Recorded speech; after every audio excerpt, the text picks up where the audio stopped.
only 3 months. Week.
liar, dude. What a fucking Weasley little liar, dude. What a fucking Weasley little liar, dude.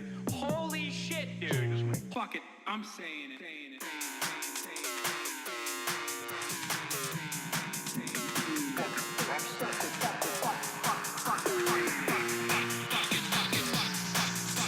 America deserved 9/11.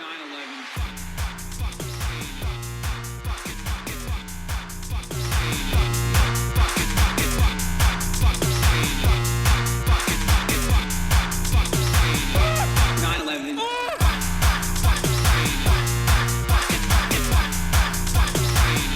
Only thing I know about the song is I think it's really funny.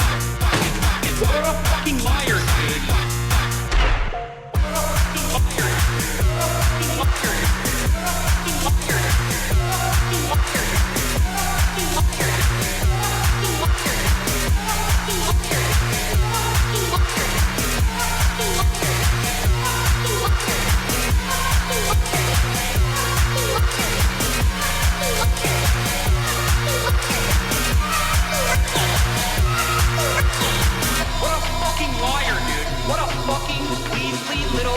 Liar, dude.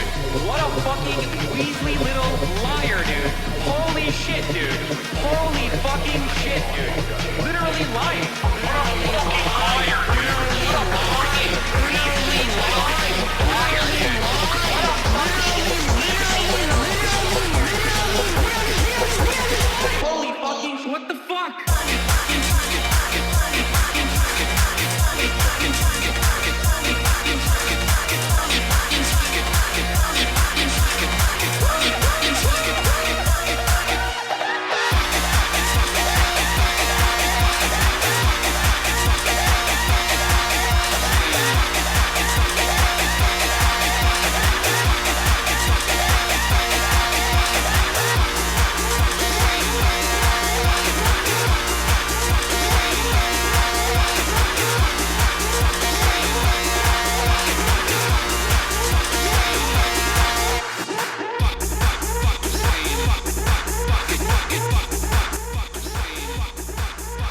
What's going on, everybody? I hope everyone's having a fantastic evening. Did you mean that? Yeah. A fantastic afternoon, a fantastic pre-noon, no matter where you are in the world. I'm Hasan Piker, and this is the HasanAbi broadcast coming to you live from sunny California, Los Angeles. Thank you, Didn't Panic, for the 10 tier 1 gifty, boys. We're live on a live, folks, and I hope all the boys, all the girls, and all the MBs are having a fantastic one. It is Tuesday, August 24, 2021, 11:11 a.m. and I am perfectly on time. You should make a wish quick. We got 7 more seconds. Didn't Panic, thank you for the 5 tier 1 gift subs. Weasley little lie, dude. And I'm perfectly on time. And I'm ready to tackle the fucking day, baby. I'm ready to tackle the goddamn day. Okay? For those of you who say that fucking shirt, bro, first responder, Final Fantasy shirt, it's not me that's milking the fucking meme. It's my goddamn community and their lack of interest in any other meme other than the greatest meme of all time. Oh shit, XY Chelsea 87 with a 50 gifted. What the fuck? American hero, HasanAbi gaming head, Love the intro, lol. Still putting money into the house fund. Boyfriend dog, thank you for 10 gifted subs. Anyway,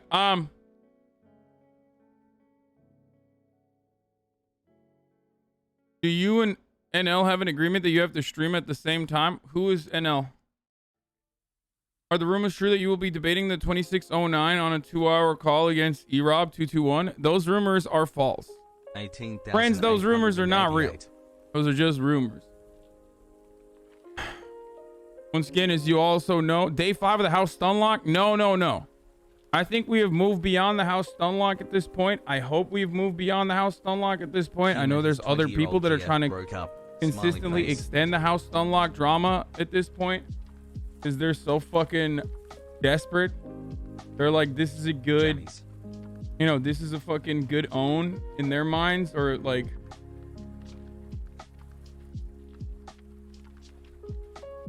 thank you, a melodramatic gay for the 5-1 gift subs. How are you liking 12 minutes? I like it a lot. A lot of people have said it's really fucking annoying. But I've enjoyed it so far. There's a new Spider-Man trailer. Later today, I might be getting...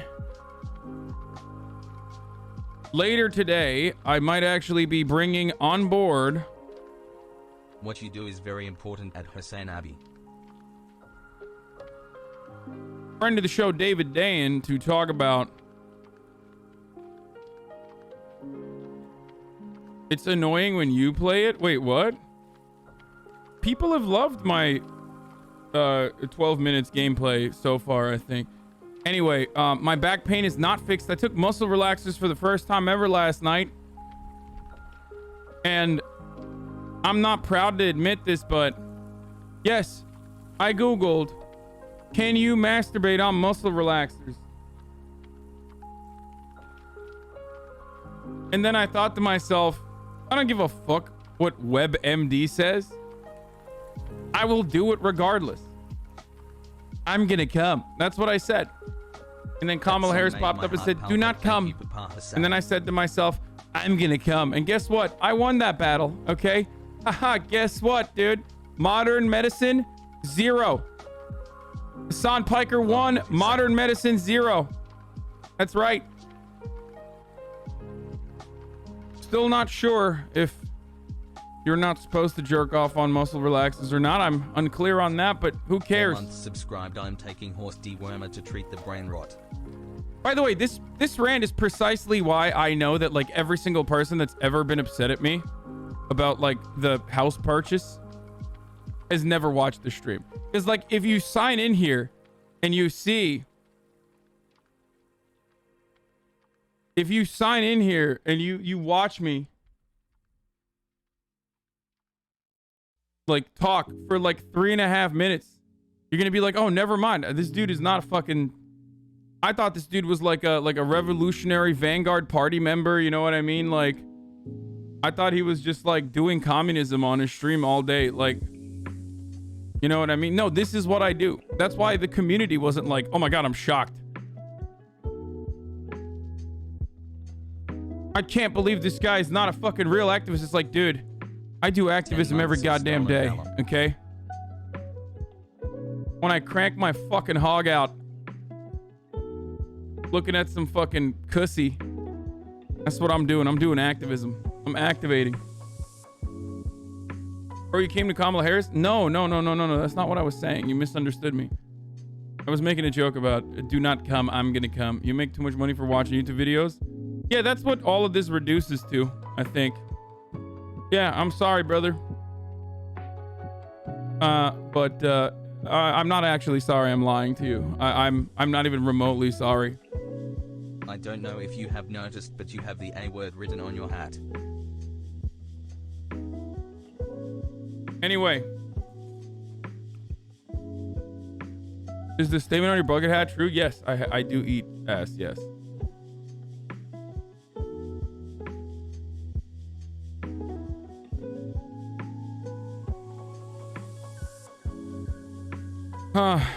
Easy clap. Anyway.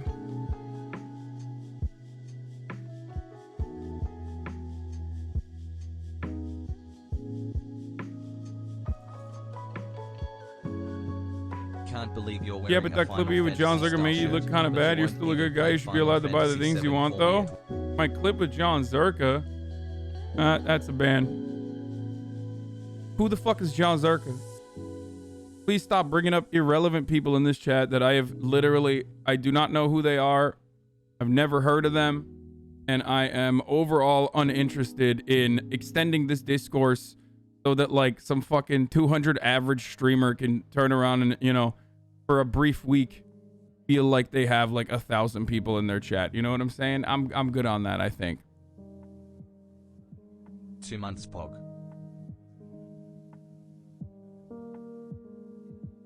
Anyway, as far as personal news goes, what did I do last night? Not really too much. I ended the stream. I went to a restaurant with my family. Shouts out to one of the waiters there. That's a HasanAbi head. I believe he gave us. He came over and he was like, as soon as he was walking past, I'm like, that's the HasanAbi head. I know. I just know. I don't know how I know, but it's kind of like this. You know how Turkish people will know this, but like when you go out as a Turkish person, when you go outside as a Turkish person and you see another Turkish person, you know them, that you know that they're Turkish from afar. I don't know what it is. It's like a weird feeling that you get. I have that exact same feeling whenever I see one of you guys out and about, you know, doing your daily lives, right? And basically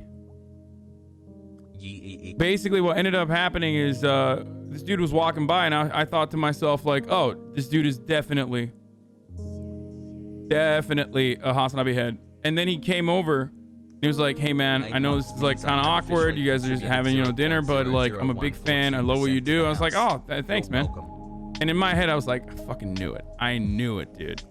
He gave us a free dessert. He wanted to give us dessert for free, which was fucking tight. So, thank you. The creme brulee was delicious. That's right, folks. Disgusting, fake socialist grifter had fucking creme brulee for free, stealing from the working class. Directly stealing from the pockets of the proletariat.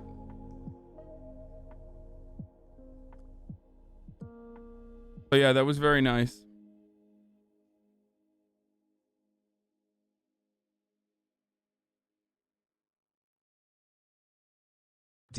Someone calculated how fast the ratio KEEMs start. It took 25 minutes, 25 seconds. What is he fucking crying about now? Me and the girlfriend have broken up. I know, sad. Things happen, you know. Not everything is forever.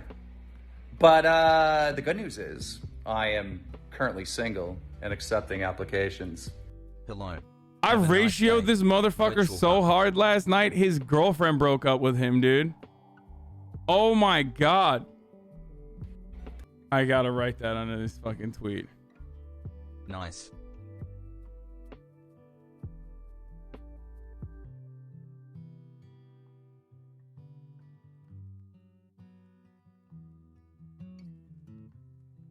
Ooh. Ratio so powerful, his relationship ended after her parents found out. Oh, I'm doing it again. I'm sorry, I have to do it.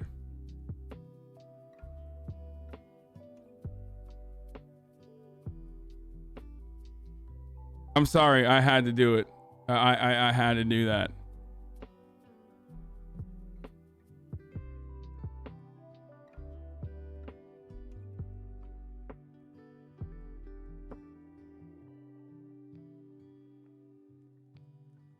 You misspelled infrastructure, Arjan. I love doing this to Keemstar because he's so fucking dumb.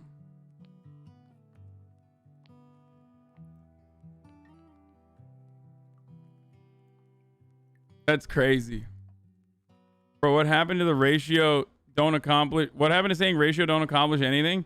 Well, I was fucking wrong, okay? I was literally wrong. I thought, you know, ratio doesn't accomplish anything. Turns out it literally destroyed a relationship. Let's go, Hasan. Heartbroken, but a stream keeps me distracted.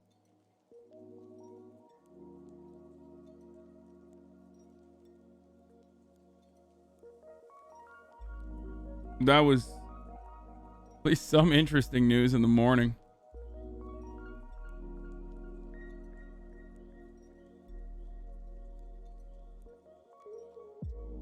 Dude, Jimmy Dore is a ivermectin frog.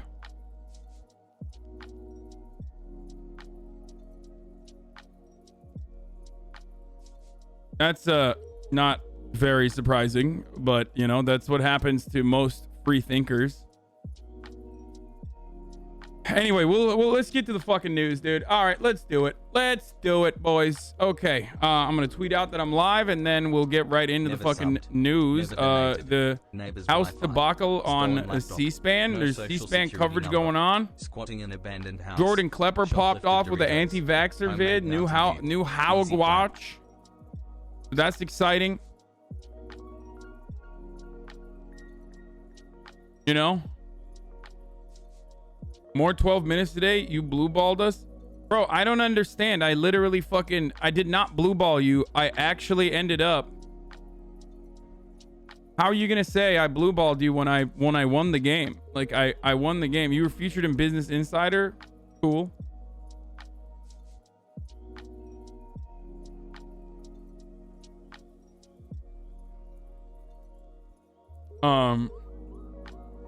Can we talk about how the milk crate challenges the CIA? Can we talk about how the milk crate challenges CIA op to keep Black America busy?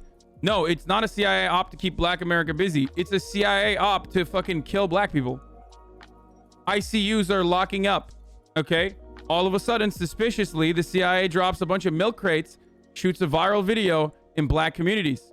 Okay. Now you got, Black people doing the milk crate challenge, falling and needing immediate help from the hospital, but the hospitals are fucking locked up. 1 year hassle. Thanks for the That's right, awesome dude. entertainment and giving me facts to flex. I can't take full credit for that. That was Andre said that as well.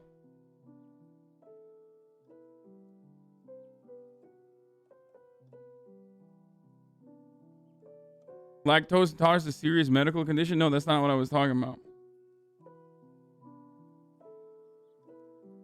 My history professor went on YouTube today, and a recommended video was you talking to the girl who says she was 16, lol. Okay, she's not 16, but I do find that really funny. That means your history professor is as well means first. No, a bunch of people made that joke.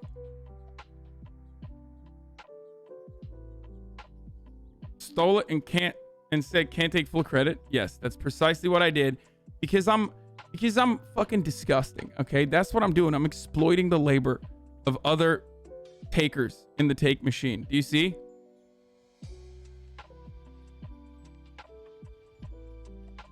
Fresh Keemstar cringe on Aiden Ross stream. Hasboggers. I'm famous somehow, and I'm famous. Yo, you're in trouble. Why? Oh shit. That crypto shit.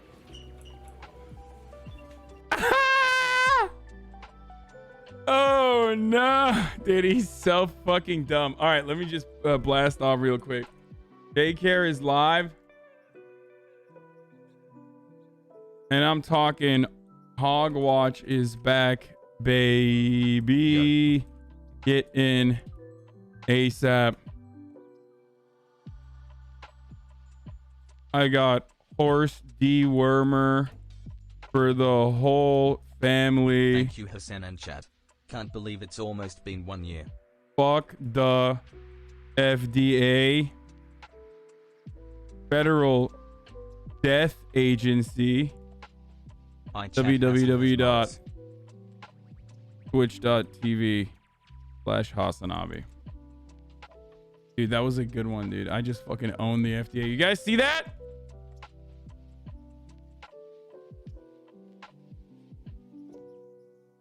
Absolutely destroyed the FDA. Fucking got him.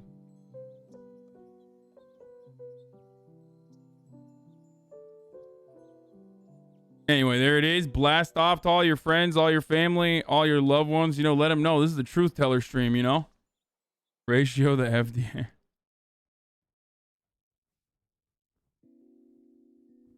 Anyway, with the Macy's with the fucking fat playlist. We got more Taliban withdrawal. Taliban draws red line for U.S. withdrawal deadline in Afghanistan. You claim to be a Taliban official reveals more about the group's vision for the future on Al Jazeera. Curious. Nancy Pelosi is good. That's right. Before I fucking dude. One thing that we haven't been talking about a lot is how fucking good Joe Biden is. Or just kidding. We've been talking about how good Joe Biden is. Boss man Biden. Everybody knows this. But you know who else is a fucking girl boss? Nancy Pelosi. Like an actual fucking girl boss.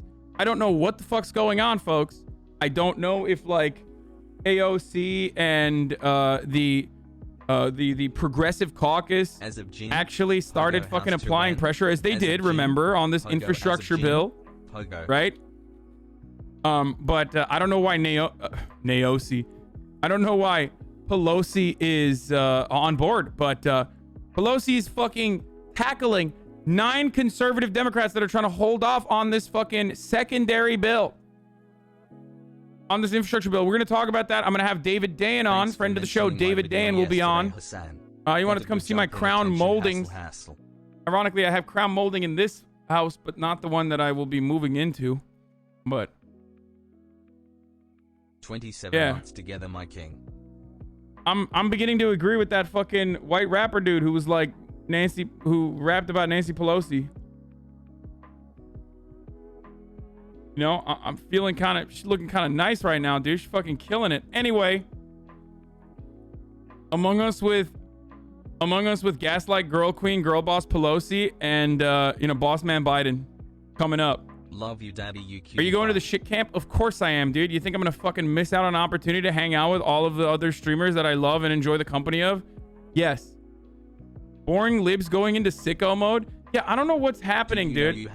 I don't know what the fuck's going on. Like, real friends, how many of us, dude? Nancy Pelosi just fucking absolutely currently going sicko mode on the conservative Democrats, some of which she literally fucking caused to get reelected. Like, Henry Cuellar is part of the 9, right? I think he's part of the conservative 9. If you guys remember in the Texas district that he was running, and he's known as like literally the most conservative Democrat in the country. And Pelosi straight up like tanked the chances that Cuellar's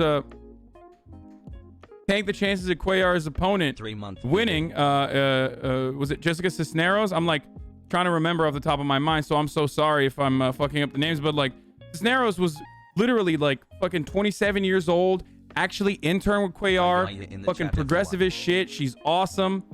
She's gonna run again. She's gonna win, like 100%. But wild that Nancy Pelosi was like, hey, you know, the buck stops at buck stopping Biden, and the buck stops at buck stopping Pelosi. Okay.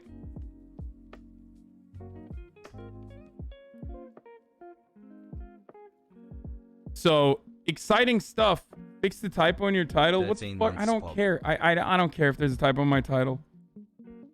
Yeah, I don't care. Please. I don't mind it. I don't care. So I don't know what the fuck's happening here, but I'm kind of loving the fucking vibes. Okay, I'm loving the fucking vibes that are being put out by the Democratic Party.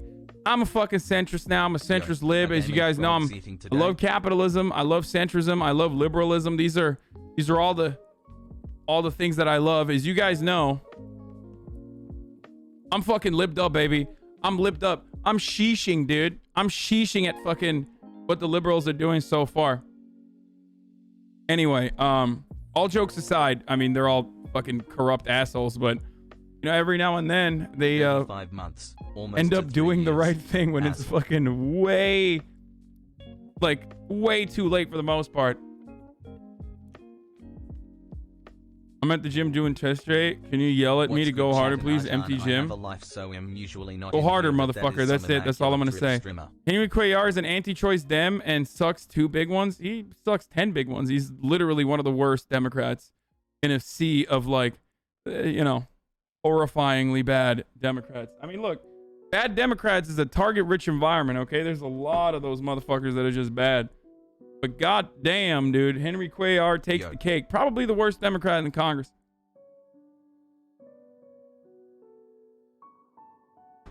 Anti-choice. He's also massively reactionary against immigrants, which, of course, he himself is, not white, but very reactionary against fucking immigration. Like, just awful person overall. And almost got fucking owned by his intern. So, shouts out to Jessica Cisneros. She's fucking awesome. I can't wait for her to have a position of prominence in the Democratic Party. There's a lot of fucking people out there in the Democratic Party that are very progressive, out and about socialists, very progressive, running for local elections in 2022. That's going to be really exciting too. I'm I can't wait to fucking stack the deck, boys. Heart. How is Joe Manchin not the worst? I mean, Joe Manchin is like the most prominently bad one. You know what I mean?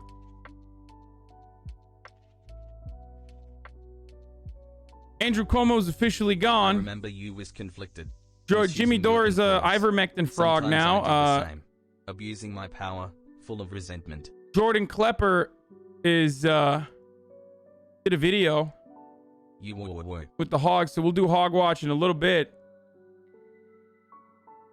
We got DONIE O'Sullivan talking to the anti-vaxxers at the Alabama rally. I don't really care about Keemstar too much, so let's get started, okay? Let's fucking go. To the crisis in Afghanistan. Major developments there. Starting off with the Taliban drawing first what and it's calling a red line, saying it will not accept extending the deadline for the U.S. to get out of the country. That deadline exactly a week away, amid the mad scramble to get Americans and American allies out. Our Ian panel is at the airport in Kabul for us with the very latest. Ian, hello. Yeah, TJ, good morning from Hamid Karzai International Airport. This is now the epicenter of what the president calls one of the most difficult, largest airlifts in human history. And being here, you can see why. All around us are refugees desperate to get out. And all the time, we're seeing these large military transport aircraft landing and taking off from America, from Germany, from other European and NATO countries. Although thousands of people are now being rescued and moved safely out of the country, there are still tens of thousands, just hundreds of yards from me, still desperate to get through and get out. This morning, amid mayhem around Kabul's airport, evacuations are ramping up. With the August 31st deadline to withdraw all military forces now just 1 week away, US officials reporting helicopters and troops were sent into Kabul to extract Americans and airlift them to the airport. But many Americans and thousands of Afghan allies remain. President Biden indicating the pullout could be pushed back, but the Taliban saying failure to meet the deadline will cause mistrust, claiming it's their red line. If they are intent on continuing the occupation, so it will provoke a reaction. Adding to the chaos, the possibility of an airport attack from ISIS-K, the branch of ISIS terrorists here in Afghanistan, who could exploit the volatile situation. US and coalition forces now moving quickly. You see that, dude? The fucking variants, dude. ISIS-K variant. Shit's popping off, dude. Shit's popping off in Afghanistan. Nancy. Once again, I am a Biden head, so obviously don't expect any serious commentary against Biden's actions. For me, I think he personally can do no wrong. He is the malarkey cutter. So, okay, all jokes aside, I do stand strong behind Joseph Robinette Biden on this decision to evacuate, as I have since the start. WTF is a sub-anniversary I am message. not one of those fucking weirdos who cares about the characters or the aesthetics of progress, but instead actual progress, like, you know, happening. And Joe Biden did provide that. And it was a brave thing to do. It really was. Of course, it was going to be chaotic. And for those of you who keep talking about, like, the chaos that's going on right now, the conversation should always center around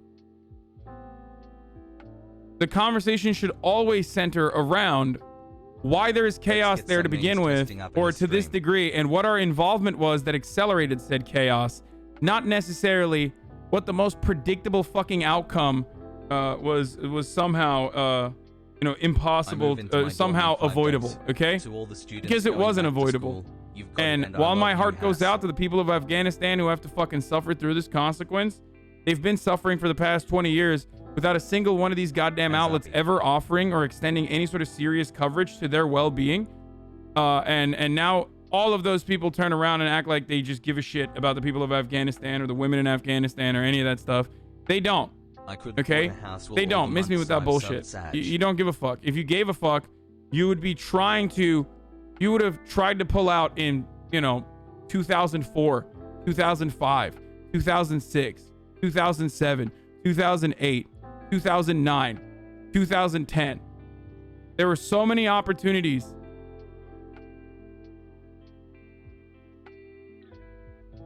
If you truly cared about the people of Afghanistan and their well-being, you would have never wanted to go in there to begin with. America's involvement in Afghanistan has only caused more chaos. America's involvement in Afghanistan only ruined the fucking country and put it in a state of disrepair. Our involvement in all countries, whether it be Asia, whether it be the Middle East, whether it be North Africa, it's always the same fucking bullshit, okay? Don't know.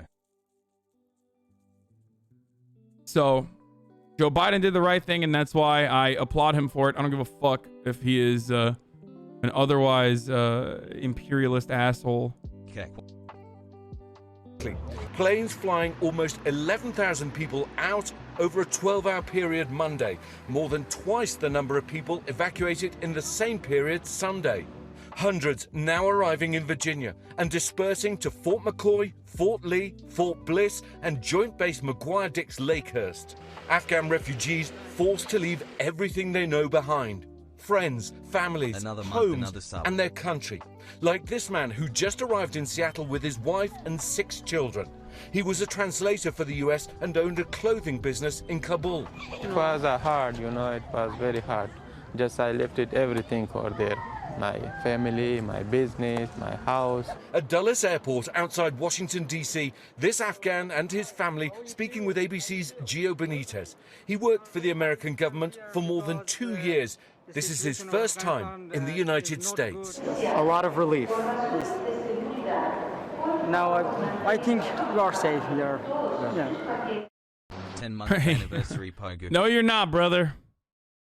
No, the fuck you're not. You're a lot safer here than you would be in Afghanistan, but welcome to America, okay?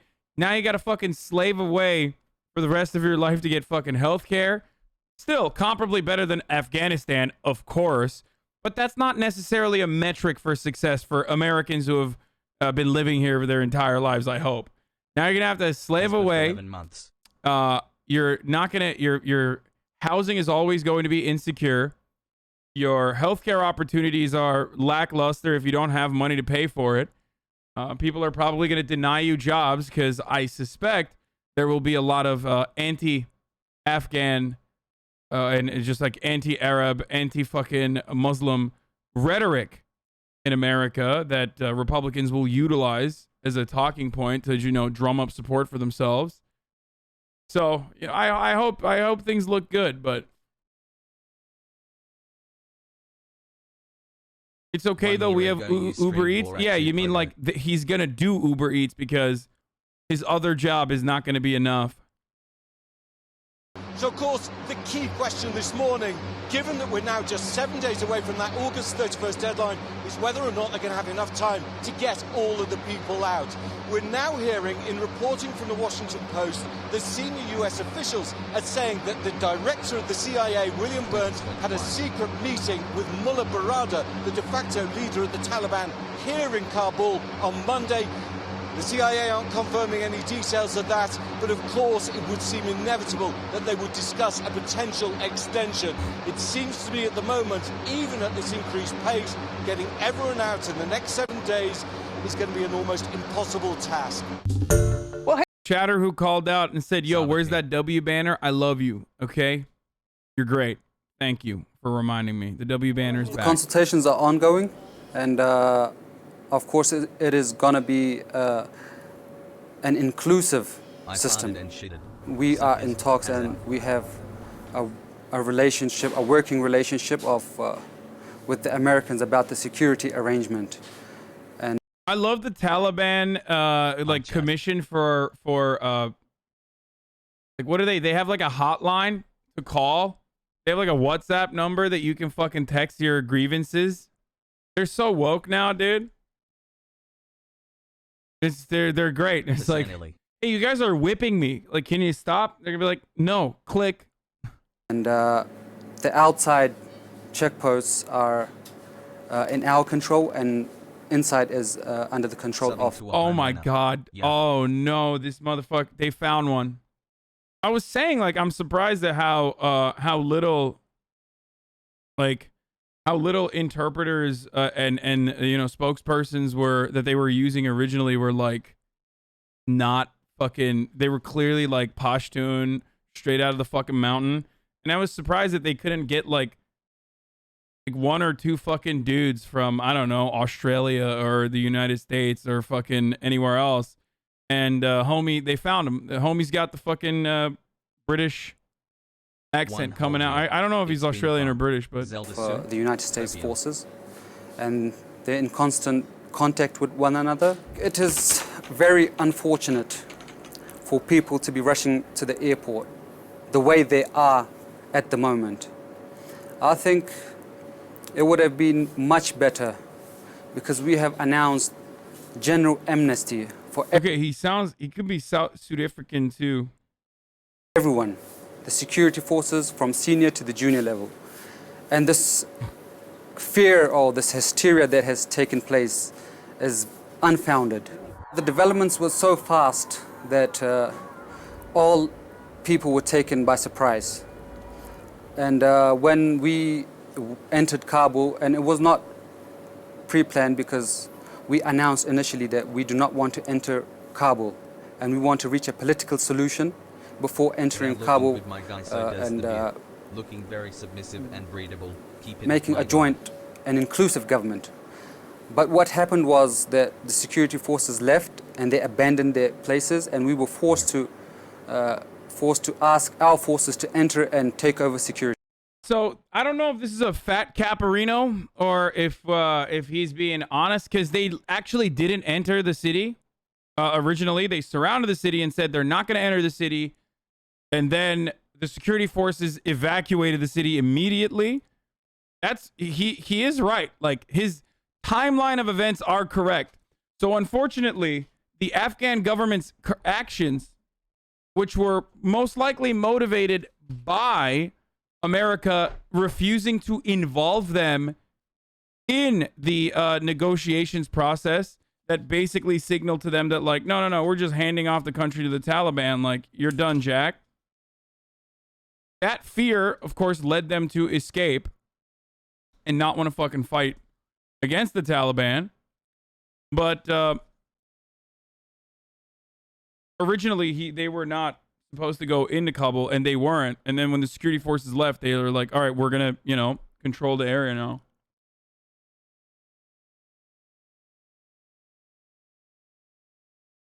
The point of intra-Afghan talks was precisely that we come to an agreement about what those rights actually entail. Sharia law is known to everyone, and there's no ambiguities about. Oh yeah, totally, dude. So you are pro-Taliban?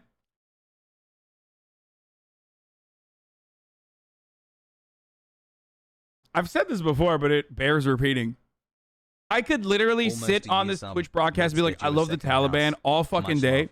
And I would not be like a fraction as supportive of the Taliban as the United States government has been historically and still right now.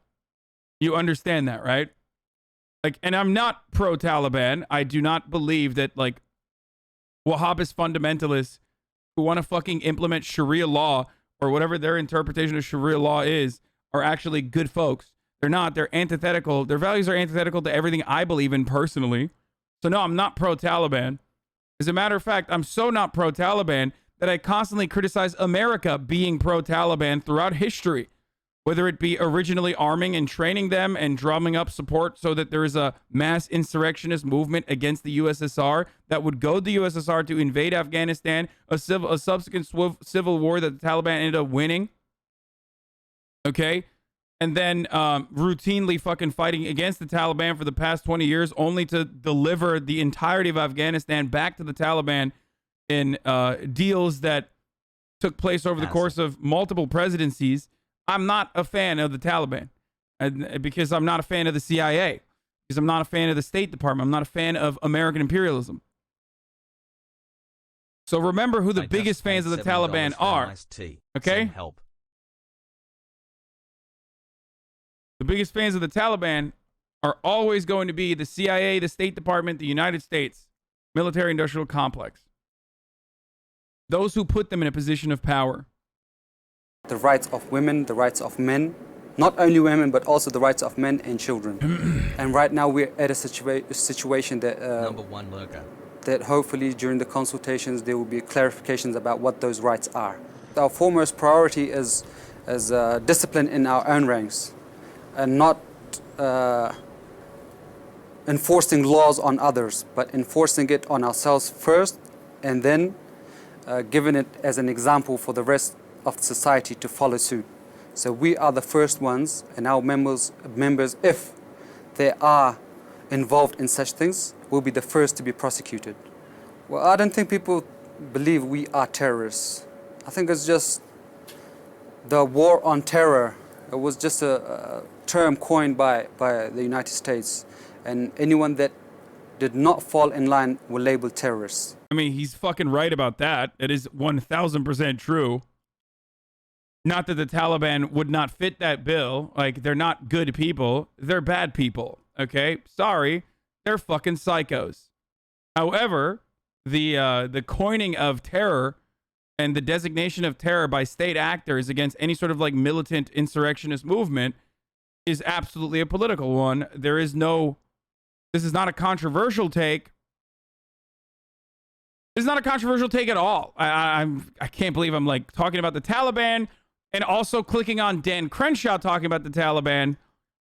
God damn it. It's like fucking 821 all over again. I should just like wait until August is over.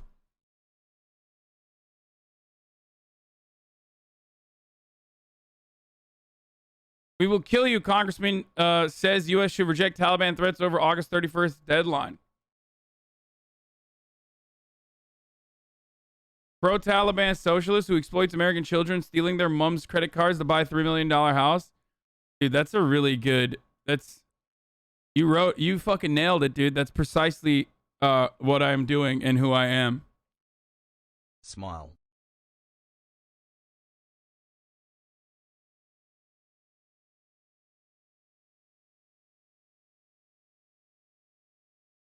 This idea that anybody who wants to, any American that wants to get to the airport can, is a flat out lie. It's been a lie for a while now. We need to send a very clear message to the Taliban. We're not negotiating about our deadline. That should be the message. We should laugh at them when they say that, oh, well, that's a red line for us. You need to be out by August 31st. No. And if you get in our way when we are extracting Americans, we will kill you. That is the only message that Biden should be delivering to the Taliban. I mean... I'm pretty sure they understand that. Like, I don't know why Dan Crenshaw is pointing this out as though it's like a unique proposition. What, you think they don't get that? No, they get that. Thanks, Hasan. Like, they definitely understand that. I'm pretty sure. Didn't the Ottoman Empire rule by Sharia law? Dude, are you fucking joking? The Ottoman Empire was one of the fucking, like, gayest empires out there, dude. Are you insane? Like, literally one of the gayest. It's ahistorical. There are ahistorical claims that people will... There are ahistorical claims that people fucking talk about with respect to, like, the Ottoman Empire. And they'll apply, like, modern concepts. They'll apply modern concepts and, like, modern understandings to previous empires. And it's done by both, like, people who want to say, oh, dude, yeah, the Ottoman Empire, you know, they were very Islamic or whatever. But no, the motherfuckers were, they're Turkish or Turkic ultimately. And Islam was weaponized as a political tool, but not in the same way that, like, you know, the Ayatollah does it, you know what I mean? But more so in the... more so just as a way to, you know, continue commanding influence over the entirety of the region that was predominantly Muslim. Do you think the U.S. will try to justify invading again? No.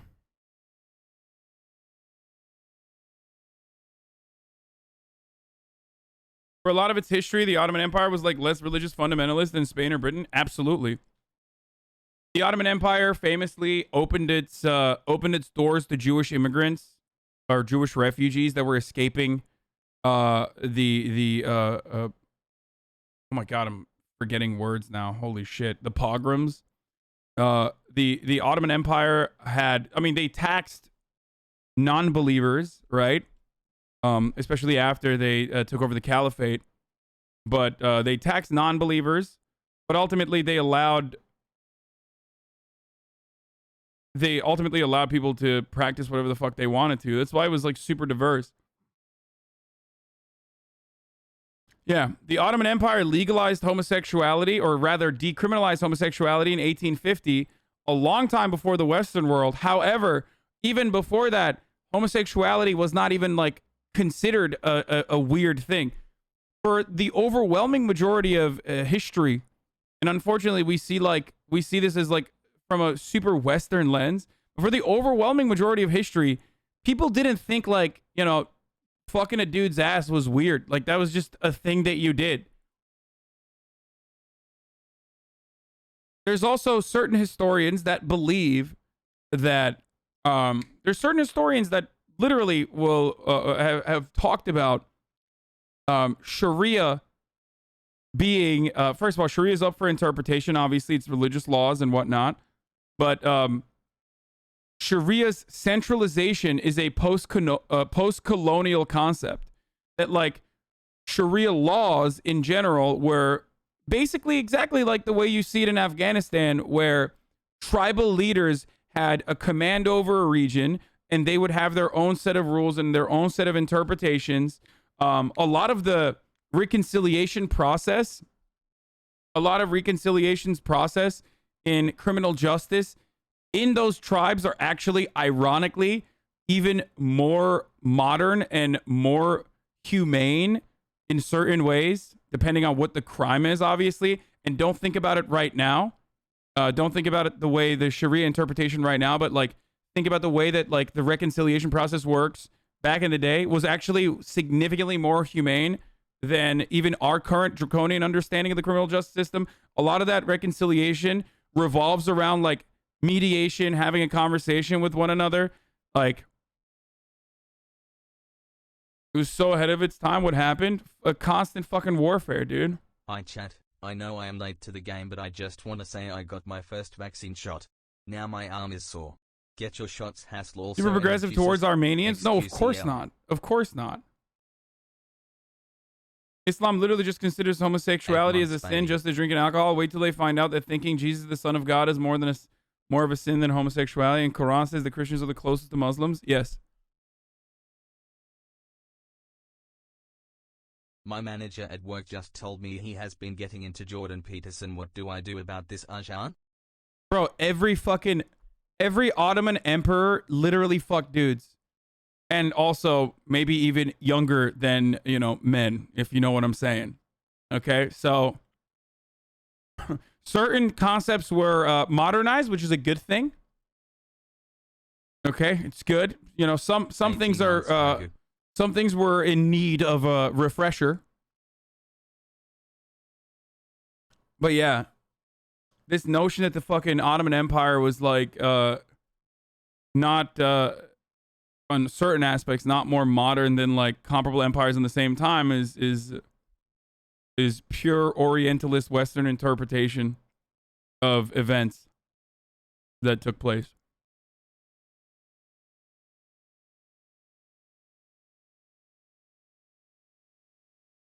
Dude, in the two largest sects of Islam, Sunni and Shia, cheating on your spouse is punishable by death. Totally, dude. Yeah, in Turkey, a country that does not have fucking capital punishment. My name change was approved and I got my they papers. murder wives all the time, dude. Hasan, love you, chat, trans rights. A predominantly Sunni country like Turkey, they're just always decapitating wives. It's crazy, dude.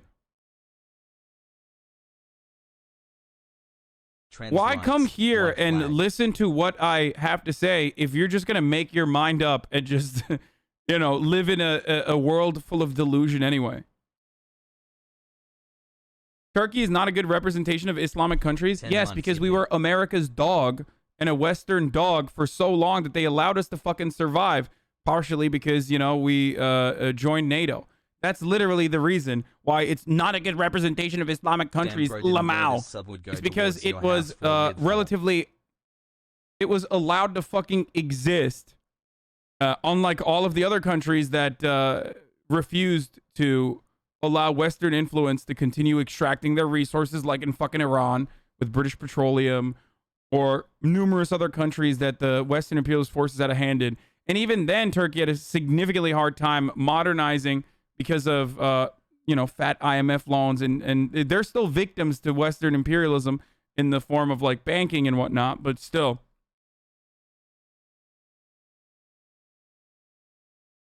Wrong, Ataturk, not the fucking NATO. Okay, Ataturk was incredibly Western. That's what I'm talking about. The foundation of Turkey was super fucking Western. Perhaps too Western, if you ask some people.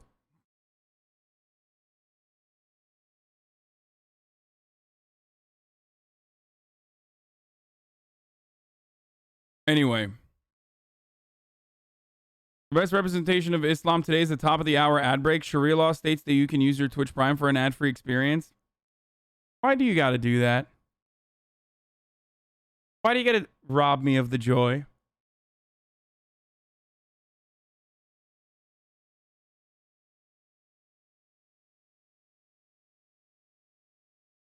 The Ottomans did lose their way towards the end, though, and they did become extreme. They killed many Arab dissidents, especially in 1800 and the early 1900s.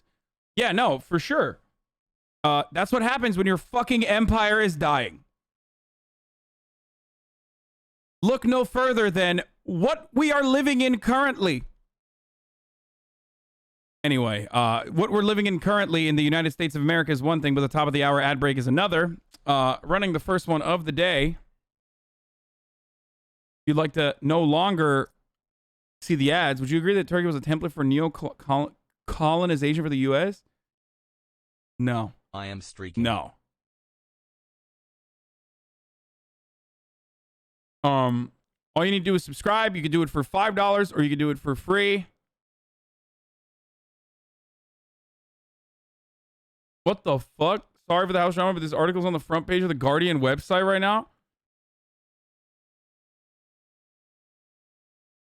What the fuck? Are you serious? No! Bro, please, dude. How is this still going on, dude? Fuck! Okay, you can subscribe for $5 or for free, or you can you can use an ad block or a VPN. You know? Here's the 1 minute ad break now. Jesus fucking Christ. Arjan? Pogo. Has bought a house. If you're extremely online, then you'll know exactly what this means and already have a strong opinion about it. If you're a normal, well-adjusted human being, then you will have no idea what I'm talking about. So in brief, Piker's a 30-year-old dude who has gained a massive following through left-wing political commentary on the streaming service Twitch, spending several hours a day ranting about politics on the internet. Hasn't just earned him more than 1 million followers, it's also made him a lot of money. Piker was bought a 2.7 million, 1.9 million pound house with a swimming pool in West Hollywood. Cue the screams of class traitor and hypocrite. Piker's new pad has drawn a lot of criticism from fans who think he has betrayed his socialist values. It has also drawn predictable ire from right-wing media who have used the story to try and prove socialists don't have any values. There is nothing conservative love more than an opportunity to write a story along the lines of fraud. Self-proclaimed socialists buy something. They seem to think that you can't possibly critique capitalism if you own any sort of property. AOC, for example, has been criticized by right-wing commentators for owning a nice jacket and a Tesla. Bernie Sanders has been slammed for owning 3 houses. Patrice Cullors, a co-founder of Black Lives Matter and a self-described Marxist, has been dubbed a hypocrite for buying multiple houses. Look, if you're making a living through socialist politics, then you shouldn't be surprised if people raise an eyebrow when you shell out millions of dollars on property. That said, I don't really care about Piker's fancy new house. There's a strain of purity politics on the left that means that nobody seems to be able to do anything correctly. Had Piker bought a more modest house in a cheap neighborhood, for example, he would probably have been accused of being a gentrifier. Instead of wasting all this time infighting, the left really ought to exert its energy building a broader base and trying to actually get into power. Let Piker enjoy his fancy new pool. There are bigger fish to fry. Socialism. I'm Arwa Mahdawi, and this is The Guardian.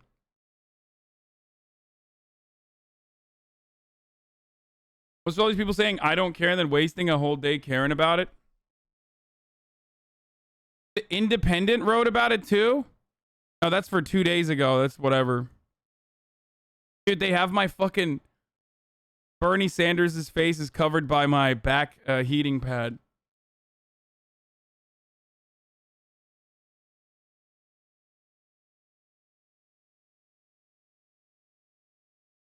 Go to the Guardian front page for proof. It's not coming up on my front page, my friend. Oh, it's right here. Look at that. Can a socialist live in a $2.7 million mansion?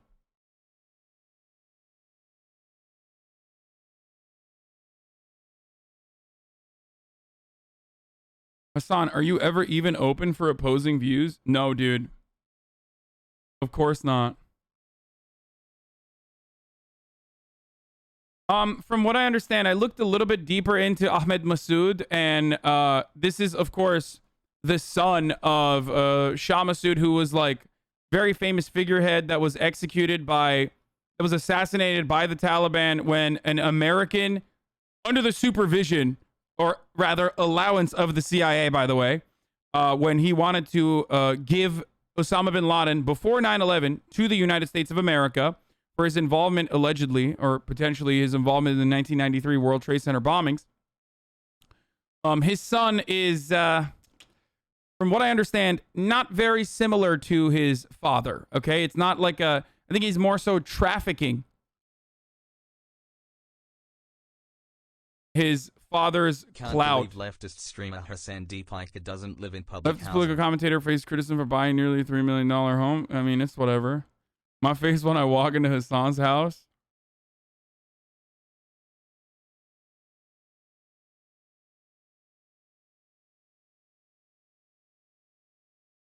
A representative of Pica did not respond to an inquiry regarding the controversy. Yeah, that was my agent. They reached out to my agent for comment, and I thought they wrote it already. Please call the police. I don't know if you're in the fucking. Oh, sorry. I said the Taliban. It was Al Qaeda that killed him. You're right. Hey.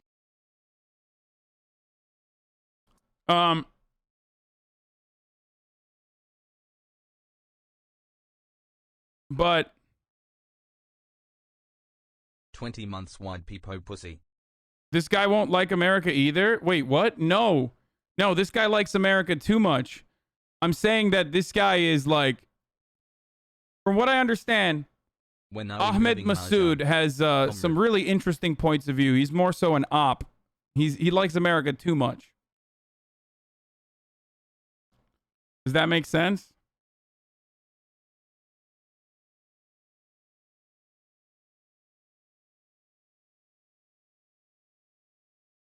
This one is interesting. What?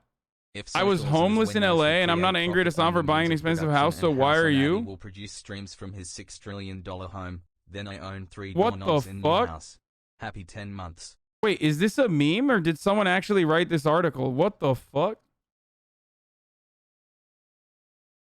I wish I'd had someone like Piker in the mainstream when I was younger and growing up in a conservative household. If I hadn't drank the right-wing Kool-Aid, I might have known to ask for help.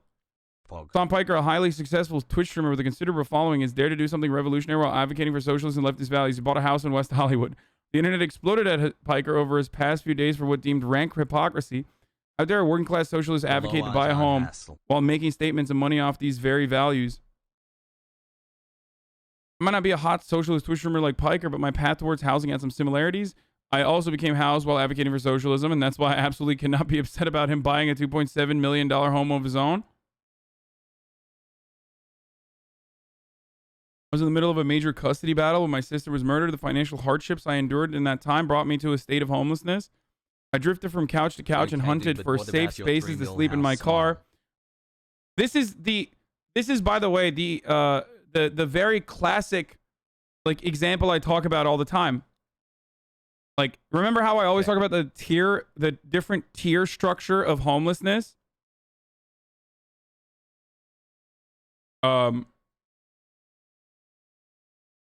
This is the average story. Most people just see like homeless people out in the street and they see like people in the worst circumstances, like in the top tier of homelessness, like where they like drugs, unfortunately, and like PTSD and a bunch of trauma has completely fucking fried a bunch of these people's brains, and they are the hardest to help. And you see that and you think like that's how every homeless person is, right? Can't wait for me to get your chair when you get your second house. A lot of homeless people start off by being priced out of the housing market. That's why there are it's not an easy one-off solution to deal with the crisis, right?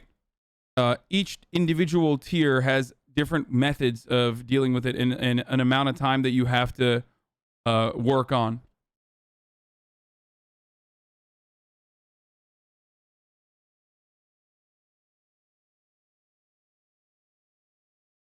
Homelessness deal list? Yeah, couch surfers and in-car living are weirdly invisible to people. Exactly. I work in homeless housing in LA County, and we won't ever stop this until we turn off the faucet and stop evictions permanently. I agree. This is something I've talked about a lot, like, as far as how to deal with this problem. And people oftentimes will be like, what do you mean? Like, you know, price controls for housing is not going to like help homeless people. It's like, no, it's going to stop people from fucking being homeless. Okay. If you have a fucking job in a city and you literally can't, like, in the proximity of that city with the budget shortfall is like built into your existence, and you can't find permanent shelter in that same city where your job is, then you're fucked. You have to live in your goddamn car. And then slowly but surely, that makes it significantly harder for you to survive. That's what you're supposed to fucking eliminate when you advocate for decommodifying housing. Okay? I drifted from couch to couch and hunted for safe spaces to sleep in my car. I would try to make the best try to visit local coffee shops to work remotely for socialist causes while I hid the fact that I was homeless from most people I knew. In my mind, homelessness was something to be ashamed of. Asking and receiving help was something to be ashamed of. That's what I'd been taught while I was being brought up into a conservative family, and that's what I chose to believe. Then one day, one of those coffee shops, something happened that changed my life forever. A stranger I met over a cup of coffee dared to do something revolutionary and offered me a spare room and a bathroom in their home in another West Los Angeles area, Culver City. That stranger believed in me when no one else did, and when all of the other systems had failed me. While my political leanings have been towards the left for a long time now, they weren't always like this. I'm ashamed to admit that I drank the Kool-Aid of conservatism because of my lack of education. It's what made what later happened to me all more ironic, and what compounded my inability to ask for help until someone came up to me and insisted I take it. Folks like Piker, who have helped to make leftist values mainstream, have done a lot for people with similar upbringings to me by talking openly about the inherent worth of human beings and values like equality and compassion. My life experiences open up my eyes to the problems which could be solved only if folks cared more about the systems which empower the working class and help support those in trouble. But if I hadn't had to experience poverty firsthand, I might never have come to such an understanding unless I came across someone like Piker who could challenge my entrenched right-wing views. Piker is using his voice to advocate for good, and I can't get my head around the anger that he's made some money while doing it. It's worth pointing out that considering the cost of housing in Los Angeles, he's not even that wealthy for the area. Rents across Los Angeles are soaring to astronomical levels. And my view is that if someone has the opportunity to get a mortgage in that environment, it's an opportunity worth taking. While I'm not personally a homeowner, I can give folks a bit of perspective. The house I lived in after that coffee shop meeting was located in another West Los Angeles pocket. It looks nothing special from the outside, yet it had been rented out in its entirety. It could have made the owner several $1,000s a month. The owner who housed me was fortunate enough to have bought it decades before, when the housing market was less crazy.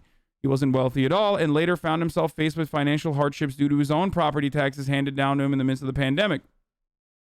He ended up having to move on and tear down property sold for over $1 million. It's not Piker's responsibility to personally redistribute his wealth. He advocates for systemic change, not full communism, while literal billionaires with enough money to solve world hunger jet off to space. I can't fathom how any keyboard warrior thinks it's a good use of their time to jealously attack a Twitch streamer. Meanwhile, Piker has taken the fury of his former fans and detractors and used it to further advocate for the cause, writing on Twitter, listen, if you're mad at me, text the fuck out of people like me. Amen to that. Oh, that's a really interesting article.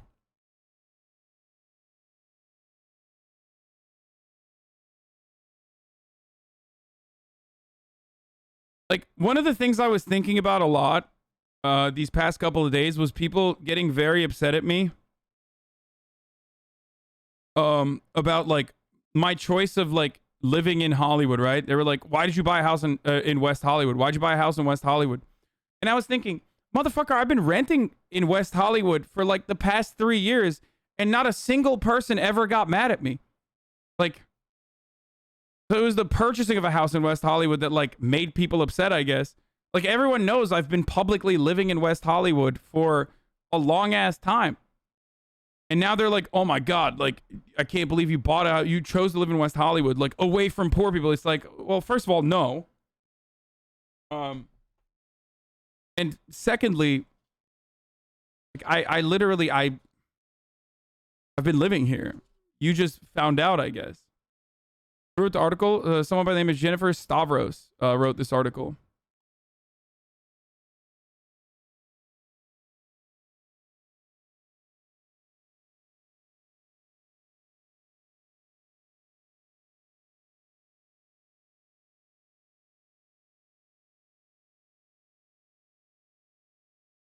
The author's article on this.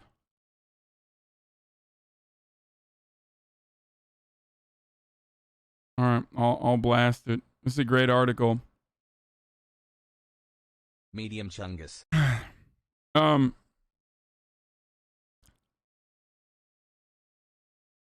Hasan is a nice house, but can't afford a new, better car. I mean, I can.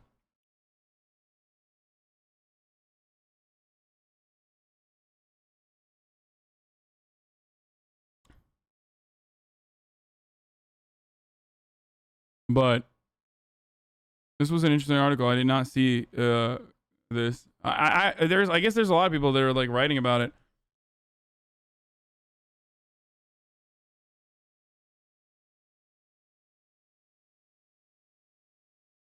What car do you have? I have not the Flex, but I do have a 2011 Toyota Camry Sport Edition. That's right.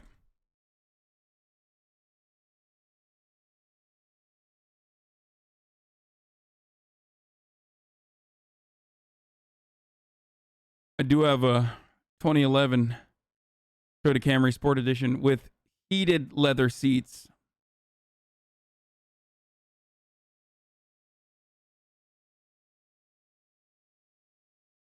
Did you see Shabibo's unbelievably 5-head take on poverty? No, I did not see this.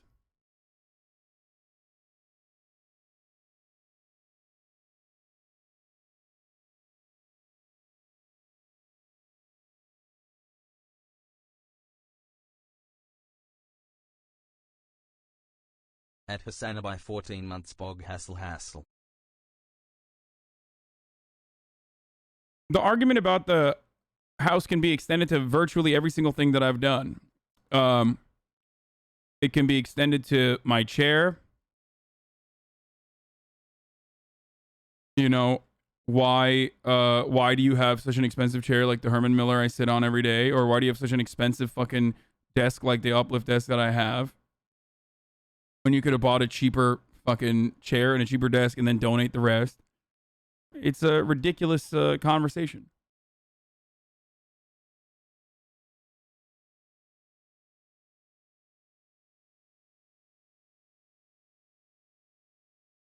Anyway.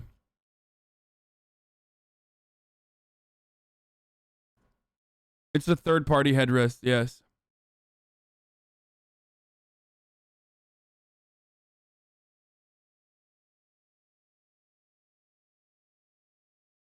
Where'd the Vivienne Westwood chain go? Is it Fugazi? No, Jinsui actually got it for me, including the glasses that I'm wearing currently in my, sent to my P.O. box. I don't know where the Vivienne Westwood chain is. It's not Fugazi, though.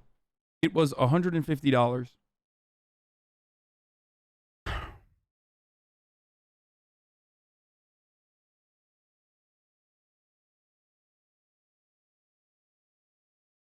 Anyway. Any chance to watch the Bad Faith Path with Hedges and Wolf? Now that it's on YouTube, they have the best take on the fake outrage over your house. Socialism rocks and capitalism sucks. Hasan, mofo quietly sneaks in an expensive house. The only reason why it was quiet was because of the obvious erosion or complete destruction of privacy and security, as evidenced by what the fuck's going on.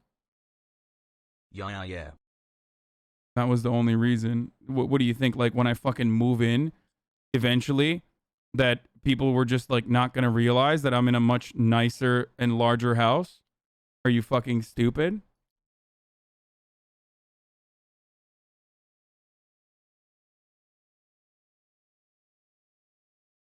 "6 months of paying for Pogo Arjan $3 million mansion, Pogo." So you won't live what you preach? You should keep that car so you have more socialist cred so you won't... Oh, shut up, dude. 16-month subscriber. Take a fucking week off, dumbass. It's not a funny bait. People constantly claim that they don't want the fucking housing stunlock to continue. And then they literally are like 16-month subscribers baiting in the chat just to keep the stunlock going.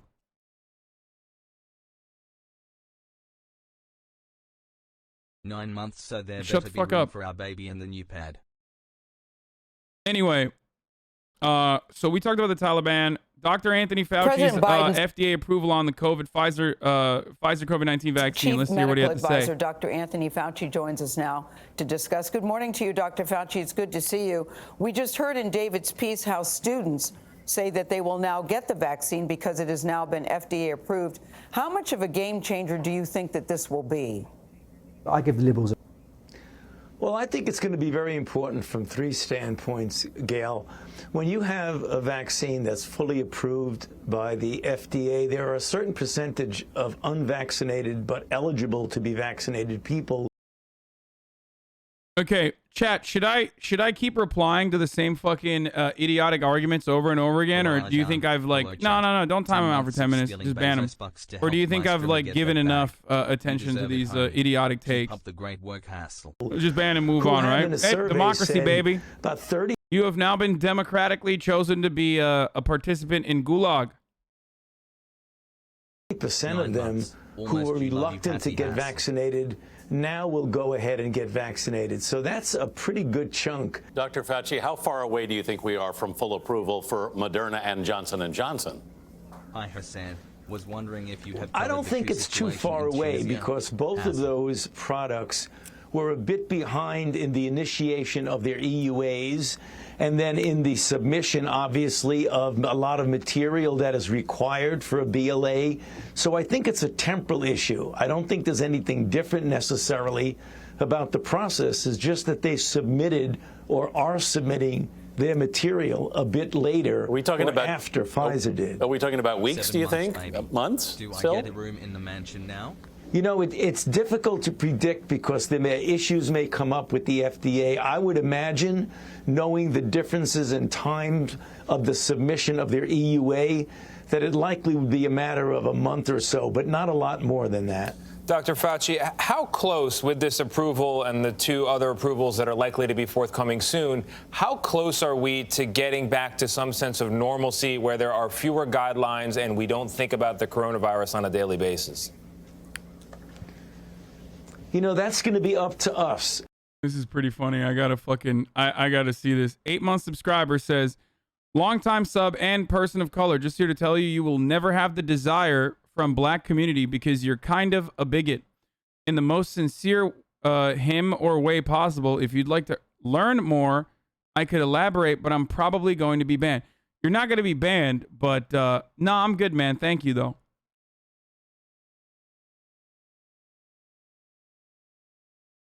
And especially because, like, whoever the first made the GME Colin R. Wall Street Bread is not the one to look at. I've been a part of that subreddit. Love that.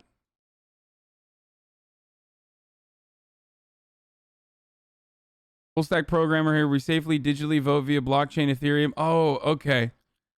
I'm probably a bigot because, you know, because of my anti-crypto stance, I assume. That certainly did not cloud this person's judgment. And when I say up to us, I mean it's really how many people get vaccinated, how many people step up and say, you know, we've had enough of this. We've got to put an end POC to this terrible crypto outbreak that's completely disrupted our lives. What is that so threshold? We have the vaccines available. You know, the threshold is something that we don't know. And the reason I say we don't know it is because you have to get to a situation like with measles, where you were like way 90+% of people were vaccinated and really got that kind of what we call herd immunity. You know what that number is, because when it gets below that number, you start to see outbreaks like we saw some time ago in the New York City area with Hasidic Jewish people who were not getting vaccinated. But right now, if you've never been there, you don't know whether that's 80, 85, 90%. You just don't know.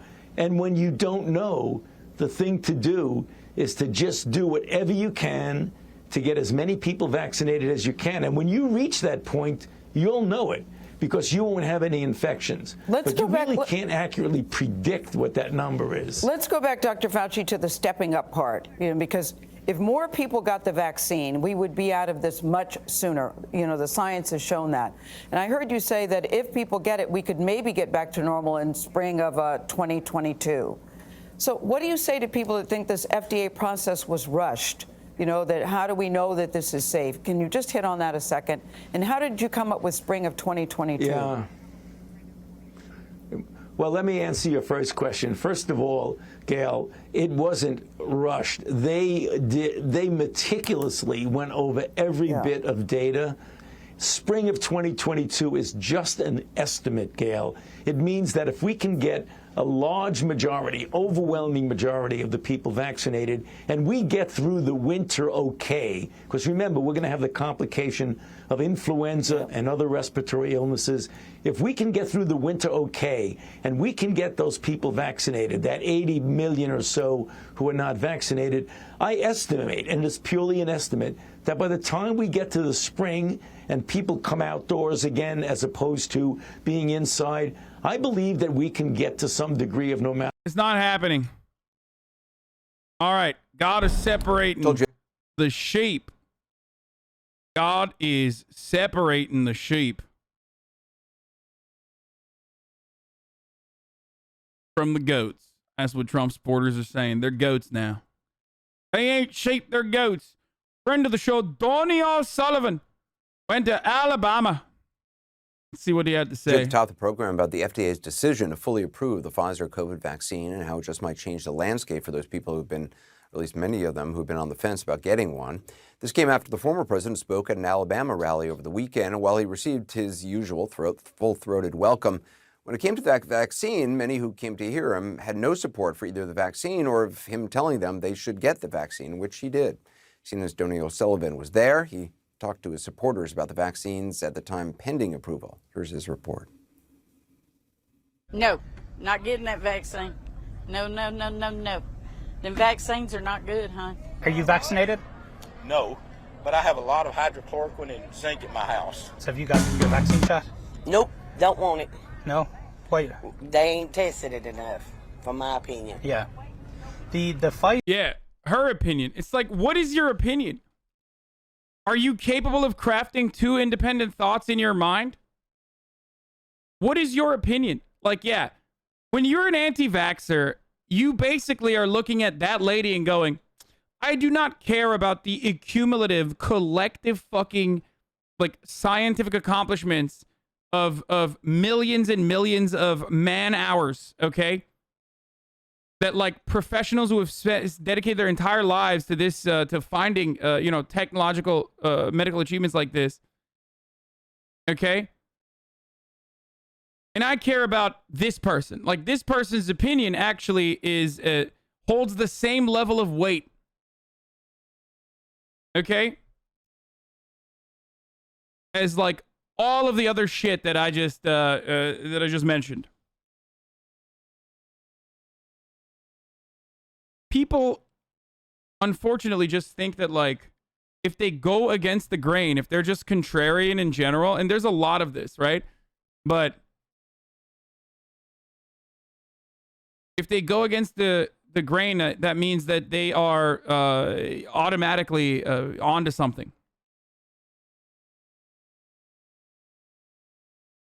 Charlie's podcast, we're just shitting on you. It's some tasty entertainment, Dad. No, I don't care. Pfizer shots. is about to get full FDA approval. Would that change your opinion on it at all? Not until they do a whole lot more investigating in on it. Yeah.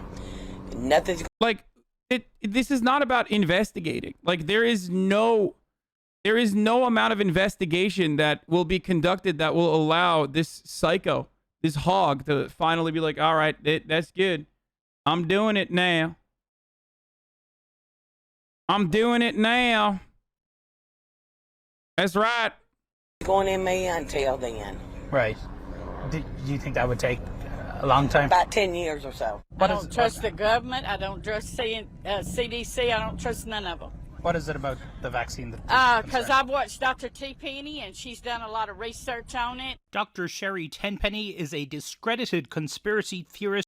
So I'm new to your streams, and I was wondering if I should get the vaccine. My parents say I should, but my grandparents don't think I should. My grandparents were doctors/nurses, so I don't really know what to do. First of all, I hope your grandparents got fucking vaccinated, or else they're literally going to die. There's no two ways about it. The moment that they step foot outside and they're your grandparents, and they fucking come in contact with someone with COVID, they're just dead, okay? So you should probably stress that to them. Secondly, I don't know about your personal grandparents and their doctorate degree, or, you know, them being nurses, but 98% of doctors have gotten the COVID vaccine. So I'm pretty sure doctors overall consider the COVID vaccine to be safe. So you know, you can remember that or remind that to your grandparents. Yes, definitely get the vaccine, okay? It's safe. And if you, God forbid, get COVID, you will be able to breeze through it in comparison to people who get the vaccine and can't, or who don't get the vaccine and can't. Okay, the overwhelming majority, if not nearly the entirety of the fucking severe cases of COVID in American hospitals at this moment are still unvaccinated people, okay? Who pushes dangerous misinformation about vaccines. I'm sure you've seen the pictures all over the internet of people who've had these shots. 50% of nurses haven't gotten vaxxed. How do we convince the public to get it if nurses still haven't? Tell them the doctors trump nurses. And that, you know, the qualifications for being a nurse, I'm sorry, do not require the same kind of fucking scientific, or they require the same kind of fucking education as for doctors. Okay? And the fucking, the number is also fake with respect to, like, nurses. It's not 50, it's 85. I don't know why people always say 50. 85% of nurses are vaccinated, dude. That's, like, literally a fucking lie. I hear it all the time, and I just, like, don't even talk about it, but, like, that's also wrong.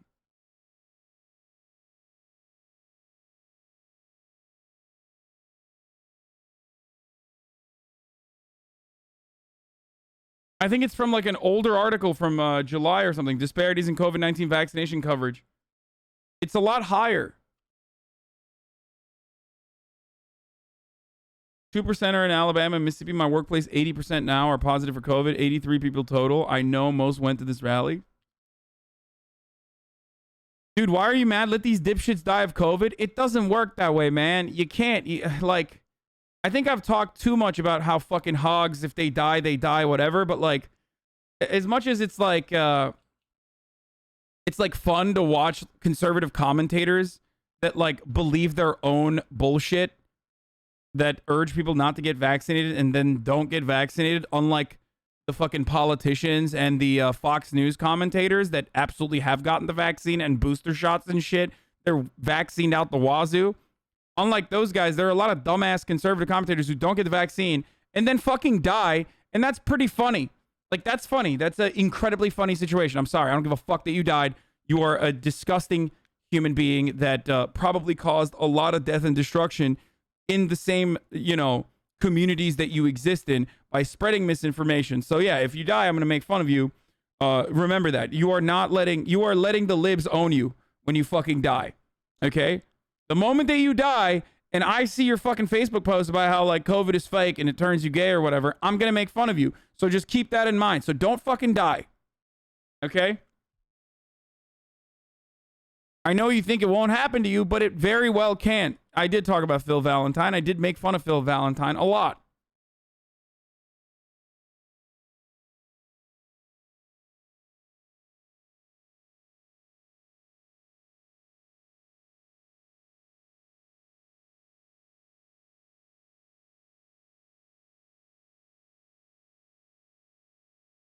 Yeah, I think we've talked about it too much now. Myself and other chatters are losing friends and family that we care about the COVID because they fell for the propaganda. Yeah, these people that are fucking dying of COVID and refusing to get the vaccine are still victims, okay? If they themselves are not like the influencer famous people that are like spreading this fucking propaganda willingly, then they're victims of misinformation. So you have to remember that.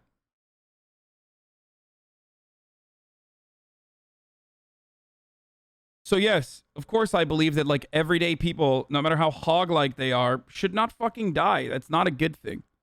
Okay? It's not. It's not a good thing at all.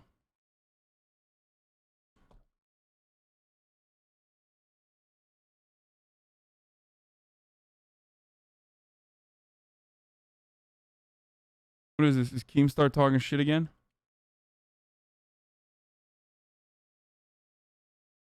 No, I already, bro, you're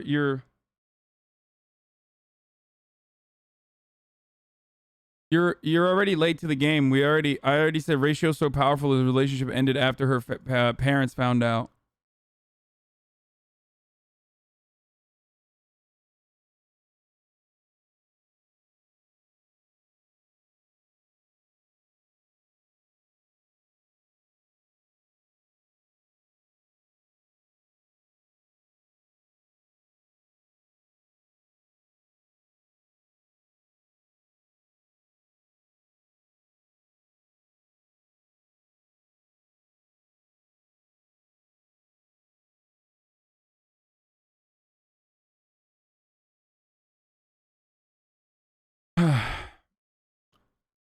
My 54-year-old cousin died of COVID, but I feel nothing since he literally said to me during the peak of the pandemic that he didn't care if he was potentially killing people by not wearing a mask. I mean, that's really fucked up. But not every single person is like this. Okay, so anyway, let's see what else DONIE was doing. So now they're magnetized. They can put a key on their forehead, it sticks. They can put spoons and forks all over them and they can stick. These are like also so laughably easy to disprove. That's another like incredibly funny part of this process is like the things that they're posting, the things that they're saying are so easily dismissed and so easily disproved. So it's additionally fucking hilarious that like, you know, that is what's getting people to believe their bullshit. Those and other unhinged false claims landed Tenpenny on a list known as the Disinformation Dozen, super spreaders of COVID misinformation. These 12 people are out there giving misinformation. Anyone listening to it is getting hurt by it. It's killing people.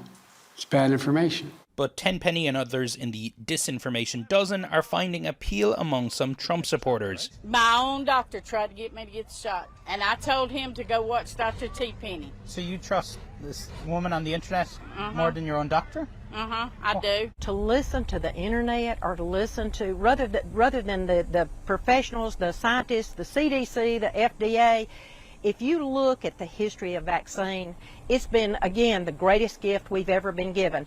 People today wouldn't be at any of these events. They would either have polio, they would have smallpox, they would have many other diseases. Vaccines have saved us. Trump came here to Alabama Saturday. Unfortunately, if you ask me. Sometimes I think to myself, oh, it's wonderful, you know, medical achievements have allowed human beings to greatly extend their average life expectancy, and then other times I'm like, maybe it's not so good, you know? Maybe we should just like let the fucking plague take us all out. God damn, dude. In my most doomer moments, that's how I feel sometimes. It's the state with the lowest vaccination rate in the nation, and at the time of this rally, every ICU bed here was full. What do the people that keep spreading misinformation get out of this? I'm guessing money. So there's a couple different reasons. Think about it this way. What do the people that are like, socialists got a fucking $2.7 million house, Omega lol, he's so fake, get out of like trying to extend the controversy multiple days when there's no controversy there at all? Clout. Okay? It's the exact same attitude for a lot of these other like micro influencers that want to take advantage because they see a lot of people They see a lot of fucking people spreading misinformation or looking for misinformation because we have this like baked in skeptical mindset. We're very entitled. We're very selfish. We're very individualistic in America. And unfortunately, we don't really have a lot of, we don't have great education, great critical thinking. So it's a slam dunk. It's the easiest way to fucking generate income. Right? Yes, I saw the Discord mod chat. I did. Right? So that's one thing. Right?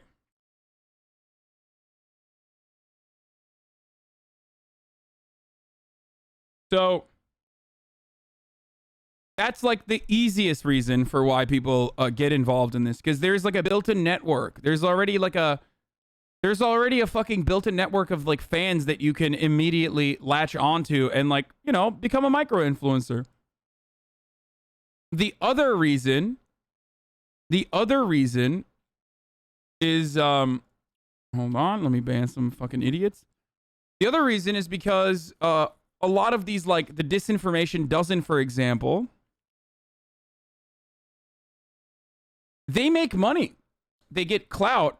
They find like a massive audience, and then they can sell additional supplements to that massive audience. So what that means is like, oftentimes a lot of these other people have alternative cures that they're shilling.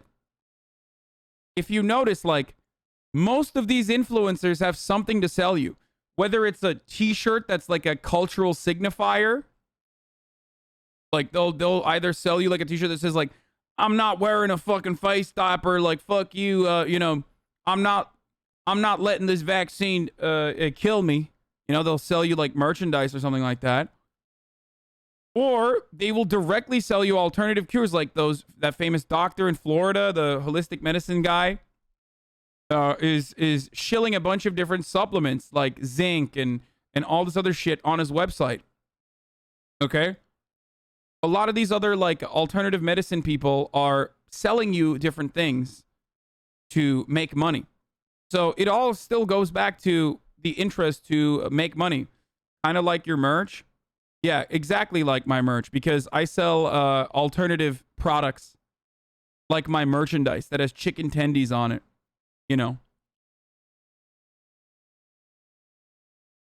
Anyway, there's unfortunately a big market with a lot of idiots there for disinformation. Yeah. Wasn't there a cult leader or something who died of one of these supplements? What merch, motherfucker?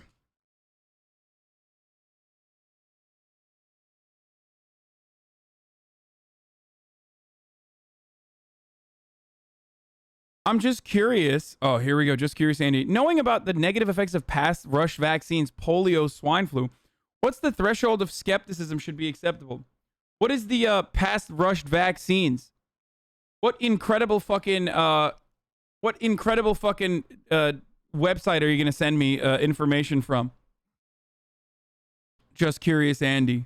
Please, Eris Colt, enlighten us with your weird fucking vaccine skepticism website that will talk about how like we eradicated polio, but also at the same time, like, people started growing a third eye or something.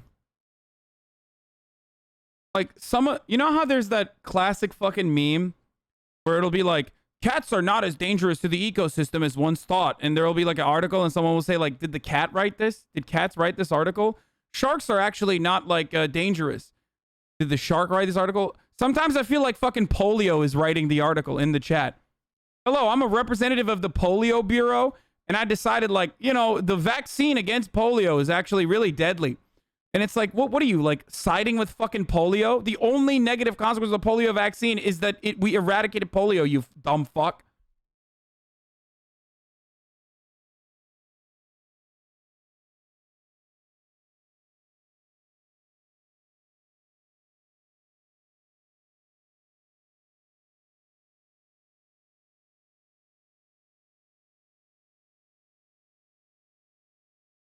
And even then, it's like, yeah, if the original fucking processes that predate like modern medicine and what we fucking know about now, and our rigorous testing measures that exist currently are there specifically to fucking, you know, prevent any sort of like complications from occurring when there is a mass, when there's like mass vaccination campaigns happening. His timid suggestion his supporters should get the shot was met with jeers. And you know what? I believe totally in your freedoms. I do. Bree, you got to do what you have to do. But I recommend take the vaccines. I did it. It's good. Take the vaccines. But you got, no, that's okay. That's all right. You got your freedoms. But I happen to take the vaccine.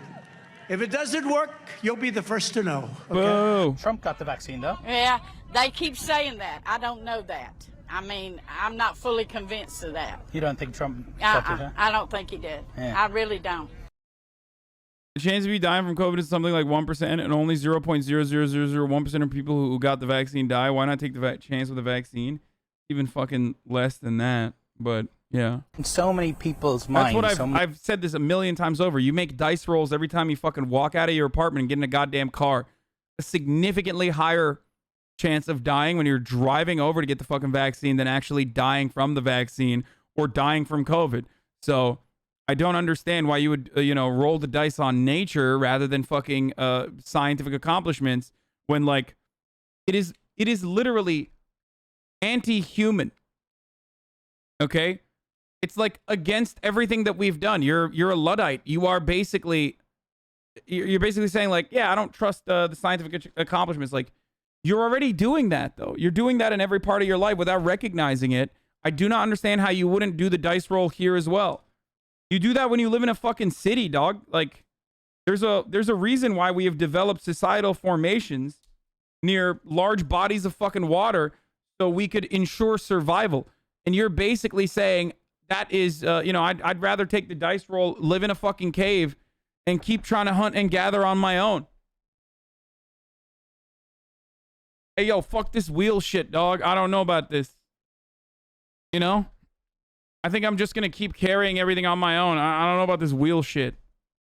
Many people who don't want to get the shot.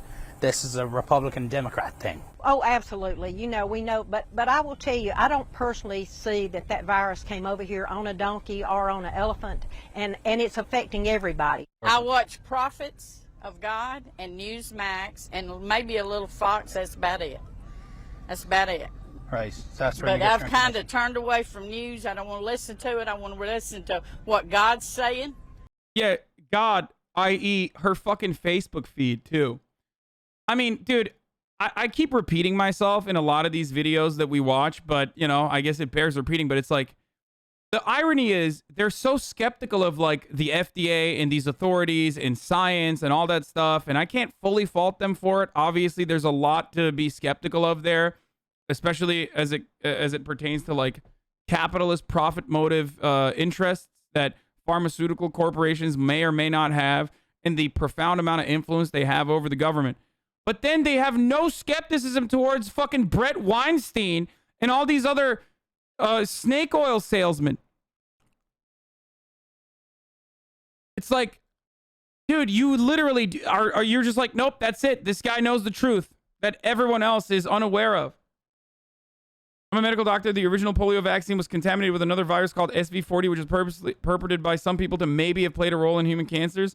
That being said, the harm caused by polio far outweighs the harm that was maybe done by contaminated vaccines.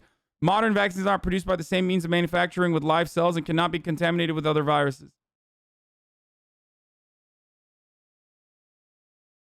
What he's fixing to do, that's all I'm concerned about. I think it is his time where God is separating the sheep from the goats. What are you?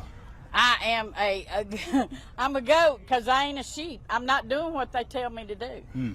I'm fighting against it. Yeah. Dying of a preventable complication is actually God's will, inshallah. And Donnie Sullivan joins us now. Do you think the former president saying that he got the shot, although you said it was timid, nevertheless he did say it, do you think it convinced anyone?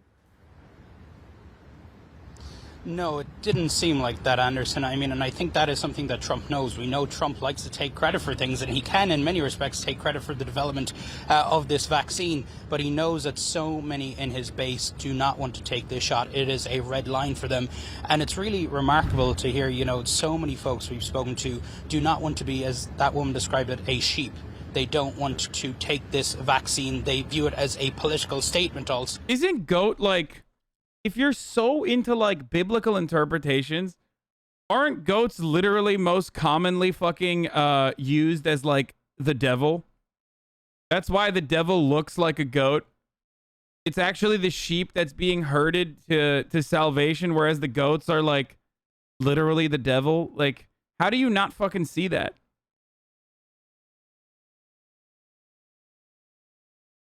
Almost.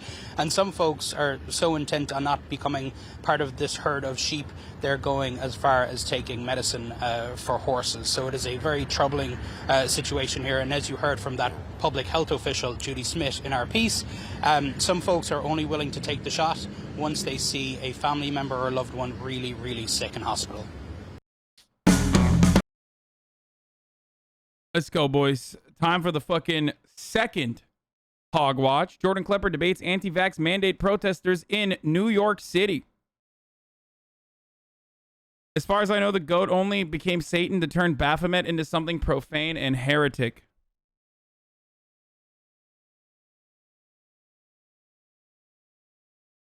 In the book of Revelations, the sheep represent the people who go to heaven, LMAO.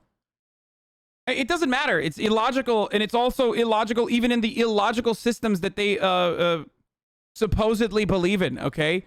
That's the best part about it, is that, like, the best part about this process is that, like, they will build up a value system that is purely on, like, nonsensical, ideological, cultural signifiers, like, you know, loving God and all this other shit, right? And they don't even apply the same fucking symbolisms within their own perpetrated ideological system that they've crafted. Like, they're breaking the rules that they themselves have created. Unlike myself, who never breaks the rules and always runs an ad at the top of the hour. That's right. At the top of the hour, there's a 60-second ad break. If you'd like to no longer see the ads, if you want an ad-free broadcasting experience, you can subscribe. You can do that for $5, or you can do that for free by using your Twitch Prime here rather than anywhere else. That is, of course, if you have an Amazon Prime account. You can steal from someone else and connect it to your Twitch account. Or you can use an ad block or a VPN. But here's the 1-minute ad break now. Twitch Prime is free. There's the ad and there's the video.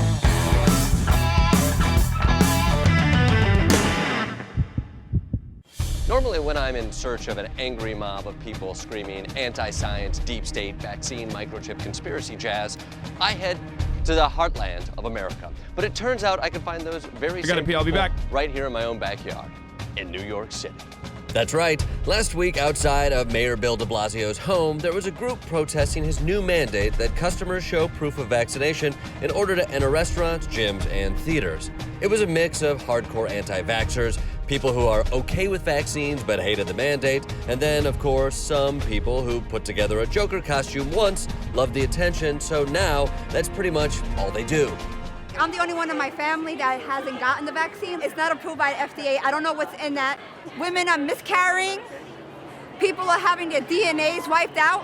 What? What do you mean, like completely wiped out? Yeah, they're telling women that it's okay for you to get the vaccine. What does it mean their DNA is wiped out? Like their immunity is getting wiped out. Because I was saying, like, COVID wiped out 600,000 DNAs. Yes, of course, you know? Actually, some people have died from the vaccine. Don't believe me, go to the media, go to the Google or... Some people have died from COVID. Yes. So many more than from the vaccine. One thing with me, I try not to argue facts. I don't believe that suggesting strongly and coming out with mandates for vaccine. I love that. It's just like everything is in air quotes.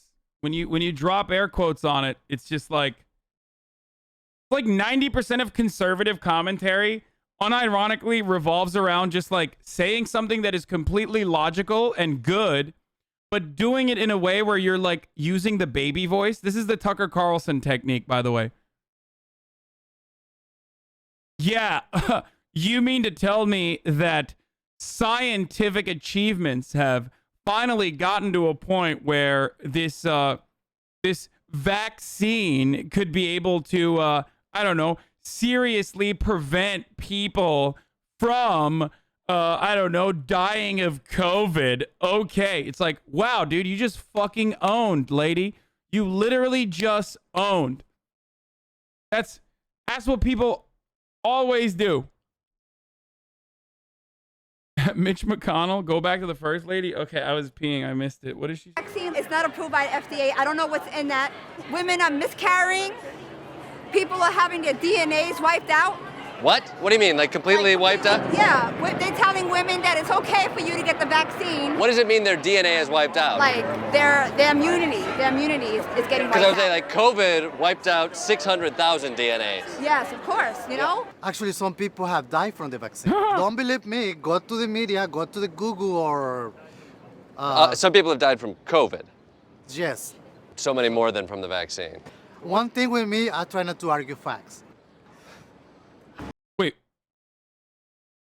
What the fuck does that mean? He's just like,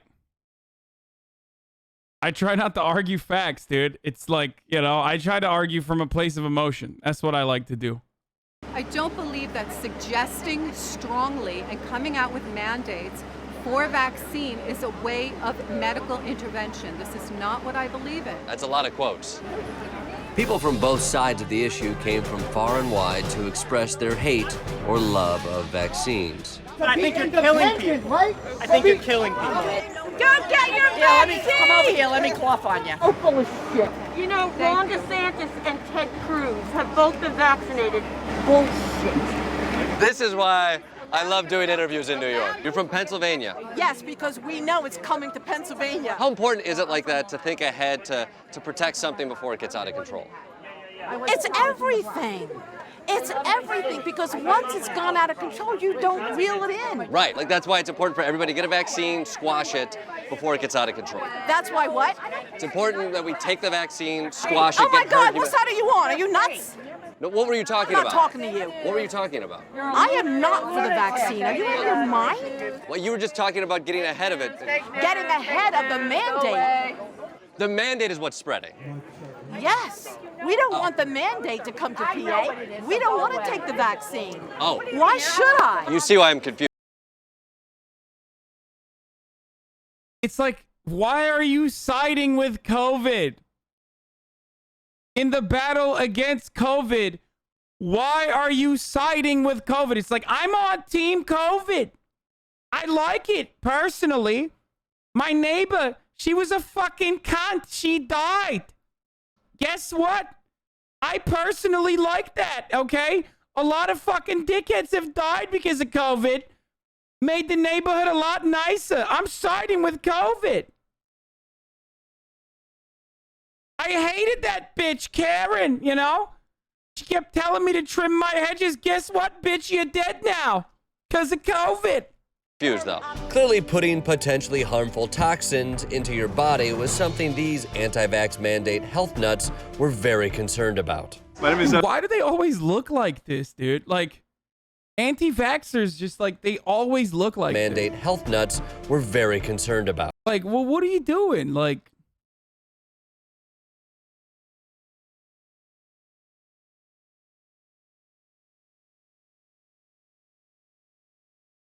just, there's something going on with like so many of these fucking conservatives. Conservatism is like meth, dude. Please do that accent more. What, you want me to do this accent more? This one? The pro-COVID Karen? Out. My name is Edwin de la Cruz, and I'm running for city council. Running for New York office. As a Republican. As a Republican. The science is still new. We still have question marks. We rush the science. Bro, you always are gonna have question marks. Because you're a fucking idiot. Here's the difference between me and these idiots. I know I'm an idiot, okay? These guys just don't know. That's the difference. I know I'm a fucking idiot, so I just, you know, allow the people who are less dumb than me to make this decision and figure the fucking science out. You're never gonna understand what's going on. You're never gonna know. You don't know how a fucking car works, but you sit in one all goddamn day and drive around as you spread your fucking anti-vaxxer conspiracies. You know what I mean? It's so like anti-human to behave this way. I just don't understand how you can be like, we have a lot of questions. Bitch, of course you have a lot of questions. You don't know anything. You're a fucking idiot, dude. No shit, you have a lot of questions. So many things are questionable to you because you're a fucking dumbass. And so am I, okay? I'm a dumbass. So I will look to other less dumb people that have dedicated their entire lives to this and be like, they're probably, you know, I also then will match their interests, okay? If I'm going to be a little bit more skeptical, I'll match their personal interests under a capitalist organization of the economy to what they're saying and what they've done, okay?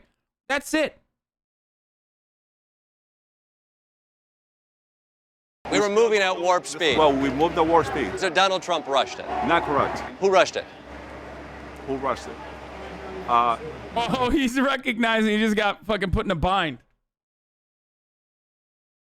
Can I ask, how about if we change places and I start attacking you? You're the one who's running for public office. The Republicans of New York. Wow. Oh, trigger warning, Andrew Giuliani, Rudy Giuliani's son. I'm sorry, I didn't realize he was going to be in this video. Trigger warning, trigger warning. We're clearly trying to move on from the past, and in some cases, forgetting it completely. My name is Vish Burra, and I'm the vice president of the New York Young Republican Club. This is a protest against the anti-freedom mandates from a petty tyrant like Bill de Blasio. Do you think this is something the founding fathers would support? The founding fathers would support vaccine mandates. Yeah. No, I don't believe so. They literally did. They did that. Okay, well, Washington had a vaccine mandate. Well, that's okay. Oh, that's okay. Oh, he's a lower founding father. I mean, I love the lore, but at the end of the day, we are the ones who have to deal with what is going on in America today. What are you going to miss out on if this mandate prevents you? Motherfucker said the lore, dude. Yeah. The lore of eradicating diseases so we could have a higher life expectancy so you could run your dumbass mouth like this, dude. I just tried to get some Thai. I love Thai food. I just tried to get some Thai food around the corner. They told me I couldn't sit down and eat. I can't go in a restaurant. I can't go to a music club. 50% more people who are not going to go out to eat. How are they going to get food? Exactly. Yeah, right? So maybe they'll go out of state and come back. Who knows? If only like the city had a seamless way to get food to their door, fresh, direct way to get there, maybe, you know? Maybe that's it. Their point is this mandate is a slippery slope that only leads to hyperbole. So many don't get it. It's 1937, and never again is now. Do not. A person who clearly understands Nazism, I think. Comply to showing your papers. This isn't Nazi Germany. Maybe you can help me out. I'm seeing signs that say vaccine mandates are fascism, and also signs that say vaccine mandates are communism. Which one is it? It's both. It's both. Those are diametrically opposed ideologies. I don't think it's communism. Based. Okay. That's okay, Jordan. I would never expect a prominent mainstream media figure to ever, you know, draw that line. Like, usually people who understand history will still act like there is that's just the same. Fascism is communism. Remarkably surprising from Jordan Klepper. It's more like a dictatorship. Like we're living in like a Nazi Germany, and the only thing that's missing is the camps and the gas. That's what's happening right now? Yes. Because you can't go to a concert? I can't go to a concert. I can't go to a gym. Okay, I do agree with her on this. Yeah, she's right. Nazi Germany is when no gym. Oh, Jesus Christ. Just such psychos, dude. I'm sorry. I'm not going to do that, like, classic liberal thing of being like, oh my God, this is so anti-Semitic to make the comparison to the fucking Holocaust or whatever. Because, like, that person is so fucking delusional that if you're going to that person about, like, accurate takes on, you know, history, then I don't know what to tell you, okay? They're psychos. They're literally just, like, they're insane. So just laugh about it, okay? I think that's what it was like in Nazi Germany. People Yes, her shirt is on backwards, chat. That is true. were bitching about not going to a gym. Regardless of our differences, this was still New York. A melting pot crammed onto an island, then pushed into a subway car with a rat eating pizza. You're not left or right. You're a new Yorker, and we're in this together. I mean, I've heard the we live in a society line a million times, and we're over it. The we the people thing holds no sway for you. No, we the people is... Who are the people of the we the people that you are willing to support? It's definitely not the illegal immigrants that are bringing COVID over. Dog, you're not white, man. Like, please stop with this. You're not white, brother. Just because you're like the fucking president of the Republican Association of Dipshits doesn't change that reality, okay? Like, the we the people does not feature you, okay? This wasn't designed for you. You should be excited that, like, you are now included in that. Please, what the fuck? Over our border right now, that's for sure. I do not believe that vaccine mandates are constitutionally supported. Which is a bummer because the Supreme Court has upheld it many times. It's not my court. All right, well, enjoy. I hope you don't get sick. Good luck to everyone out there, and may you get the patsy you, our founding fathers, said you deserve to eat. Inside, during a global pandemic. Oh my God. Hey, it's not my Supreme Court. Yeah, if you don't like it, you can get out, right? Palestinian homes are being demolished in Jerusalem. Pirates are running wild on the West Africa's coast. UK Border Patrol plays cat and mouse with smugglers.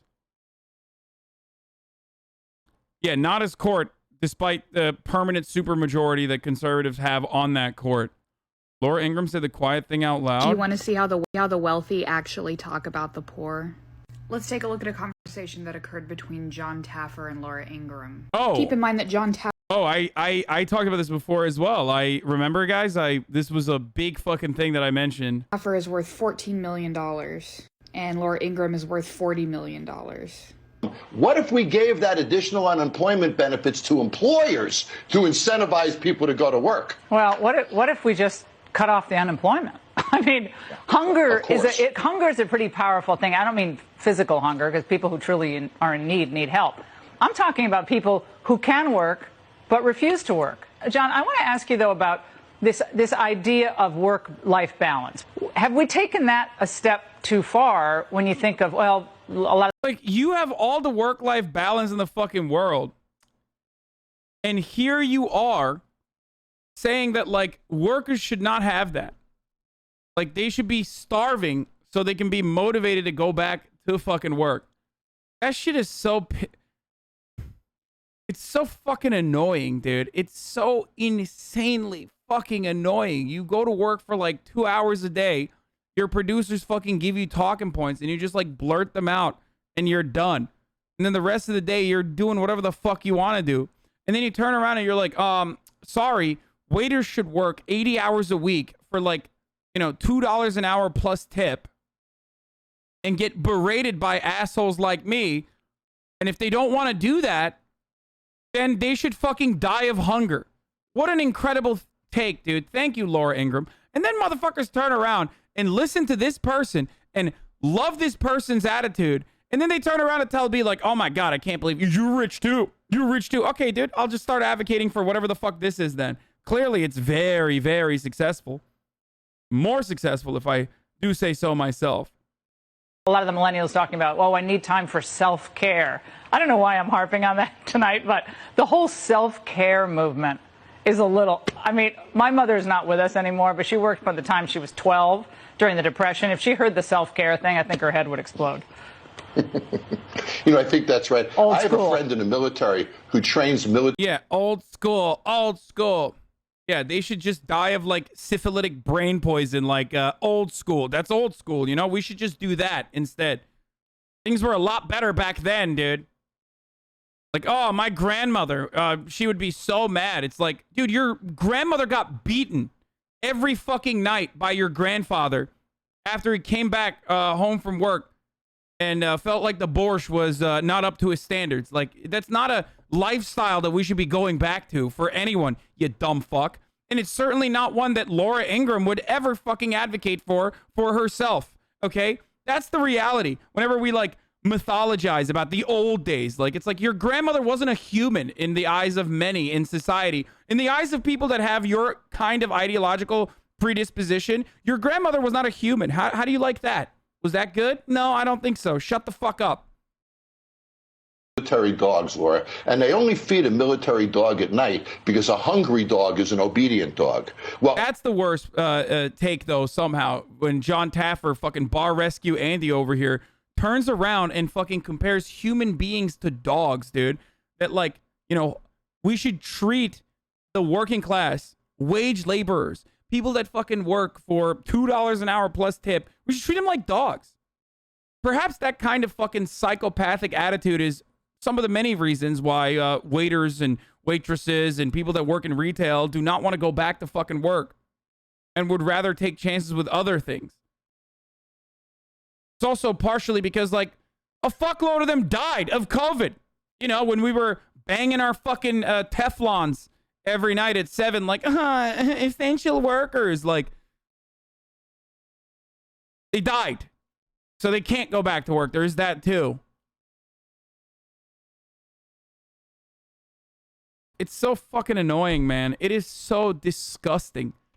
Like, the worst part is, if I talk about capital owners in this way, like hungry, parasitic vermin that want to exploit as many people as they possibly can and have ensured a system, and if I talked about them in similar terms, it's so outside of the scope of comprehension in our current comfortable Western neoliberal attitudes that, like, that is ridiculous. You're advocating for violence. But it's not violent when you literally say we should subjugate the masses and treat them like fucking dogs and ensure that they're starving so they will continue working as wage slaves, okay?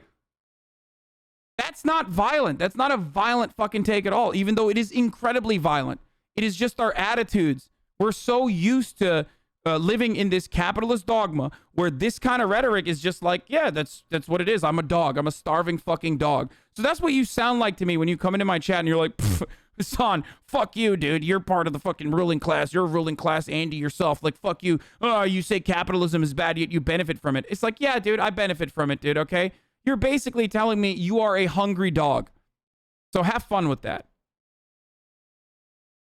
No, you're actually in the wrong here. Capitalism is very good. I am a hungry little dog. I'm a hungry little dog, and I'll keep barking.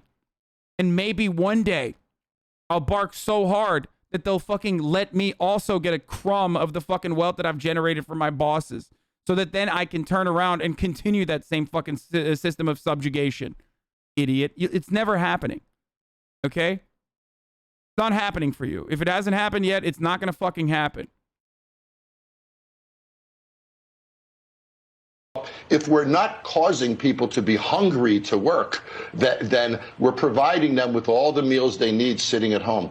So let's break this down. First, Laura suggests that they should cut off unemployment altogether because being hungry is a good motivator. And even though she's quick to correct that she doesn't mean physical hunger, I don't believe that, and I'll get into why as we're breaking this down. Next, Laura brings up the idea of self-care in a mocking tone, and then lauds up this example of her mother who started working when she was 12. Because that's what they want. Trust me, the wealthy would be dying to employ your children if child labor were still legal. Not to mention that the idea that you should take care of yourself to them is laughable. You exist to work. Didn't you get the memo? And next, John Taffer talks about how when you train military dogs, you have to keep them physically hungry, and compares the poor to dogs who should be allowed to starve so that they'll go out and work. It's also not even true. The rich know this. They can't keep the poor so hungry because a hungry dog will fucking bite inevitably, okay? So the rich already know this. That's why we have a welfare state, okay? Like wealthy libertarians behind closed doors call welfare a riot tax, okay? If you push a dog into a fucking corner where it starts recognizing that it's like being purposely starved, the dog is going to do something about it. Which is why I don't believe Laura Ingram's statement that she's not talking about physical hunger. And this whole conversation is predicated on this idea that Laura put out at the beginning of this clip saying that, well, you know, people who can work but don't. It's just this fake idea that people have been putting out there for decades, that the majority of people on unemployment or on welfare are people that are completely capable of working but choose not to. Even though the standards for qualifying for unemployment are incredibly high. These wealthy people don't give a crap about you and would rather see you starve to death if you're not able to work toward their bottom line. We need to stop protecting them. We need to stop defending them. And we need to stop voting against our own best interests to further their... Allah'a inanan bir malın peşine binlerce Amerikalı doluşmuş. Bir de sosyalizm falan diyor. Aynen kanka. 3 milyon dolar ev aldın, sosyalizm kardeşim. Amına kodumun malı. Ben yazılımcı olarak haftada 80 saat çalışıp yıllık 100K doları götümü siktirtirken sen bana sosyalizm falan anlatacaksın he. Here we have a fucking idiotic coder who's a Turk who's saying, I can't believe there are so many fucking idiotic Americans that trust this guy saying socialism and whatnot when he has a $3 million house.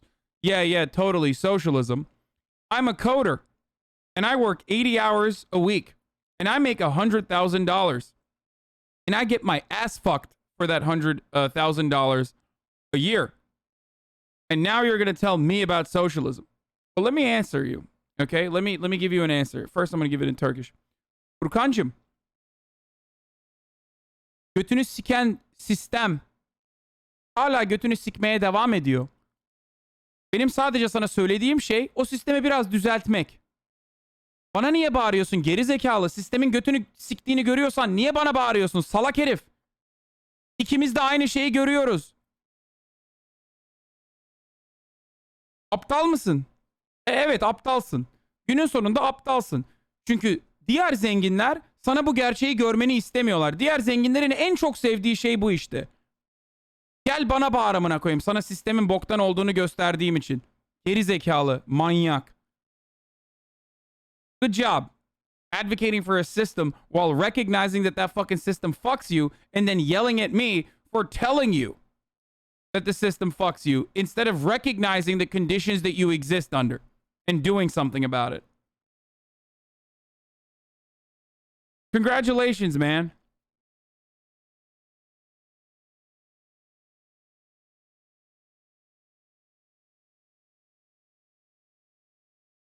It's so fucking dumb to recognize the conditions of your subjugation and then direct your anger at someone who is trying to get other people to recognize that as well. It is the most dumb thing you can do. And guess what, dude? Capital owners love that. Oh, there is nothing better than that. That means that like capitalist dogma is like turnkey. You know, they've turned on the key and the machine keeps going. Now they don't even have to do that. They don't even have to fucking fight their own battles because other dumbass workers will fight it for them. Great, dude. I hope you're happy getting fucked in the ass. Okay. Calls all Americans dumb, proceeds to make a dumb American argument. Good one, Turkish chatter. Yeah. By the way, 100K in Turkey is actually incredible. $100,000 in Turkey is an incredible salary, which is probably why he's like, you know, delusional.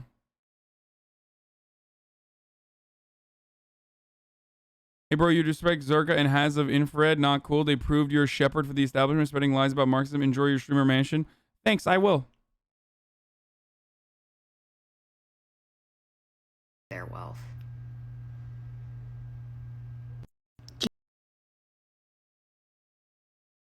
Killed a manager in your head? Yeah, inside of us are 2 wolves and 2 managers.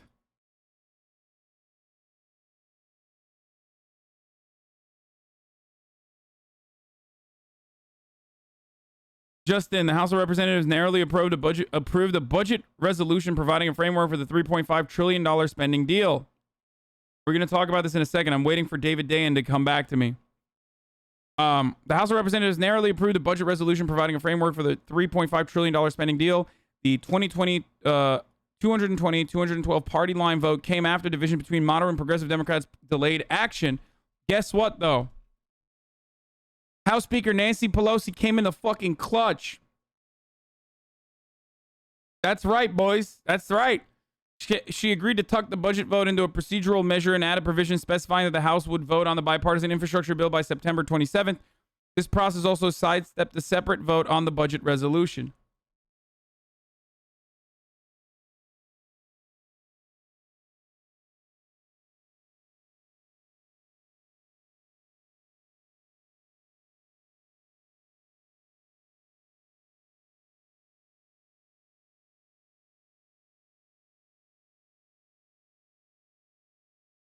So you understand that people are not mad at you because you are rich or you bought a mansion. They're mad and confused because you bought a fucking $3 million house while being such an active socialist for many years. Well, people are always going to be confused, my friend, because people are fucking stupid. And you yourself are one of those fucking stupid people. Sorry, it's just the truth, okay? Like, you are literally personally fucking showing this already yourself.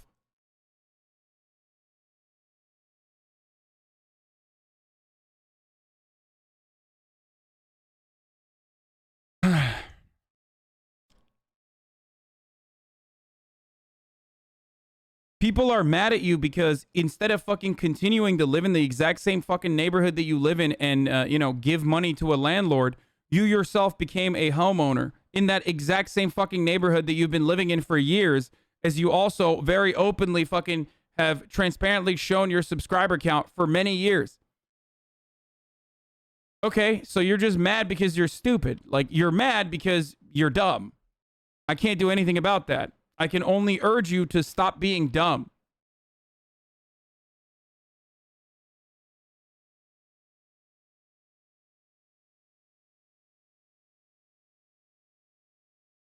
How angry are you actually? I think it's a little unhealthy to feed the trolls 8 hours a day. No, we've moved past it already.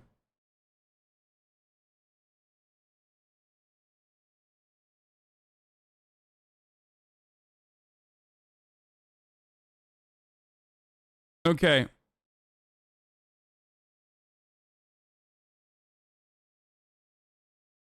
I mean, think about it this way. I fucking yelled about this. Like, there was so many more. Ezzy Morning, thank you for the 5 tier 1 gift subs. There were so many more comments like this, and that's like, that's gone away since the first day. There's just like less and less comments. There's always going to be people that come in here and think this is a good own. And to them, I say, listen, stop fucking advocating for the system that has allowed someone like myself to, you know, be able to purchase the house then when I'm not doing anything, you know? I'm so shitty and I suck and I'm a fucking product of nepotism. And here I am dominating the system that you are seeking to uphold while you fucking slave away. If you're angry, redirect your anger, not at me, but actually at the system that has allowed someone like myself to get to this level of wealth and success. How about that? Seriously, dude, the thing that would, oh my God, it would make me so mad. It would make me so fucking mad if like property values in my neighborhood decreased because we got public housing. Fuck, man, I would be so pissed. I'd be so pissed if like the only allowance afforded to these fucking fat cat developers was to make affordable housing so that people don't get priced out, or we put like price restrictions on houses. Oh man, that would suck. Oh, if you're really fucking triggered, dude, if you really want to trigger me, that's what you should do. You know, fuck, I would be real mad. No, I would be so mad. Please. Please don't do that. That would ruin my whole game plan of, you know, advocating against things like that, because that's what I do. Speaking of housing and whatnot, here is Mike Bonin, who himself used to be unhoused. This is what he had to say. This is a really good video. I wanted to show this to you. I retweeted it last night.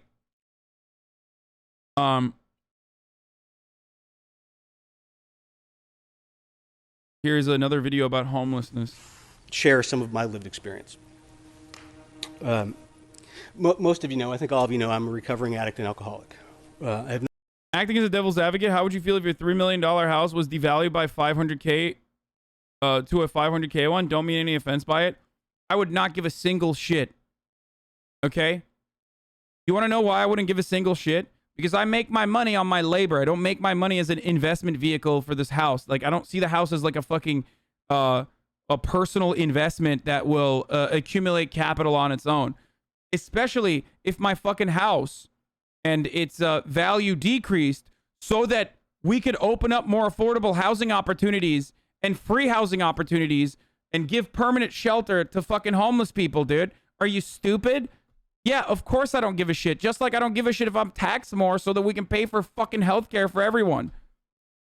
It's idiotic. And if you did not understand that, you are silly as fuck.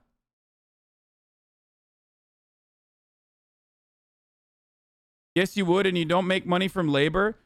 I'm literally currently making money from labor, okay? Like, you are contributing to that right now inadvertently for watching for free. You think you're watching for free, but you're not. You're another blip on there, on that top number right there, 38,314. You're one of those people that is contributing to this labor without even recognizing that you are.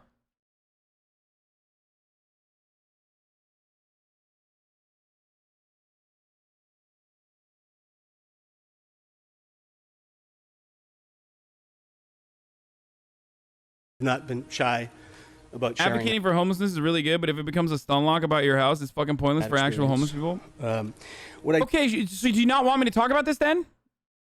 I think it's the most productive way that I can turn this idiotic conversation into something that's actually productive for thousands of people that fucking come into this chat, okay? If you're coming to this chat to shit on me about the fucking house, and then I turn the conversation back to like public housing and measures to combat homelessness in this fucking state, then I'm doing the most of a fucking shitty situation. I don't share as openly or as frequently about is my experience being unhoused. Some of those nights, I slept in my car. And a few of those nights, when my car was in the shop, I slept on the beach.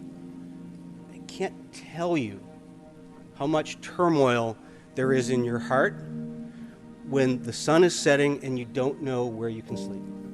I can't adequately express the combination of shame and frustration and anger and desperation and confusion you feel in that moment.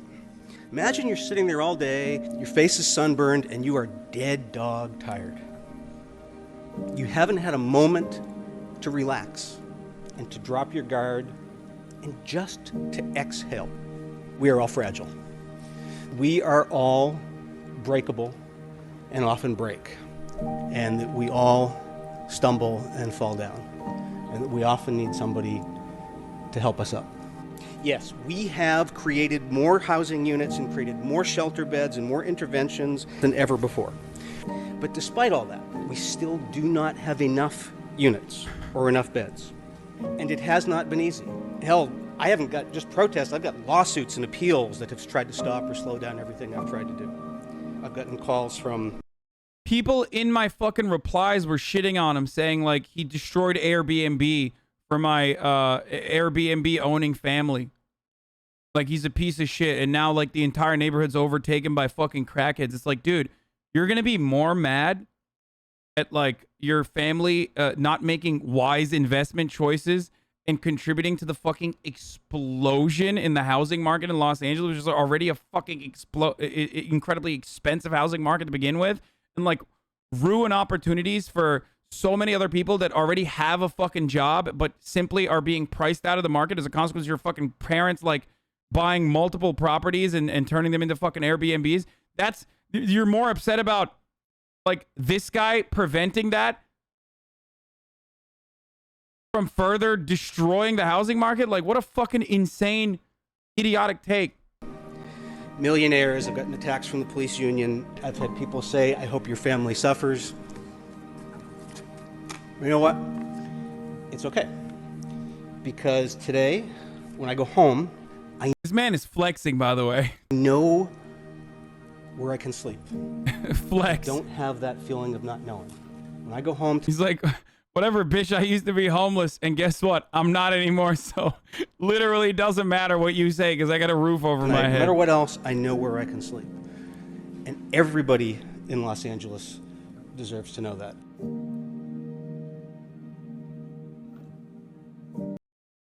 Anyway.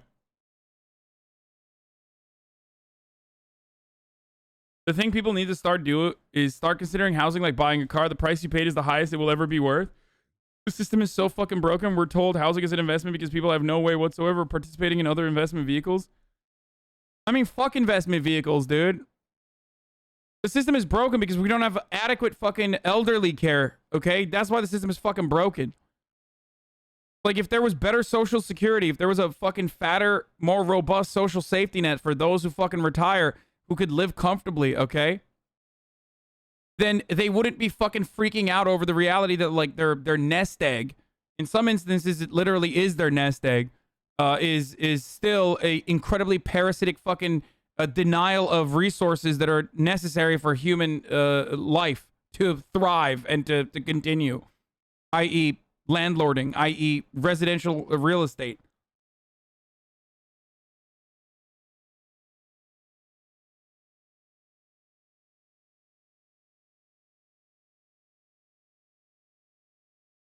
That is a massive problem as well. That's the other part of the problem.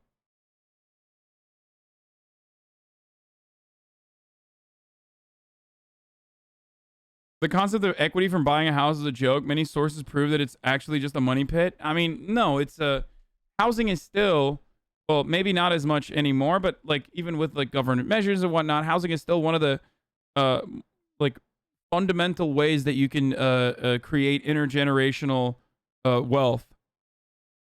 Like it's part of... It's basically part of the... Thank you, Zoe Xenon, for the 521 gifts. It's basically part of the fucking way that so many people have been able to do that for their next generation.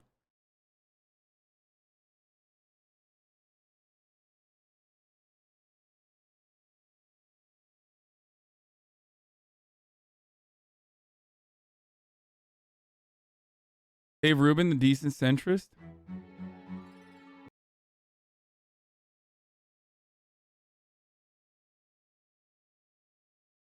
Sturgis ended 9 days ago. Today, 2 of the 3 fastest growing counties in the United States for COVID cases are Meade County and Sturgis, and Lawrence County, which is next door. Nice, dude. 229% growth in hospitalizations. I wonder where the fuck that's coming from. 38% fully vaccinated, 37% fully vaccinated.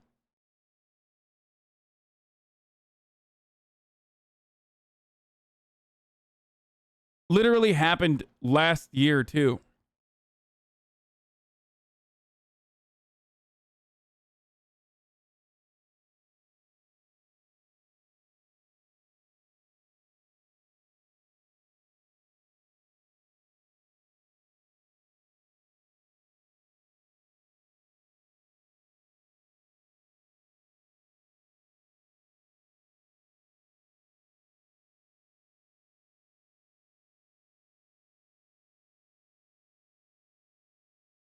It's even worse for people who come here on student visa. You have to build your wealth up to getting a house, usually at lower wages than your American counterparts, and always insecure about the visa status.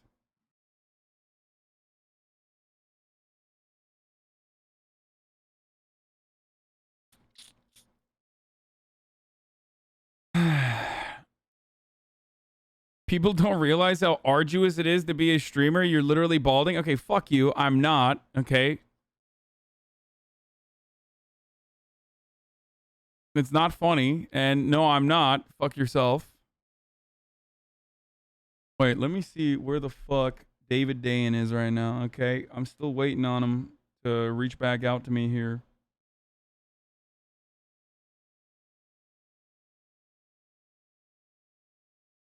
So we can talk about this. But even though the House moderates caved already, which they were going to regardless. The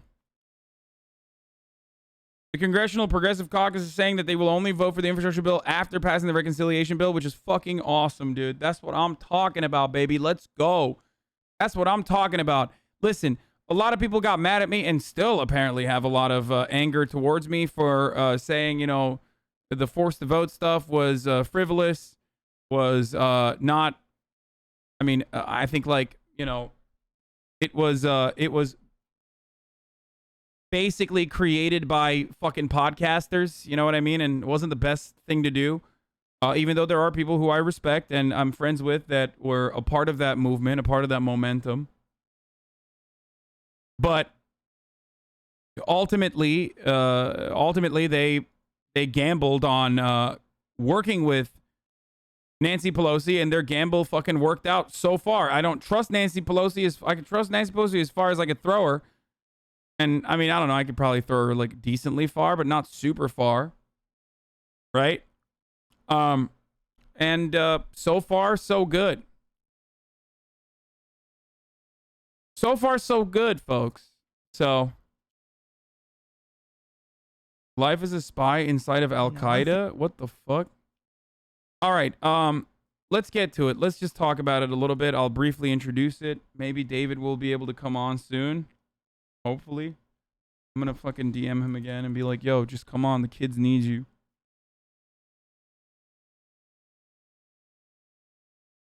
Ready?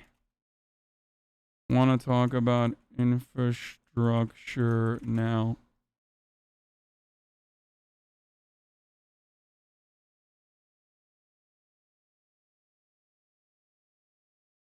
Okay. No, not David Dole. David motherfucking Dayen of the American Prospect, folks. Get on Discord and call me.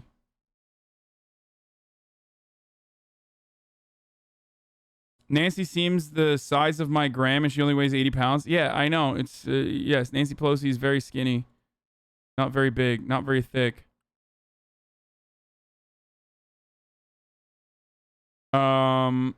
Let me see. What else was I going to show you guys? Oh, I was going to show you guys this. Yesterday, something profoundly interesting happened.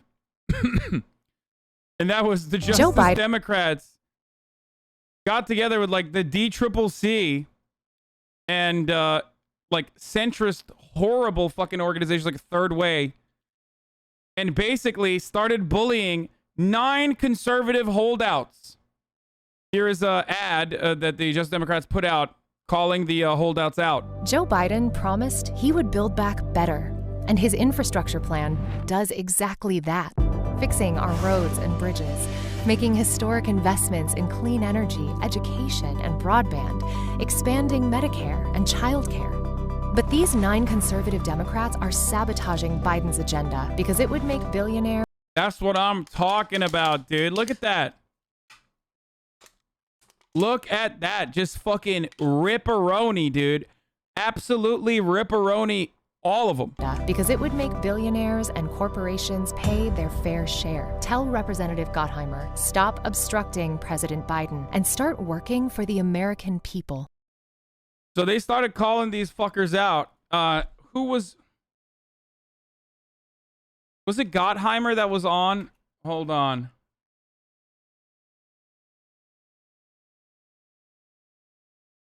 Trying to defend the SALT deductions.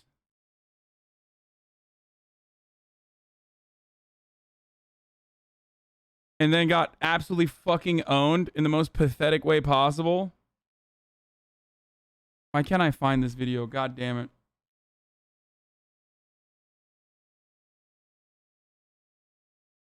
Isn't Manchin and Sinema the ones we should worry about? Okay. Kyrsten Sinema is still a relatively new congressperson, right? She fucking facilitated the bipartisan infrastructure bill. She's not going to fucking nuke her own bill.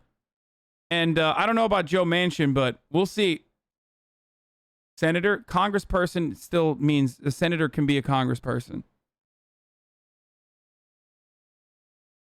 Congress is both the Senate and the House of Representatives. Anyway, so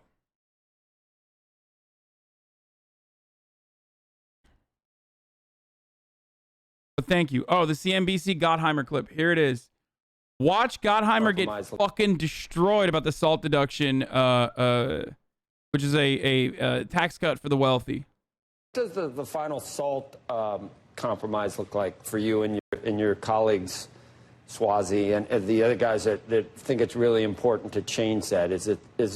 Would you accept a higher cap? Is that what it's going to be? Do you think? My position on that remains unchanged. We've talked about here before. Full reinstatement of the state and local tax deduction. There's no reason why we should be paying taxes twice. And this is a middle class issue here in northern New Jersey. And when we've talked about it's not Bergen County, the median property tax is over $15,000. So people's taxes went up in 2017 when they gutted SALT. Now it's time to reinstate it and get people actually tax relief back here and get them tax cuts back here. You're talking about a teacher and a firefighter. He's not. He's not talking about a teacher and a firefighter. He's fucking lying. He's talking about rich people living in Bergen County, okay? That's what he's talking about. SALT deductions are helpful to the top 10 to 20% of wealth. Who really will get relief when this gets done, and a third of New Jersey will benefit from it. So that's my fight on the reconciliation package. And we're going to focus on it, and we'll get that done too. Well, you all constantly say you don't like higher taxes in general on anything, and that whole $3.5 trillion boondoggle, you're going to be voting for, taxes out the wazoo, Josh, and I just don't see how we haven't actually seen. Let's look at the total impact.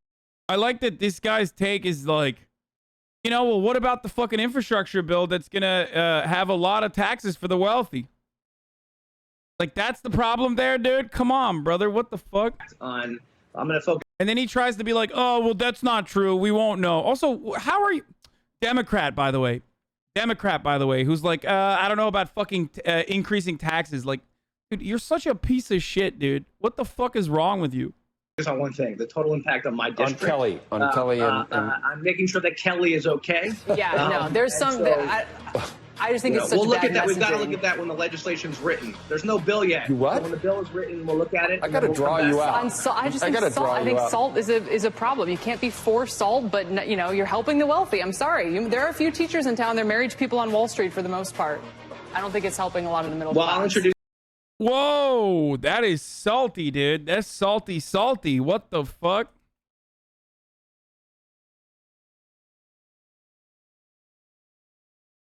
She said, I think there might be some teachers in town that are married to Wall Street brokers, dude. That's awesome.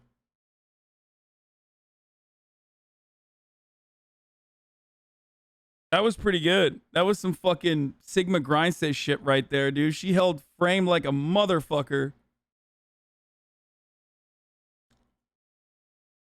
No, I did not watch the LAFD Captain Anti-Vax tirade, dude. Please stop fucking, like, screeching about it in the chat. I don't care. I didn't see it.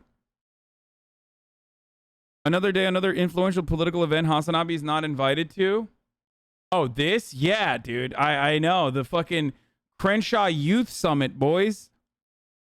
We'll get to that in a little bit. Hold on. I'm waiting on David to come on right now. David Dayen of the American Prospect's going to be here. He's going to give us his take on the infrastructure bill and what he believes is going to happen.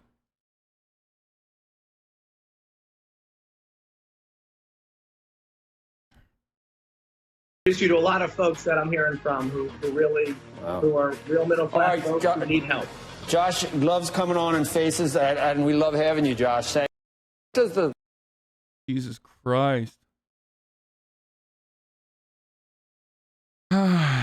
Ratio plus you fell. Well, damn, this work don't here. Work. Blah,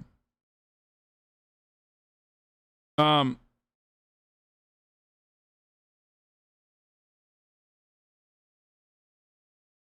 Larry Elder's old daytime court show, Moral Court? What the fuck is this?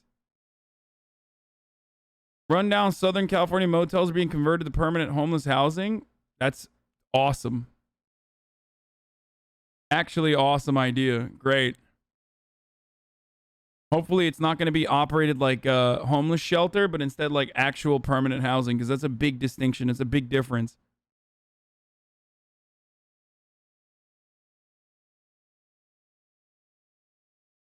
This is what Hasan should have bought.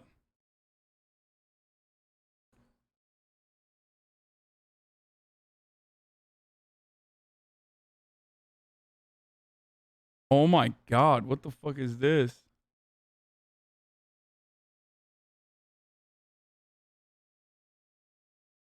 Lib Crusher.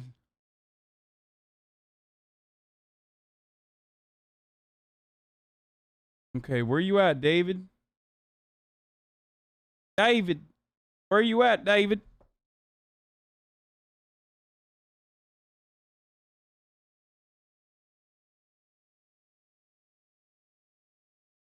Wait, what did he say? He said, I think I need a few minutes. Seems to be in some endless downloading update loop.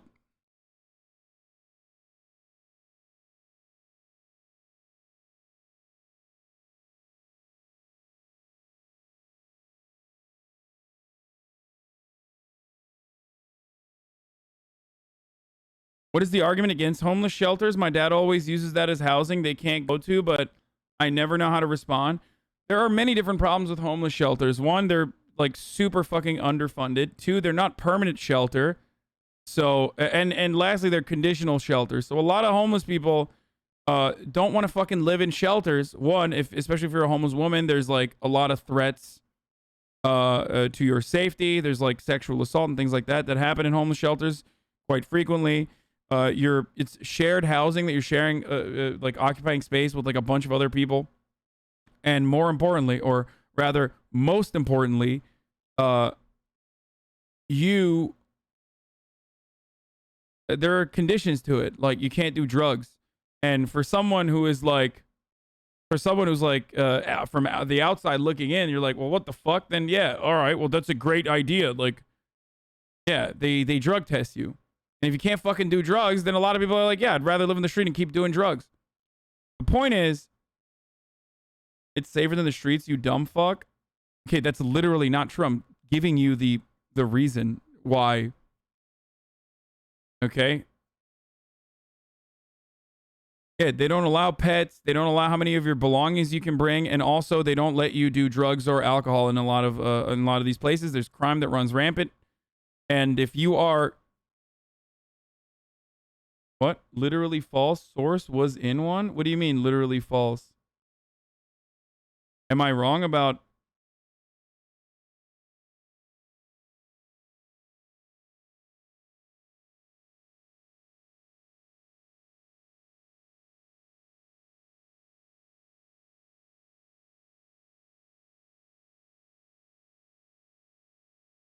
I'm not wrong at all. Anyway, the problem is, like, there's a degree of autonomy that you give up in an effort to be in like a fucking indoor camp, okay? Alongside people that you don't know, where there could be fucking crime and you can't even do like the shit that you want to do, right?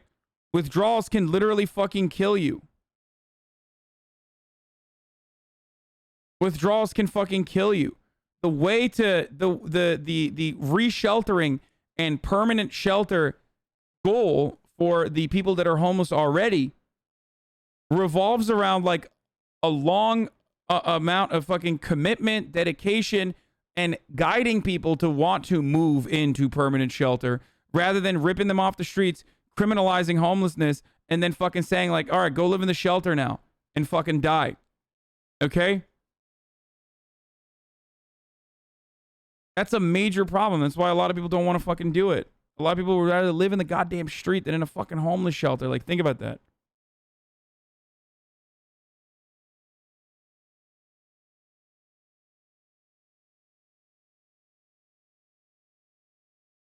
I know you're not a big Reddit guy, but I think this was the best explanation of shelters from a homeless person. r/vagabond, according to a hobo. The problem with the homeless shelter system in America and why it's not being fixed according to a hobo. Let's start with the obvious. The homeless shelter system is broken. Just go down to your local mission or shelter. Just ask any vagabond on this forum. It's obvious. Most shelters are a shit show. They're certainly not a viable solution to the problem of modern homelessness. As a vagabond of 18 years... Oh, dude, this is the crustiest of anarchists writing this. Okay, I've been to hundreds of homeless shelters across America. As a volunteer and a founder of a nonprofit group of homeless volunteers, I've volunteered at hundreds more. Don't get me started with how bad some of these places are. Allow me to sum up some of my experiences and shed some insight as to what you typically expect at your local shelters. Bed bugs, lice, scabies, athlete's foot, attempted murders, actual fucking murders, drug overdoses, whatever drug you want, getting all your shit stolen, listening to some evangelical nutscape preachers spew brim and firestone from the book of Revelations, listening to some tweaked out and unmedicated severe schizophrenic trying to fight the preacher, or fighting a telephone pole while also screaming about revelations, and lots of offers to have your dick or clit sucked for $50 or $20 rock. Oh, I could go on and on, including more greatest hits such as getting beat up from someone released from prison the day before. Wait, is that guy trying to piss on my pit bull mix? Do not look at a single person in the eye, including staff. Eyes down, eyes down, eyes down. Is this soup or is this goop? Maybe cream soup or something. Wait, this soup is made out of plasma. What actual scientific element dies in this goop to fall under? Okay, I'll stop. You get it. You wouldn't want to send your worst enemy to most shelters. Trust me, I have. It's a great way to get rid of lame-ass oogles and trust fund scumfucks from blowing up our jungles and hop-outs. Just send them to the Union Gospel Mission over on 12th Street at 5 p.m. They may never come back. I've personally had jail experiences that were by far safer and more tolerable than many of the shelters I've been to. Not all, but some, maybe even most. I'm not joking. I'm not exaggerating. I'm not trying to bash the system out of mere spite. It is bad.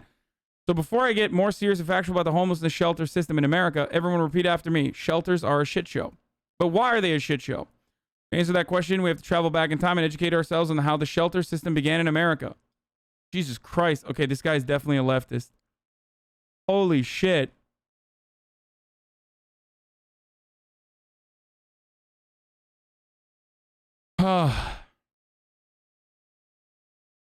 Are we just going to read this entire thing for him to basically say what I summarized already, which is that, like, they're unsafe, they're not meant as permanent housing, and permanent housing is what, like, is precisely needed alongside medical care, attention, therapy, mental health treatment, and overall an effort to personally make people want to get off of the drugs and get permanent job opportunities on top of that through training programs. You hit your reading limit? Yes.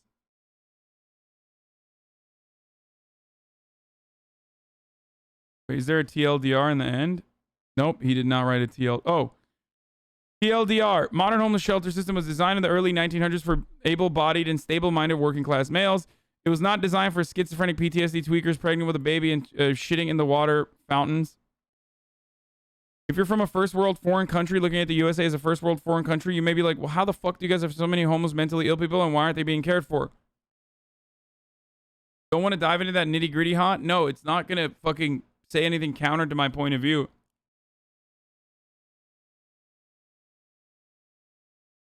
My two best answers to that. The USA, once upon a fucking time before Reagan the Great, we had asylum and hospitals and state-run facilities to house mentally homeless people and veterans. They were all shut down more than a quarter of a century ago, and everyone that was in them was basically dropped out into the streets. Those places were mostly shit shows as well, as they basically experimented on them with all sorts of fucked up pills and mental toxins. It is true. Asylums are also fucking incredibly awful. They basically just gave them lithium and let them drool down the hallway into oblivion for several hours. Many of them were places nightmares are made out of, as well as several horror movies. Even nursing homes in America are, by far, something to be embarrassed and ashamed about. More than 3/4 of the staff are underqualified and underpaid for the jobs they're supposed to do, and half-assed even don't do those jobs as well. If we invested more in our annual spending towards healthcare towards the mentally, physically disabled and elderly people in this country, we could have hospitals, housing systems that are much more accommodating, more modern, with more qualified staff and professional medical care. But we don't put that money there. We spend 80% on defense and can't shed a single more percent towards healthcare for the elderly and disabled.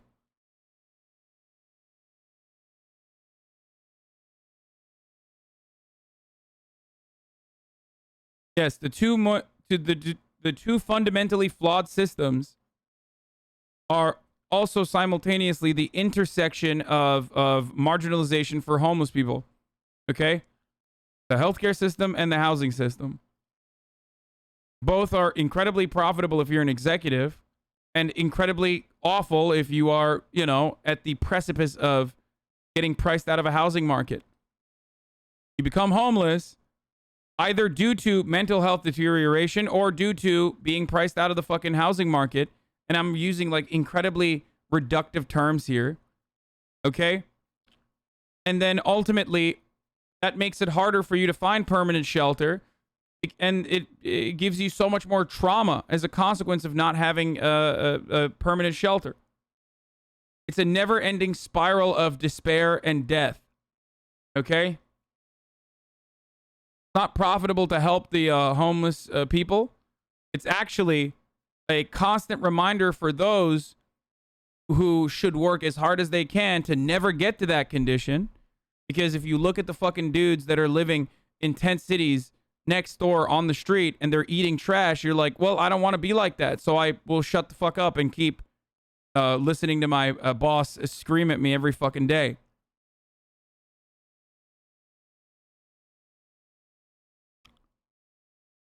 So not only is it not profitable to help homeless people, it's also kind of profitable to keep people in the system of subjugation and use homeless people as an example of what will happen to you if you don't suck it the fuck up and engage in the wage slavery that is incredibly alienating for you.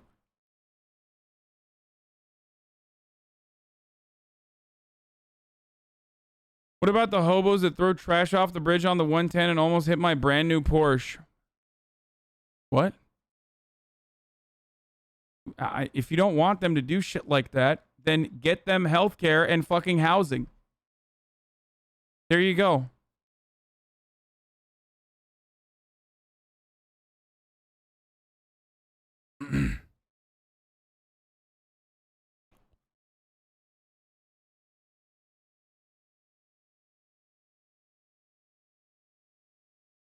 Where is David Dayen, man? I think getting closer. What's the angle for preventing drugs from entering into affordable housing where kids might live near? I just know this will be an argument and need a counter. What? Preventing drugs from entering into affordable housing where kids might live near?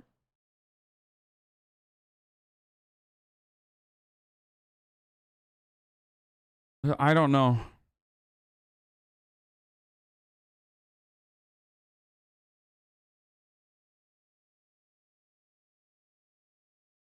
But what I do know is, you know, kids live near drugs already. So, all right, let's see what the county Los Angeles is doing. into housing for the homeless. Now, it's not a shelter, but a place where dozens can have a key to their own home.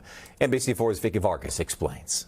It's called permanent supportive housing because it's supposed to be both of those things, permanent for those who move in and supportive as well. Charles Wright jokes he's never lived in a place with 2 closets.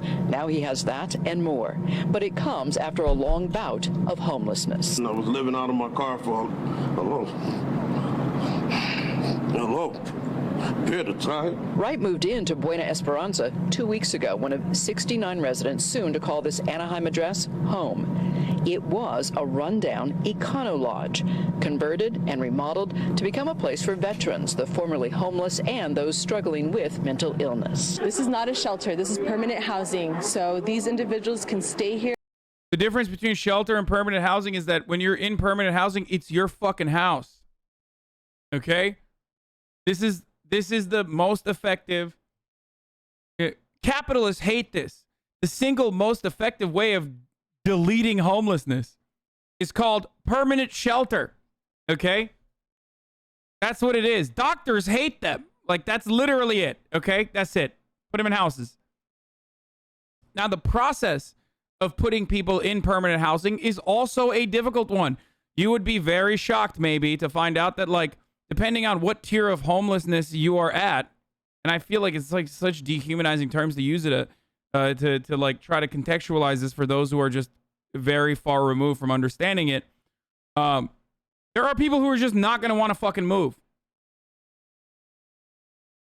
You have to let people have their dogs and their belongings in that permanent housing as well.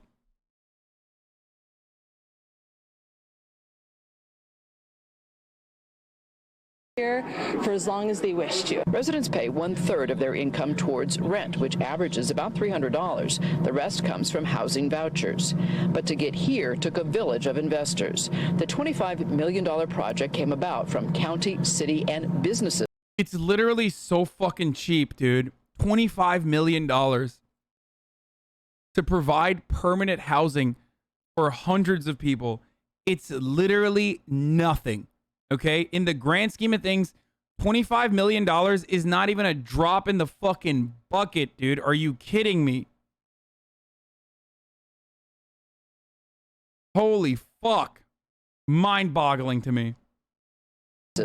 Like Disneyland. The evidence shows 25 million is nothing for you, lol. Are you fucking so dumb that you've like completely...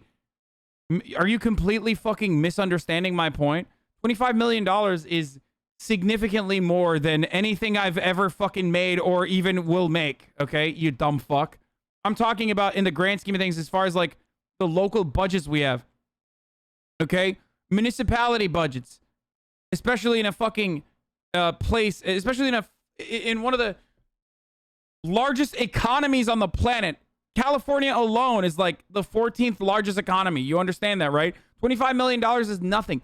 We have a $55 billion budget surplus this fucking year. It's drip, motherfucker. It's literally just like a blip, just a little drop in the bucket.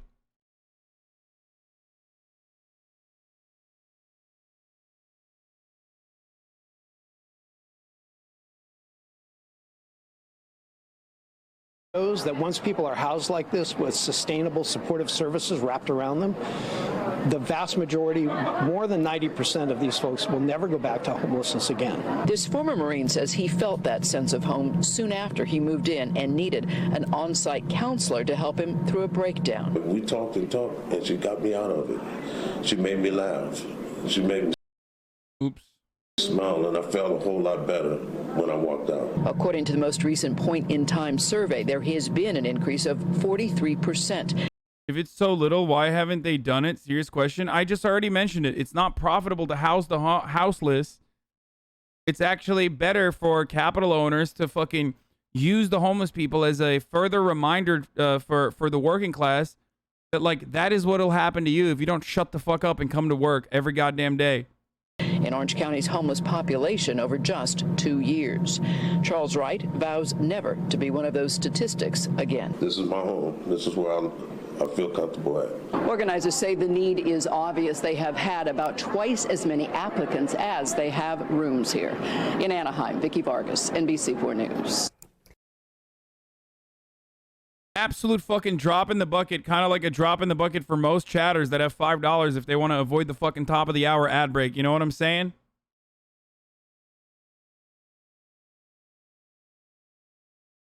Cali had a 75 billion surplus on the last fiscal year. Oh, I thought it was 55. I was wrong. It was 75 billion. Correction. Top of the hour, every hour. It's time for a 60-second ad break. Okay? Time for a 60-second ad break. And if you'd like to no longer see those ads, all you need to do is subscribe. You can do it for $5, or you can do it for free with a Twitch Prime.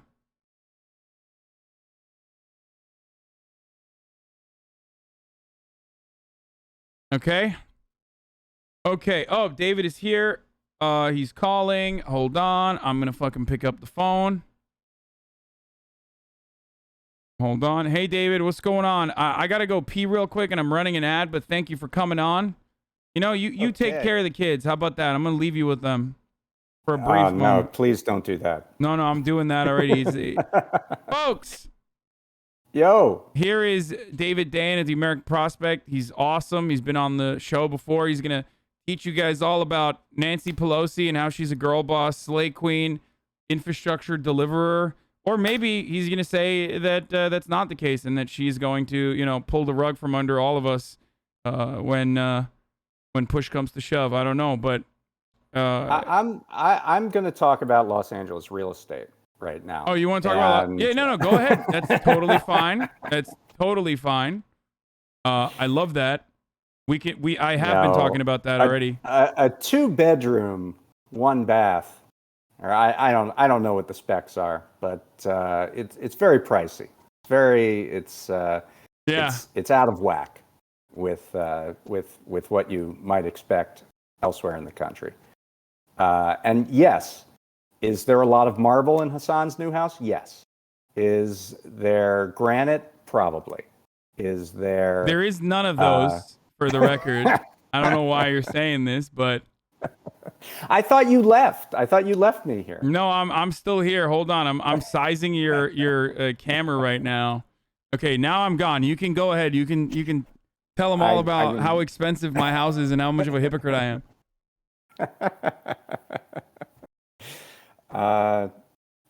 I don't want to do that. Son's a nice guy, but I do hope and expect to get a full crib style tour when it is all ready for move in. You know, want to look up the MLS listing on that one. So I mean, I guess I'll just wait for Hasan to come back here, which should be in moments.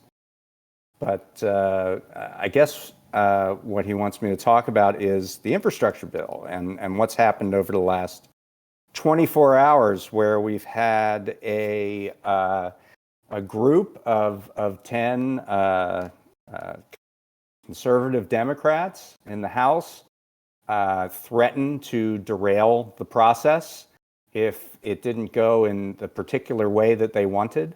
Ultimately, they relented on that, and just I think about an hour ago, we had passage of the budget resolution, which keeps everything on track to pass these two bills. So we have infrastructure, a bipartisan bill that's about $500 billion in new spending, and then we have this budget, which includes $3.5 trillion, or up to $3.5 trillion, in public investment. And the goal is to pass both of these, and nobody trusts each other. So it's kind of like the end scene in Reservoir Dogs, where everyone has the gun cocked on each other, and there's sort of a gentleman's agreement that nobody will shoot. There's no trust between progressives and the conservative wing of the caucus, corporate wing of the caucus. And each side has been scheming to get leverage over the other so that everything passes in the ways that they exactly want. It's simply true that there are more progressives, and not even just progressives, but more members of the House Democratic Caucus who are willing to, who distrust and are willing to blow up this bill or this agenda if it doesn't have their particular needs. Then there are conservative members, which number about 10. I thought it was 9.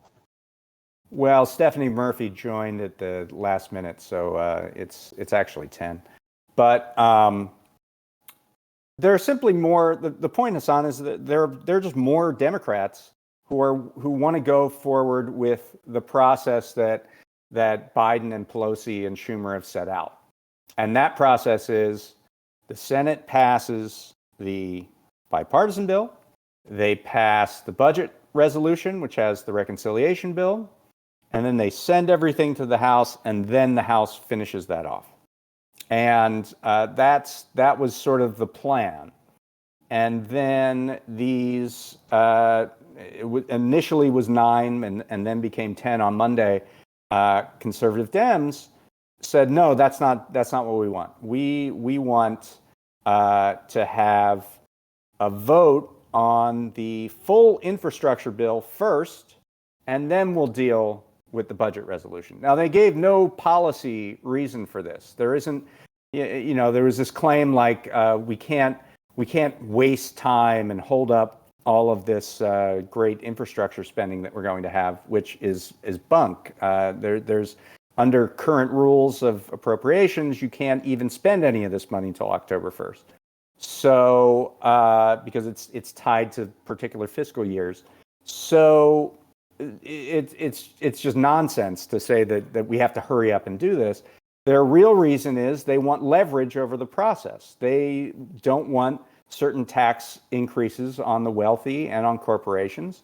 They want a tax cut for wealthy people in the form of repealing the cap on the state and local tax deduction, which is a big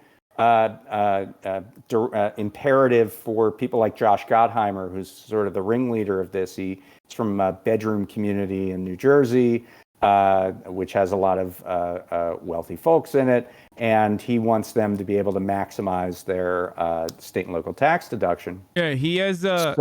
He's talked to some teachers who happen to be married to Wall Street bankers, according to the Squawk, who absolutely promptly owned him. We actually were watching that video of him like talking about how firefighters are paying $15,000 in property taxes, and it's actually the teachers and not necessarily the top 20% of wealth that will be getting the lion's share of tax deduction, tax cuts, basically. Look, man, under his when advocacy. you're a homeowner, you'll see the yoke of the tax authorities come down on your head, and you'll wish that you had that kind of benefit. But the funny part about it is, like, you know, not to bring it back to myself, but like I'm a massive advocate for decreasing my property values all the way to nothing. I don't give a shit. I want to decommodify housing in its entirety. So that's what's something that people don't understand. We can talk about that though, but for the time being, no. Let me continue with this. So anyway, point being, they wanted to pass this bipartisan bill to sort of orphan the reconciliation bill so that they could make demands on it, and up to and including a demand not to pass it at all. Right? The having out there something that they want to pass in the infrastructure bill makes it harder for them to dictate terms on the reconciliation bill. So their whole thinking was, if we delink these two, then we can dominate by just saying this is what we want and just force progressives in line. And progressives have said, no, we're not going to pass this infrastructure bill unless you give us the reconciliation bill. So Nancy Pelosi, like her or hate her, she knows how to count, right? I mean, she knows how to get to the number of votes she needs to pass things, and she knows what path is the most optimal path to get there, right? And she was looking at these two sides. And on one side, there were 9 or 10 conservative members saying, we're going to hold out. And she can only spare 3 votes, right? So, which means she has to flip 7 or 6 of them at some point. And then she's looking at the other side of progressives, where you probably have 60 or 70 or maybe a lot more members. Wasn't it originally 48 of the Progressive Caucus? I believe they came out. Yeah, but I don't think it's limited to progressives. I agree. I agree with you.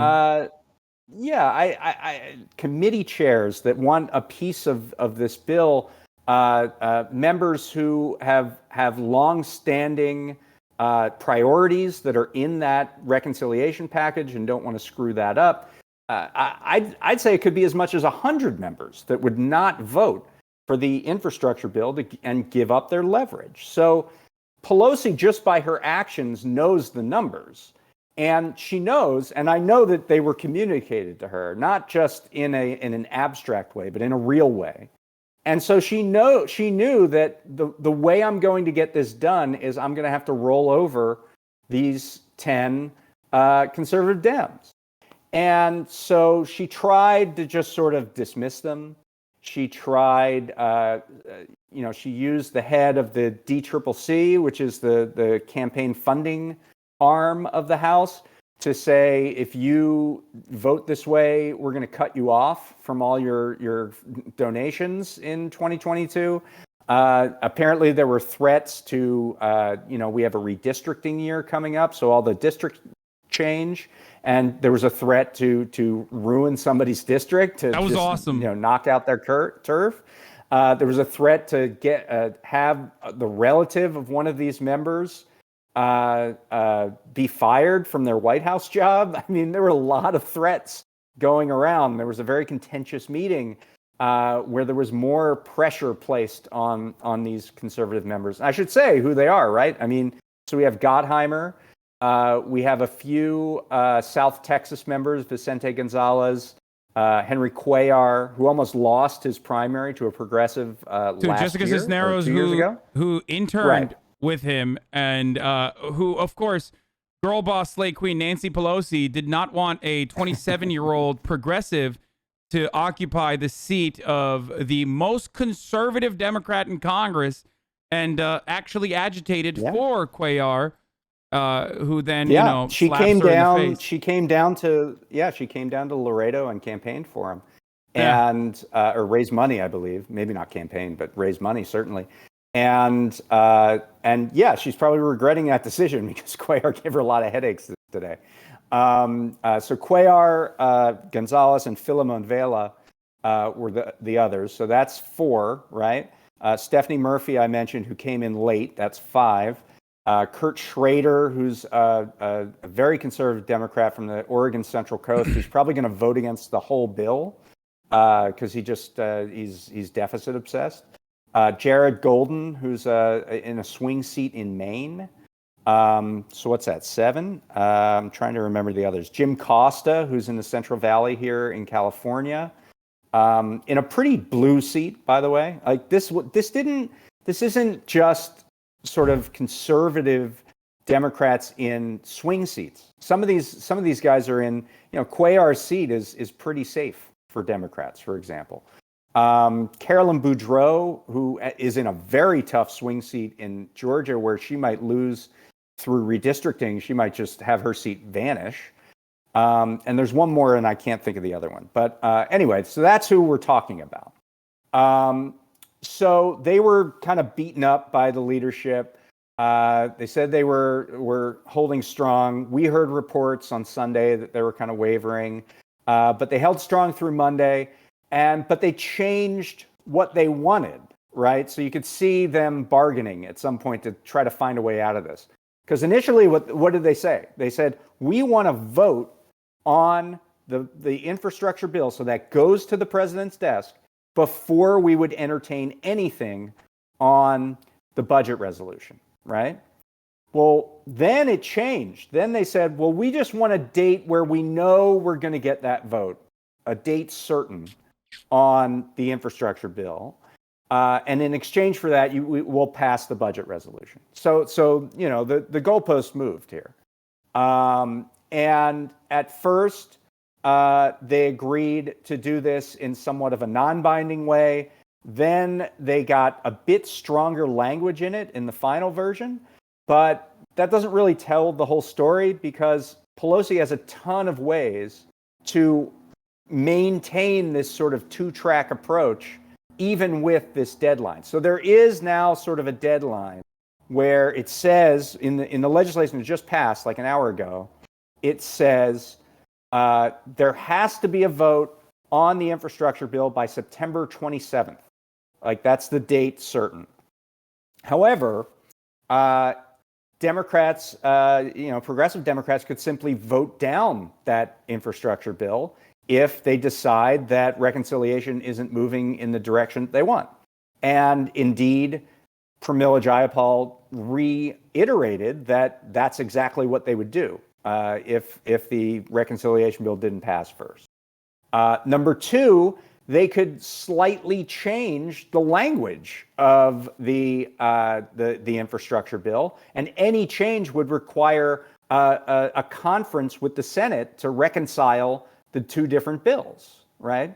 And so that would, again, put us into a negotiation period. The third thing that Pelosi can do, and I know this gets really complicated, but I'm trying to make a larger point. Pelosi, just because a bill passes both houses of Congress, does not mean that it automatically goes to the president. Pelosi has to take a step to send that on to the desk of the president, which means that even if the bill's passed both houses, she could hold on to it until the reconciliation bill passed. That is completely legal under the rules of the House. Do you believe that she would ever do that, though? She did it just recently on impeachment. she held back the articles of impeachment from going from the House to the Senate for several days until she got some concessions out of how they were going to do the structure in the Senate. Yeah, so but that's a little different though. That like doesn't impact a capital. little different. It's a little different, but here's the larger point is there are a lot of ways that this deadline isn't really a deadline. And the second part of that is that I think that at some level, the leadership is happy to have a deadline. That means that now, instead of this amorphous, like, hey, come up with a reconciliation bill whenever you get to it, they can say, we have a timeline. We have a month to put together this bill, and you all have to, resolve your differences, because on September 27th, we're going in the House with this bill, or else we're getting nothing. So, there are a lot of ways in which this thing still looks the same way that it did yesterday. So, what are some of the immediate hurdles? Do you think that this will be used as an opportunity by the Democratic Party that always resorts back to the most conservative position? That, like, I foresee this going smoothly in the least likely circumstance, where Bernie Sanders basically writes the entire Bernie Sanders, along with other progressive members, writes the spending on this bill, and then the progressive caucus is able to bully everyone into voting for the budget reconciliation first, including Kyrsten Sinema and Joe Manchin and Maggie Hasan and all of the other moderate senators out there. It's infrastructure, so obviously, or it's human infrastructure plus infrastructure. So obviously that's a little bit more likely than full-blown healthcare, even though healthcare is featured in this, as we know, or is slated to be featured in this, because right now there's nothing really featured in this. We just have an outline, right? Well, here's the problem, right, Hasan, is that this was all a fight over the procedure, over the process of getting to this $3.5 trillion bill. Not a single policy within this bill has been set in stone.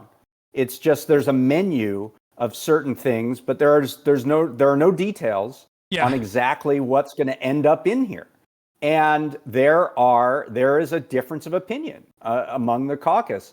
Sinema reiterated yesterday, I don't agree with the top line number, although she's not giving any details either. Like, what do you actually disagree with, right? But she's saying, I don't want 3.5 trillion. Manchin has said that. Several members of the House have said that.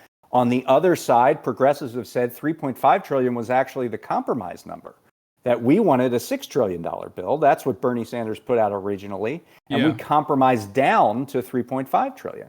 So all of these differences of opinions still exist. And now there's only a month to actually resolve them.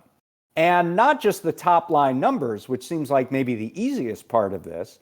Okay, maybe it's 3.4 instead of 3.5 or whatever, but all the details, right? What, if you're going to cut something, what gets cut? Is it universal pre-K? Is it free community college?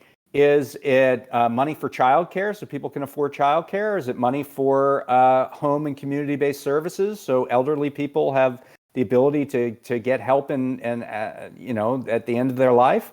Is it the Medicare changes to add dental, vision, and hearing? Is it, what is it, right? So they have to figure out exactly what those all look like. And they have to figure out the whole tax side, right? Which is, how are we going to offset this? Biden has said he wants it all paid for. Pelosi has said that at times, but at other times they've said maybe it won't all be paid for. There's a concession here that you can pay for this with long-term economic growth, which means you just don't pay for it. And there's a good argument for that, right? If you're improving the education and improving the productivity through infrastructure spending, that it does pay for itself. It's an investment, and investments do pay off. Exactly. But what taxes are you going to do, right? And if you're not interested in taxes, are you willing to cut the prices that Medicare pays for prescription drugs to the degree to offset, to generate some budget savings. You know, a lot of the members on the conservative side have had problems with various tax parts, whether it's increasing individual tax rates, increasing the corporate tax rate, having a minimum corporate tax so that any company that says in earnings statements that they made X amount of profit should pay a percentage of that profit and eliminate the loopholes, that there's a minimum tax that they pay. Is there going to be the kind of changes to estate taxes and inheritance taxes and capital gains taxes? Are they going to get rid of the loophole on hedge funds so that they show their income as capital gains and save a lot of money? All of these things have to be figured out, and they have a month. They have a month now to do it. So this is going to be really, really difficult, and there really is a non-zero chance that none of it gets done. I mean, I think the chance of, if I would rank them all, the chances go like something gets done, right, where both things pass. The second chance would be nothing gets done, neither things pass. Way below that is that only the infrastructure bill passes, because I just don't see that that's going to happen. I think this is an all or nothing kind of game, and there's a lot of pressure on the Democratic Party to deliver this for their constituents. This is what they ran on. This is what they said they were going to do. They believe that their political future is tied to it. They think that they can't win in 2022 without delivering something for the public that's tangible. And in their darker moments, they probably think, yeah, go ahead. Yeah, no, I was going to say, this is it. I think that this is, especially with like the Afghan withdrawal and all this other stuff with Joe Biden's like approval rating that was like record high, going down a little bit with the media constantly battering him. If the Democrats don't get this done, I mean, it's over. It's a wrap for their 2022 chances. And I think they know that their 2022 chances are pretty dim anyway, right? I mean, with redistricting and what normally happens in a midterm, a lot of the older members that have, and Pelosi is right in with this, who have been around for a long time, who've wanted to do a lot of these kinds of things like paid family leave and expanding the child tax credit and all the education stuff and the healthcare stuff. They've wanted to do them for decades. They know this is it. This is like the last chance that they're going to have. There's probably not going to be a chance to do this after 2022. And so that creates a lot of pressure. And the fact that you need everyone to do this. Every Democratic senator has to agree, and virtually every Democratic House member has to agree to get the majority vote. They have 3 votes to spare in the House of Representatives. So this is the kind of thing where they all jump together or they all fall together. So I think that's that dynamic creates a situation where there's just a lot of momentum to pass something. And if you give some sort of face-saving measure to the conservatives, to Manchin, to Sinema, to Gottheimer, that will get it done. But that doesn't, just because there's that kind of pressure doesn't mean that this is a done deal. So who do you think are the most likely spoilers here? And what are the immediate poison pills, for example?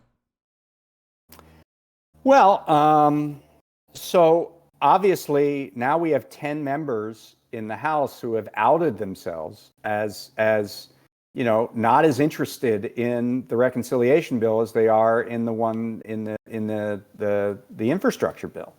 And as I said, those members, the whole state and local tax deduction thing, I think could be a poison pill, because that's going to cost a lot of money, hundreds of billions of dollars. And the whole point is we have this level of spending and we want to offset it with tax changes. But that tax change would actually cost a lot of money. And so that would frustrate the ability to have this thing balance, which is not what's needed. It's not necessary, but it's what the same people who want this big tax break, those same people want the thing to stay in balance, right? So it's at cross principles. So that's, I think, going to be one problem. I think that, I mean, on everything else, it's all about details. We don't know what the pre-case thing is going to look like. Is it going to be, is there going to be a share of somebody's income that they're going to have to pay in to get pre-K? Is it going to be funded completely by the government? Is it going to be a federal-state partnership? Is it going to be publicly provided? Is it going to be a public-private partnership? I mean, and that's just one aspect of what are many of the same kind of decisions that you have to make on each one of these items. And so I think that if you think of it that way, almost everything is a poison pill, right? Almost everything could derail the process. The question is where, the question is not just where Manchin and Sinema and the conservative Democrats are going to take their stand, but where are the progressives going to make their stand?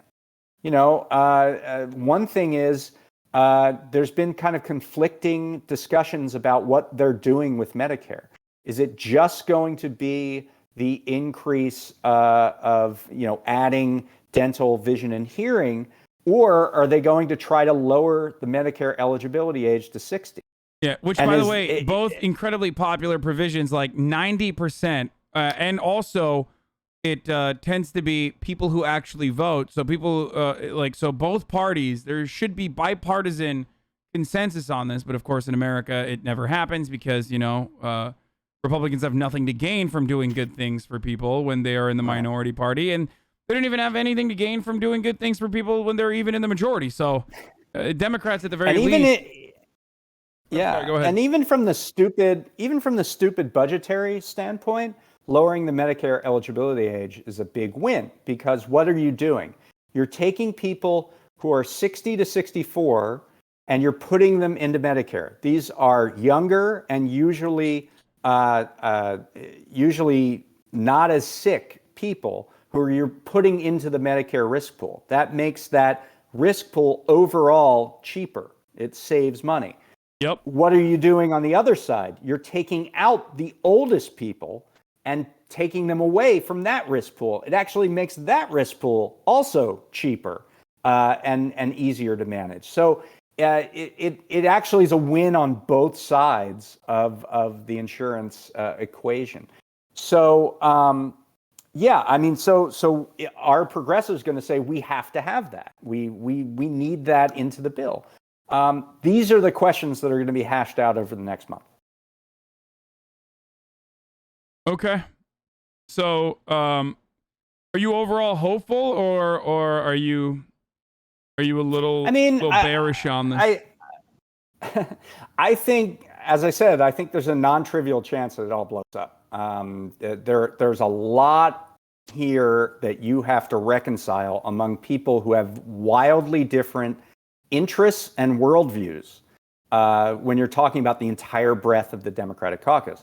But there's one thing keeping them all together, and that's their sort of political survival instinct. The idea that the only way that Democrats get to keep their nice offices and being in the majority and their gavels is if they go ahead and pass this. And that's pretty powerful. And also, making their president successful and keeping the majority and keeping the White House. So there's a lot keeping this up in the air, even though you can think of any of 100 different ways that it could fall apart.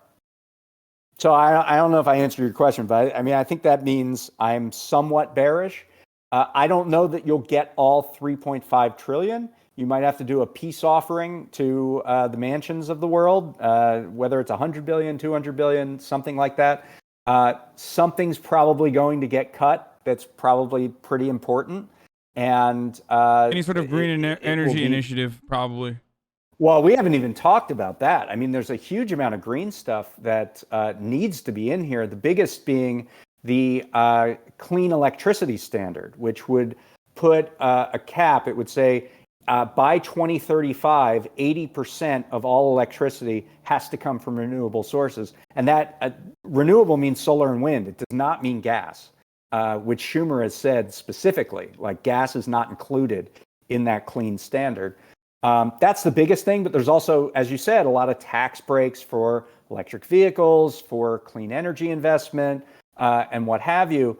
Yeah, I mean, I think they risk a lot if they use that as the place where they're going to cut. And here you have a real clash of wills, right? Because you have Manchin, who literally shot the Green New Deal in a campaign ad with a gun. And you have, people like Sheldon Whitehouse who have said for years that this is the most existential crisis that is facing the United States. And you can add Ed Markey into that or whoever. So those two sides have to reconcile. Like who is going to win out in that battle, and who's going to swallow their pride? So again, that's just one area of many that you have to figure out on this. And the application of pressure that you can put on, congressional members who are at risk of being redistricted out or being bullied is not the same as the kind of pressure that you can put on, unfortunately, senators, especially senators like Joe Manchin, who live in a fucking plus 35 Trump, plus 35 red state. Right. He clearly doesn't care about the people of Virginia. Like, he doesn't care about his own constituents. He's gone against their best interest with... that would be West Virginia. Or sorry, West Virginia. You're right. But yeah, and he's not even up for re-election. Can't believe I said and Virginia. It's unclear whether he's not up for re-election next year, and it's unclear whether he'll ever be up for re-election again in the Senate. In 2024, he might just say sayonara. I mean, he's an old dude. So it's hard to see what leverage you have. There have been reports that Manchin said he'll be a team player, just give me something. But climate's going to be a big issue there. And with Sinema, I mean, certainly her numbers are absolutely cratering in Arizona among Democrats. Wow, that's shocking. So, who would have thought? Yeah, right. But she's not up for re-election next year either. So she might feel like she has a couple years to figure that out. Whereas someone like a Maggie Hasan, who's in New Hampshire and is facing a very tough re-election campaign, what does she see as in her political interest with respect to this? Mark Kelly in Arizona, going to be up for re-election next year, and so on. So it's there's a lot to work through and not a lot of time to do it. And as you say, I mean, the pressure points, they're there because you can build this into, this is whether we keep the majority, this is whether we keep the White House, this is whether you get to keep your chairmanship or subcommittee chairmanship. There are all sorts of things that you can say to a member to get them on board. And then there's the other point of this, which is that traditionally how these things have gone is that progressives at the very end are asked to take one for the team. I mean, that's why this has been so strange to see. I can see that right? happening.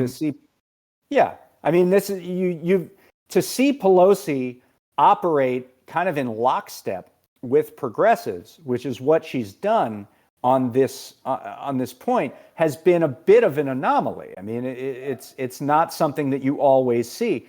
She did it because she felt like this was the path of least resistance for her, but that might change. That might change down the road, and she might say, well, now in order to get this done, I'm going to have to knuckle under the progressives because there's no other way we can pass $3 trillion or $2.5 trillion or whatever it is. So those things can change quickly. Ultimately, I mean, we're talking about Nancy Pelosi here, but like, I think you and I probably both agree that she is significantly better at whipping the House than Dick Durbin and Chuck Schumer are at the Senate. They have conflicting values in a lot of instances. I don't know. I don't know. I mean, Schumer did seem to get the budget resolution done without any trouble. I mean, Gottheimer said, put us through several days of agita trying to figure out, what to do with the budget resolution. Sinema, even though she said she was opposed to 3.5 trillion, passed the budget resolution without argument. So yeah, but I think that's because it hasn't what's been happening written now yet. is kind of upending. Yeah, it hasn't been written, but what's happening now is kind of upending the common wisdom here that Pelosi knows how to count and Schumer doesn't know what he's doing. I mean, I think what we've seen is Schumer's done a pretty decent job at this point, just on a logistical, a tactical level, of getting an infrastructure bill with 68 votes through the Senate, and so far getting the budget resolution done. But as you correctly indicate, there's miles to go here.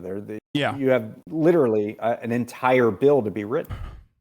And that part of the process could be held back dramatically, I feel like they could slow that down. And now that you have a deadline, now that we have an established deadline, the lack of time is, I feel like, going to work against the progressives. Right. That's one the fear theory that I have.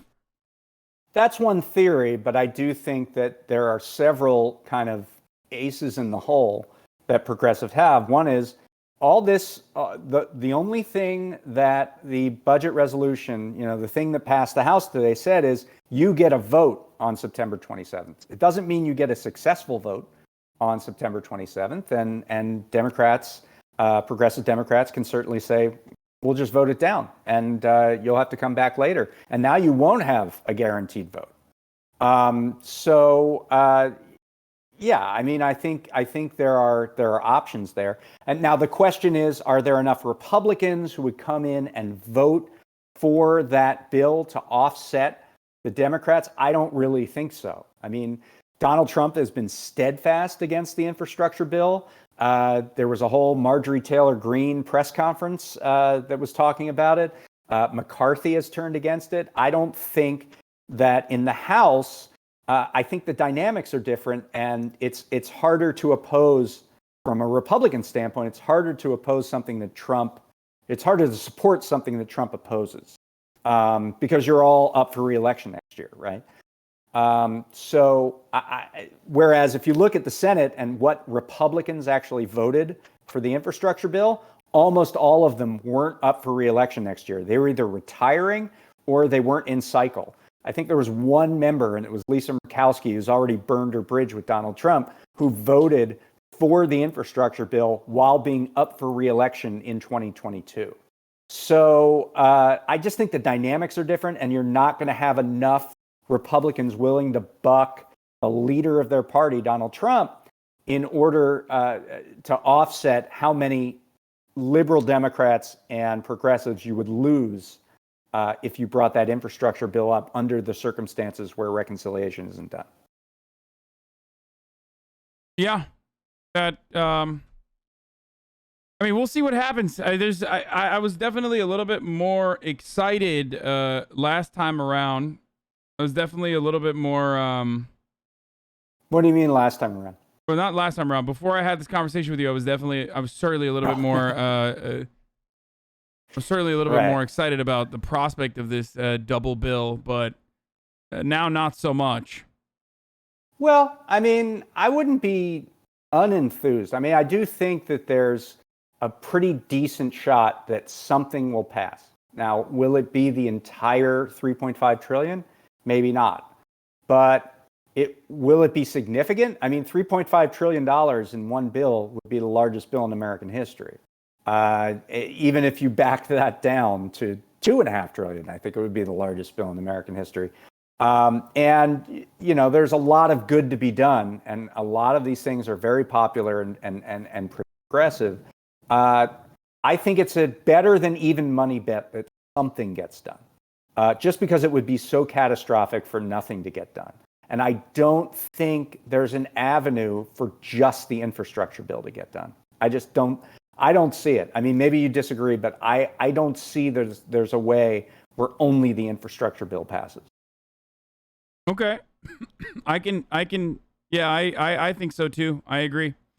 But yeah, I mean, it is uncertain, and it's going to take a lot of effort, particularly even from people on the outside, to agitate and say, talk to their representatives and say, we want this and that. Absolutely. David, is there anything else you want to add to this convo? I want to talk to you about the infrastructure, but no, that's it, man. This was once again incredible. I just want an invite when we get the house put together. You come bring your bathing suit so you can come hop in the pool. We'll do some jacuzzi content this time. Right. We'll talk. Is it okay to get the gold-plated floor wet? Is that all right? Yeah, or no, should totally. I bring a towel? I love the Okay. I've already been doxed into oblivion. But it's certainly not as fancy as the way that people on the internet think it looks, because it's California. So unfortunately, in West Hollywood, $2.7 million. And West Hollywood, those lots are not very big. No, it's 6,000 square. Going on. The lot is 6,000 square, and then the house is 3,800 square feet. Which is nice. I mean, that's nice. That's certainly nice, but that's, we're not talking about Bel Air. Yeah. Okay, David. I mean, listen. If I got that, I think people will probably be trying to murder me, even though they are already currently trying to murder me. So there's that. Well, stay strong, man. All right. Well, thanks a lot for coming on, David. Where can people find you? Is there anything you want to plug? Sure. Prospect.org. We're at it every day. We actually have a newsletter about this whole infrastructure package. It's called Infrastructure Summer. And if you go to prospect.org/newsletter, you can just sign up to that. You'll get it in your inbox. And I'm on Twitter at DDayen, DDAYEN. Like Hot Boy Summer, but for infrastructure. Thanks a lot, David. Thanks for coming on. Right. Thanks, man. Later. All right, folks, that was David Dayen once again. Thank you so much for coming on, David. He's wonderful, brilliant, insightful, offers a lot of analysis, and that you wouldn't normally be able to get anywhere else. But, of course, why the fuck do I do this to a group of individuals that have the collective IQ of 3 and immediately fucking lose their shit when I'm not paying attention to the chat the entire time because you all are a bunch of fucking babies? Oh my God. Chat, let's do a challenge one time, okay? Like, don't behave like little children every single moment that I'm not, like, paying attention to the chat challenge, okay? Make it cancerous for me to have guests on. Holy fuck. It's incredibly fucking annoying, okay? Stop. Anyway, hopefully that was informative for some of you. This is an incredibly important bill. And it is historic.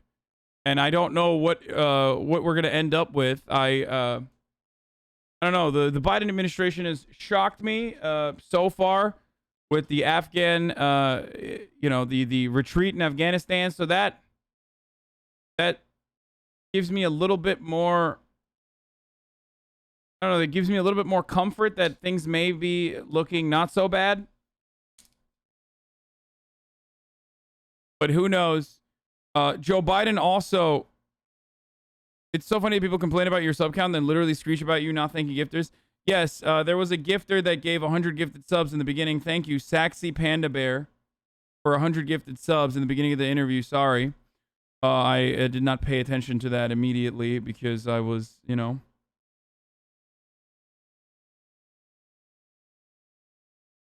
I had a guest on, as you know.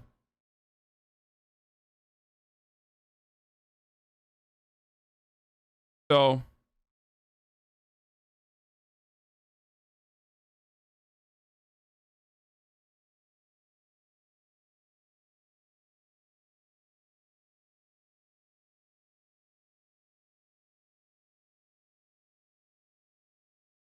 AOC states our position remains unchanged. We only vote for the infrastructure bill when the House passes a reconciliation package that delivers on overdue promises like lowering drug prices, fighting climate change, supporting child care, and providing vision and dental care to seniors. There it is, folks.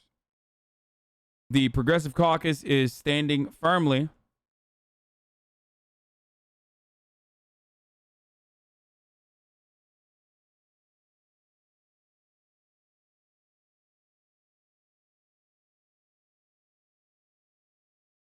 And that is where we are at.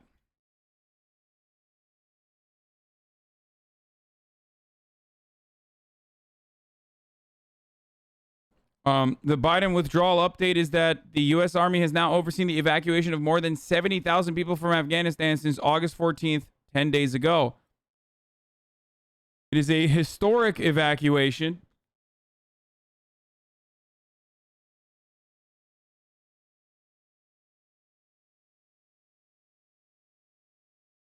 So far. There is a Jen Psaki video in here somewhere that you wanted me to react to with Peter Ducey. But of course, instead of that, everyone is asking me about the fucking Twitch boycott because you guys are like baby-brained and don't care about actual politics, but instead only care about things that are in your immediate vicinity, like the fucking Twitch boycott. I'm already talking to Twitch about the Twitch boycott, okay? We will get to that in a little bit, okay? Holy fucking shit, dude. Please shut the fuck up about the Twitch boycott. I literally do not care. I do not fucking care about this right now, okay? I want to talk about actual fucking news, not some dumb fucking bullshit, okay? Shut the fuck up. Like nothing fucking pisses me off more than like dumbasses in the chat who are like, Asmongold did this. Watch this. Watch this. Please watch this. It's like, no, we're not doing that right now, okay? You fucking baby. We're not doing that right now. Shut the fuck up.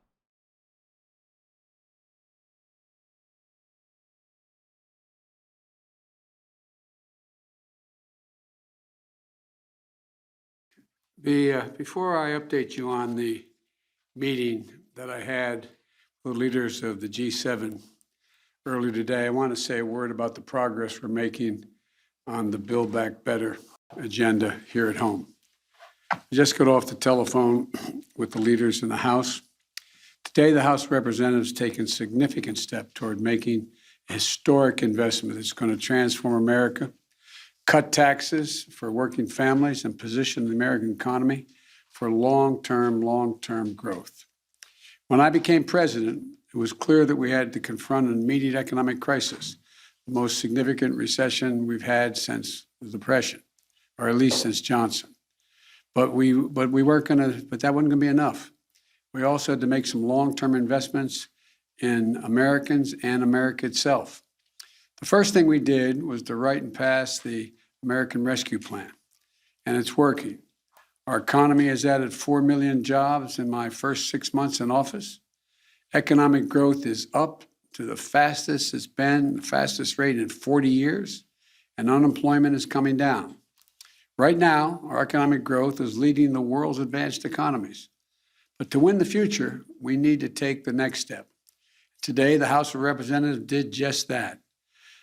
Today's vote in the House allowed them to consider my Build Back Better agenda, a broad framework to make housing more affordable, bring down the cost of prescription drugs by giving Medicare the power to negotiate lower prices for drugs, make elder care more affordable, provide 2 years of free universal high-quality pre-K, and 2 years of free community college, provide clean energy tax credits, continue to give the middle-class families the well-deserved tax cut for daycare and health care that they deserve, allowing a lot of women to get back to work primarily, and provide significant monthly tax cuts for working families with children through the child care tax credit. These investments are going to lower out-of-pocket expenses for families and not just give them a little more breathing room. In addition, we're going to make long overdue, much-needed investments in basic, hard infrastructure of this nation. This is an area where we have broad bipartisan agreement to invest in our antiquated roads, highways, bridges, transit, drinking water, systems, broadband, clean energy, environmental cleanup, and making infrastructure more resilient to the climate crisis, and so much more. And this is all paid for. Instead of giving every break in the world to corporations and CEOs, by the way, 55 of our largest companies in America paid $0 in federal taxes on more than $40 billion in profit last year. We can ask corporations and the very wealthy just to pay their fair share. They can still be very wealthy, they can still make a lot of money, but just begin to pay their fair share. So we can invest in making our country stronger and more competitive, create jobs and raise wages, and lift up the standard of living for everyone. The bottom line is, in my view, we're a step closer to truly investing in the American people, positioning our economy for long-term growth, and building an America that outcompetes the rest of the world. My goal is to build an economy from the bottom up and the middle out, not just the top down. And that's what we're on our way of doing. Look, I want to thank Speaker Pelosi, who was masterful in her leadership on this, and Leader Hoyer and Whip Clyburn and Chairman DeFazio, the entire House leadership team, for the hard work, dedication, and determination to bring people together so we can make a difference in people's lives. I also want to thank every Democrat in the House who worked so hard over the past few weeks to reach an agreement and who supported the process for House consideration of the Jobs and Infrastructure Plan, the Build Back Better effort. There were differences, strong points of view. They're always welcome. What is important is that we came together to advance our agenda. I think everyone who did that, I think everyone who did it was there. Look, I also want to thank everyone who voted to support the John Lewis Voting Rights Act. You know, advancing, it's an act to restore and expand voting protections, to prevent voter suppression, and to secure the most sacred of American rights, the right to vote freely, the right to vote fairly, and the right to have your vote counted. The House is active. The Senate also has to join them to send this important bill to my desk. And the Senate has to move forward on the People's Act, critical legislation to protect our democracy and the right to vote. We need both of those election bills. But let me now turn to Afghanistan. Bro, Republicans could literally murder like a decent chunk of their voter base and still get away with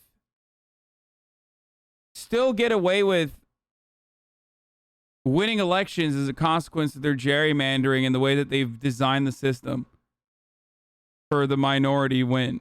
It is wild. It's wild to consider that this is the reality. I've met this morning with my counterparts in the G7, as well as heads of the United Nations, NATO, and the European Union. I express my thanks. By could, I mean they are currently. They literally are at the moment with COVID. They're murdering their fucking fan base, dude. For the solidarity we have seen as we've stood up an unprecedented global effort. I updated our partners on the significant progress we made in the past 10 days. As of this afternoon, we've helped evacuate 70,700 people just since August the 14th, 75,900 people since the end of July. Just in the past 12 hours, another 19 U.S. military flights, 18 C-17s and 1 C-130 carrying approximately 6,400 evacuees, and 31 coalition flights carrying 5,600 people have left Kabul just in the last 12 hours. A total of 50 more flights, 12,000 more people since I updated you this morning. These numbers are a testament to the efforts of our brave service women and men, to our diplomats on the ground in Kabul, and to our allies still standing with us. And we had a productive discussion. There was strong agreement among the leaders about the evacuation mission underway, as well as the need to coordinate our approach to Afghanistan as we move forward. First, on evacuation, we agreed that we will continue to our close cooperation to get people out as efficiently and safely as possible. We are currently on a pace to finish by... Bro, if you send me that fucking like Salt Lake City, Utah homelessness plan one more time, I'm just gonna fucking nuke you into orbit, okay? Like you've literally spammed it non-fucking stop, Toasted Duchess. That's not what we're talking about, okay? Please stop spamming it. August the 31st. The sooner we can finish, the better. Each day of operations brings added risk to our troops. But the completion by August 31st depends upon the Taliban continuing to cooperate and allow access to the airport for those who were transporting out and no disruptions to our operations. In addition, I've asked the Pentagon and the State Department for contingency plans to adjust the timetable should that become necessary. I'm determined to ensure that we complete our mission, this mission. I'm also mindful of the increasing risks that I've been briefed on and the need to factor those risks in.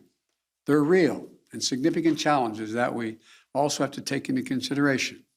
The longer we stay, starting with the acute and growing risk of an attack by a terrorist group known as ISIS-K, an ISIS affiliate in Afghanistan, which is a sworn enemy of the Taliban as well. Every day we're on the ground is another day we know that ISIS-K is seeking to target the airport and attack both U.S. and allied forces and innocent civilians. Additionally, thus far, the Taliban have been taking steps to work with us so we can get our people out. But it's a tenuous situation. We're already had some gunfighting break out. We run a serious risk of it breaking down as time goes on.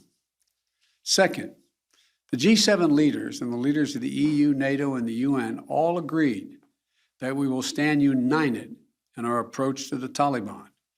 We agreed the legitimacy of any future government depends on the approach it now takes to uphold international obligations, including to prevent Afghanistan from being used as a base for terrorism. And we agreed that none of us are going to take the Taliban's word for it.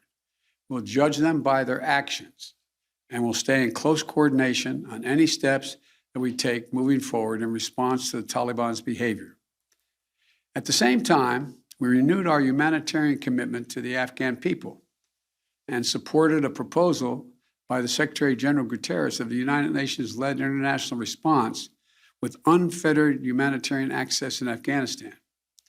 Third, we talked about our mutual obligation to support refugees and evacuees currently fleeing Afghanistan. The United States will be a leader in these efforts, and we'll look to the international community and to our partners to do the same. We're already seeing our allies' commitment. They're bringing to their countries the Afghans who served alongside their forces as translators or in their embassies, just as we're bringing to the United States those Afghans who worked alongside our forces and diplomats. We're continuing that effort. We're conducting thorough security screening in the intermediate stops they're making for anyone who is not a U.S. citizen or a lawful permanent resident of the United States. Anyone arriving in the United States will have undergone a background check. And we must all work together to resettle thousands of Afghans who ultimately qualify for refugee status. The United States will do our part, and we are already working closely with refugee organizations to rebuild a system that was purposely destroyed by my predecessor. Finally, we agreed to stay vigilant against terrorist threats that have metastasized around the world. We went to Afghanistan with our allies in 2001 for clear reasons. One, totally clear reasons. You know, nation building, right? I guess it was a fucking gigantic failure regardless. To get the people who attacked us on 9/11 and to get Osama bin Laden. And to make sure that Afghanistan was not... Sorry, that was to kill Osama bin Laden, and then it became nation building. ...used again as a base from which to attack the United States or our allies. We achieved that objective. We delivered justice to bin Laden more than a decade ago. But the current environment looks very different than it did in 2001. And we have to meet the challenges we face today. We run effective counterterrorism operations around the world. where we know terrorism is more of a threat than it is today in Afghanistan, without any permanent military presence on the ground. And we can and will do the same thing in Afghanistan with our over-the-horizon counterterrorism capability. Cooperation with our closest partners on our enduring counterterrorism mission will continue to be an essential piece of our strategy. In short, we all of us agreed today that we're going to stand shoulder to shoulder with our closest partners to meet the current challenges we face in Afghanistan, just as we have for the past 20 years. We're acting in consultation and cooperation with our closest friends and fellow democracies. And I want to again thank all of our allies and partners around the world who have rallied in support of our shared mission. We ended the conversation today by a clear statement on all of our parts. We are going to stay united, locked at the hip in terms of what we have to do. We'll get that done. And tomorrow, I've asked Secretary Blinken to give you an update and a detailed report on exactly how many Americans are still in Afghanistan, how many have gone out, and what our projection is. So thank you again, and God bless you, and may God protect our diplomats and all those in harm's way. Thank you. Okay. Another day, another Joe Biden moment to stand tall about withdrawal, not getting fucking bullied. He looks a little old, whatever, doesn't fucking matter. Still withdrew out of Afghanistan. I don't know what the I don't know what it's gonna look like. I don't know what the bill's gonna look like. I don't know how he plans to tax corporations. I don't know how he plans to tax the wealthy. Good ideas overall, ideas that I'm totally on board with. However, I don't know what the Democratic Party is going to do. I don't even think he knows how that's going to happen regardless. We're going to move away from this now. I think we've covered this enough to, things that people have been fucking losing their minds over and wanting me to cover. Specifically, there's a Twitch strike, right? Wait, what the fuck? Where's the... Wait, why can't I turn this off? Where'd it go? Okay. I have to pee really bad. I'm going to talk about my thoughts on the Twitch strike in a brief moment. But before that, I got to run an ad break. Okay. Don't cross the picket line, chat. Strike. Yeah, dude. Totally. Totally. Okay. We're gonna talk about the demands. We're gonna talk about the strike in general. Right now, I'm already talking to Twitch to see what kind of actions that they're taking in an effort to solve some of these problems immediately. Twitch strike only works if viewers strike too, right? Yes, but viewers are never gonna strike, and neither are Twitch streamers going to strike. And not only that, but also on top of that, the demands are a little all over the place. I need to see a little bit more. Why are you streaming then? It's not today, you fucking idiot. It's on September 1st. And I, once again, don't know. I didn't know anything about it until I saw this on Twitter. And hold on one second. I know. Does anyone have a link? Everyone was fucking blasting the link.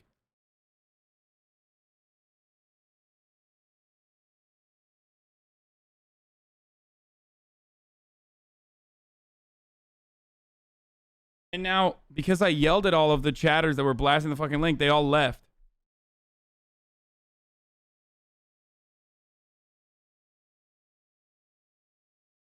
Jesus Christ. Why are you streaming then? Dude, you guys are so fucking stupid, dude. It's not right now! Fuck!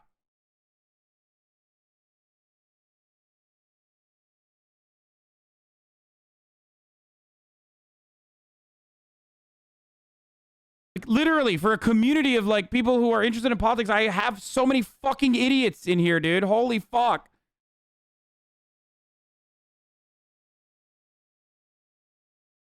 Anyway.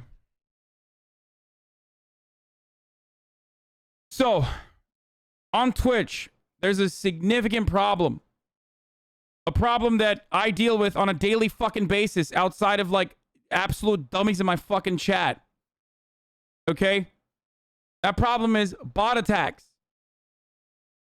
There are bot attacks that occur every single day. You sometimes see it. You don't see it most of the time because I have FossaBot, Aiden in here. I have a mod team that knows how to use FossaBot. And we oftentimes will immediately put the fucking chat in sub-only mode and then deal with the bots and then continue. Okay? A lot of smaller streamers, unfortunately, don't know how the fuck that works. Okay? But there are bots on this platform that spam the N-word and a bunch of other hateful things. Those very same bots then also will like do Discord raids as well. Okay? It goes absolutely fucking crazy.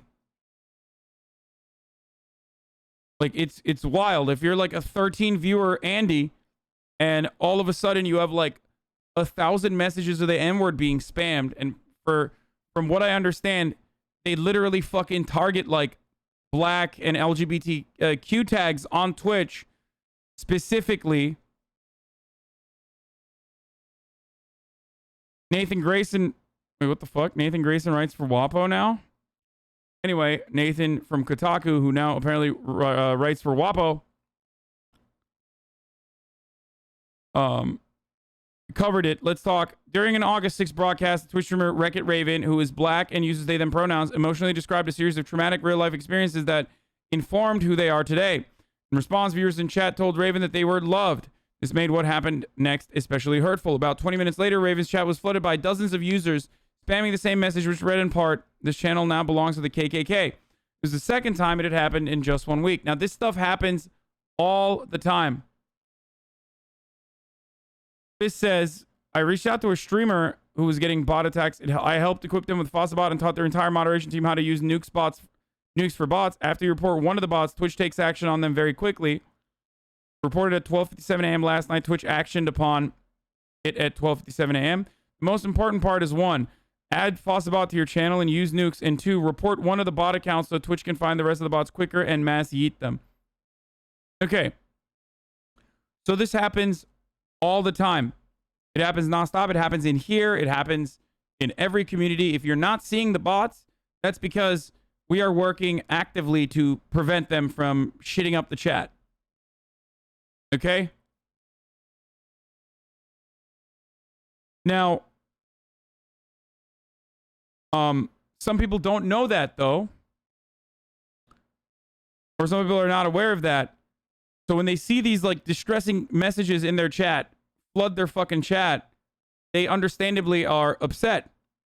Thousands of streamers, many from marginalized backgrounds, have spent the past few days imploring Twitch to counter the so-called hate raids, in which groups of malicious users employed dummy accounts and bots to fill a streamer's chat with targeted abuse.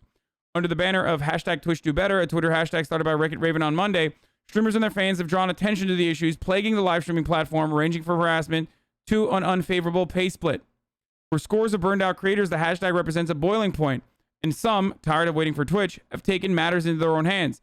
Earlier this year, for example, Twitch users went so far as to create a server on the chat platform Discord dedicated to fighting hate raids. So, here's the problem. Okay?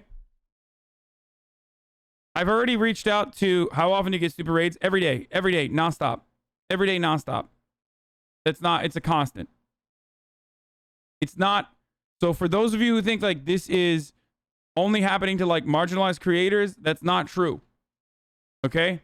I don't know if it's because I'm a political creator, political content creator or not, but it happens here every fucking day.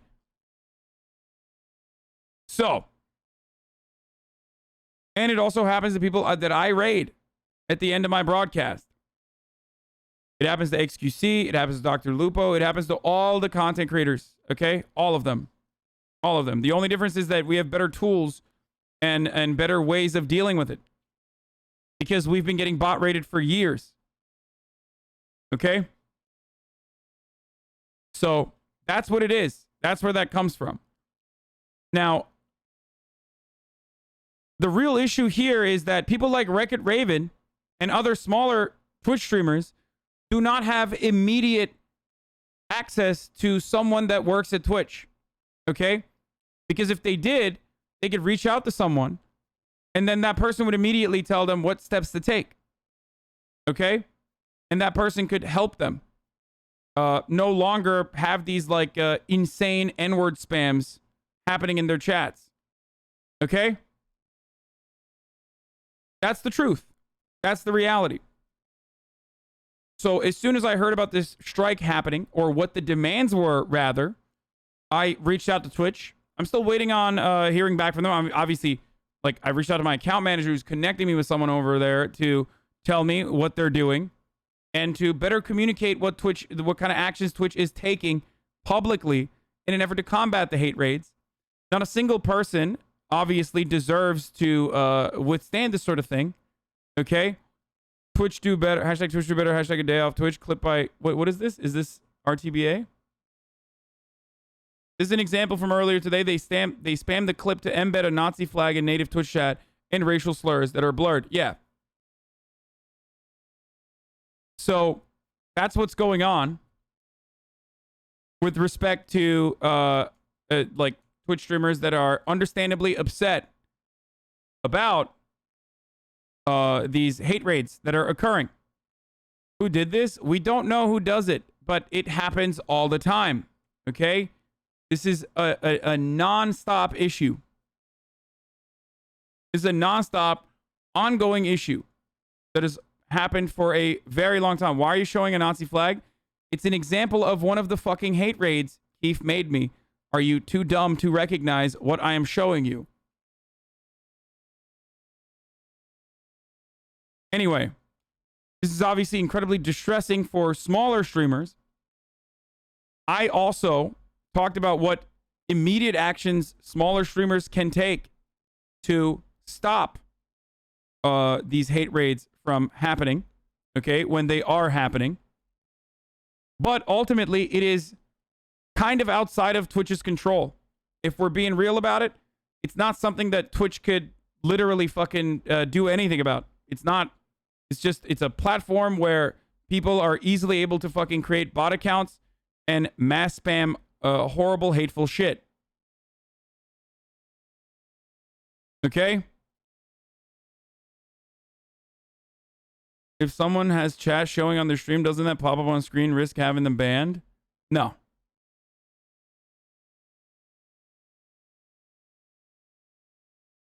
The people behind the bots are at least in part 4chan. Have seen posts over there about setting it up before. I'm sure that this is part of the reason. I'm sure part of the reason why this is happening currently is because they're upset. These fucking freaks are upset that, what do you call it? That there's even like LGBT tags on the platform. You know what I mean?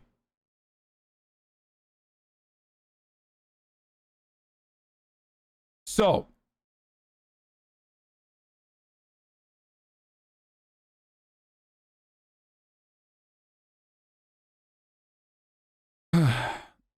there are a couple things that streamers can do. I don't know what the additional demands may be from people like Wreck-It Raven. I don't know what kind of organization they have. I don't know what has happened thus far with respect to this. Not a single person here has reached out to me or my moderators or anything like that. I don't know. I didn't know about this at all.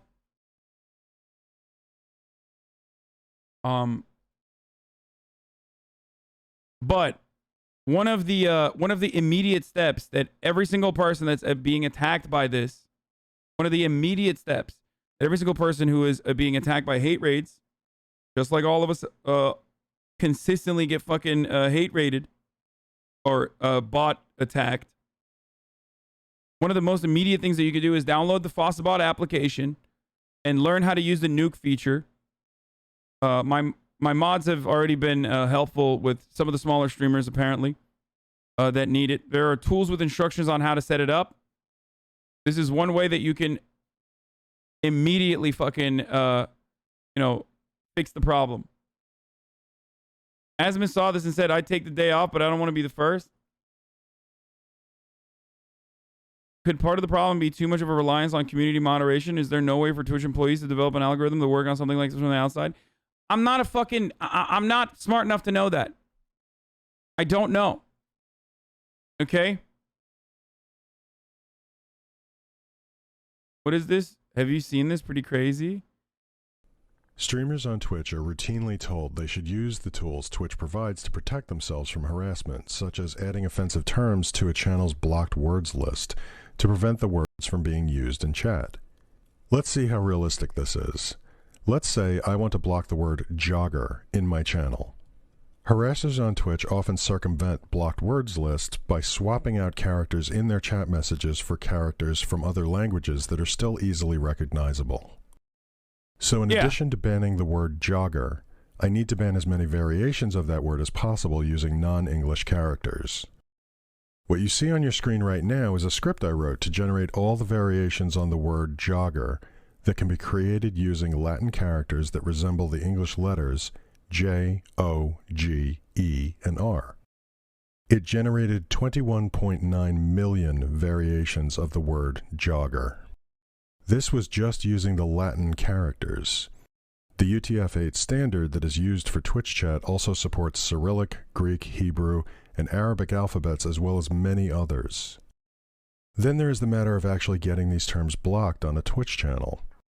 Since the website doesn't have an option to upload blocked terms en masse, the only alternative is to set up my channel bot to block these terms. To prevent spamming, Twitch limits the number of messages a bot can send to a server to 100 messages every 30 seconds. So in order to block 21.9 million words, my channel bot will need to run 24 hours a day, 7 days a week, for 76 days. To block one word. So, that's correct. And also, it's absolutely insane, and that's not a way that you can deal with this problem. Obviously, we already know that. This is literally a solvable problem. It's called text normalization. It's trying to convert all the alternatives into what they are trying to say. Twitch can 100% do something about this. We just all know they won't because it would cause outrage. So, I'm not a fucking tech guru or a tech genius, okay? But the number one thing that Twitch could do, is at least have an easy and immediate way to have like quick response with a lot of the smaller content creators, smaller channels, and offer them the fucking tools to be able to deal with this problem. Twitch already does have a lot of tools to deal with this problem. For the record. For example, you want to know what the number one tool that you can deal with this problem is? Click on subscriber only mode. Boom. Now only subscribers can talk in the chat. Bots are not going to go ahead and subscribe. And if they're going to fucking give you $5 a month to subscribe just so they can spam the N-word in your chat, make a quick buck there, okay? I've yet to see a script kitty put together a script that literally fucking, I've yet to see a script kitty put together a script that like actually mass subscribes to a channel specifically so they can, spam the N-word. In which case, thank you for the dollars. We'll still be able to purge you. This is bad for smaller streamers, though. Shut the fuck up. Okay? I'm not talking about having it in permanent subscription mode. I'm talking about when you're being bot attacked. Okay? No shit. Small chatters or small streamers are not going to have to fucking sit through permanent subscriber mode. Always. That is not what I'm saying. Thank you for your fucking immediate concern for the smaller content creators that you don't watch. Okay?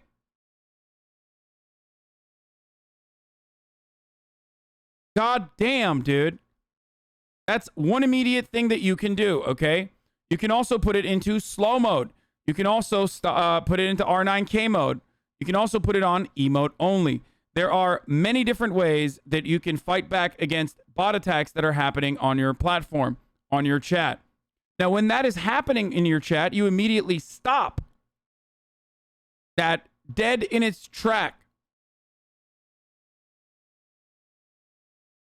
We block basically all non-English and non-Turkish Unicode characters with Fossabot alone. We have it set the 30-second timeout for those characters, but it would also timeout/mute any bots if they try and use those. For English-only channels, they can limit Turkish too. So the messages are instantly timed out and removed for normal users, not BTTV and Chatterino. Okay? The issue is Twitch is not communicating this stuff to these smaller content creators. Okay? The bots get around R9K mode with random characters at the start, and if it's emote mode, they hard spam the tryhard emote. Fine.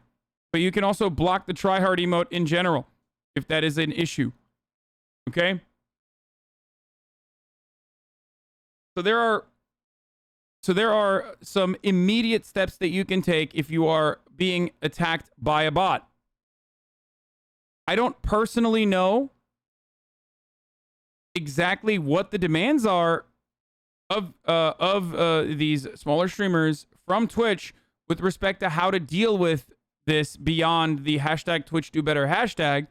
Because yes, of course, Twitch should do better, right? Every marginalized identity creator I know has at least one story baseline if they don't stream regularly. The thing is that most terrifying is that the hate is aimed at all of us equally, size, frequency, status, none of us matters. They look out for marginalized identity and go to work. Streamers believe that hate rates have gotten worse in recent times. One possible reason is Twitch's implementation of a plethora of new tags, some focused on specific identities like black, transgender, and disabled. Yeah. Psychos are using literally the identity tags in a way to target marginalized communities and fucking attack them.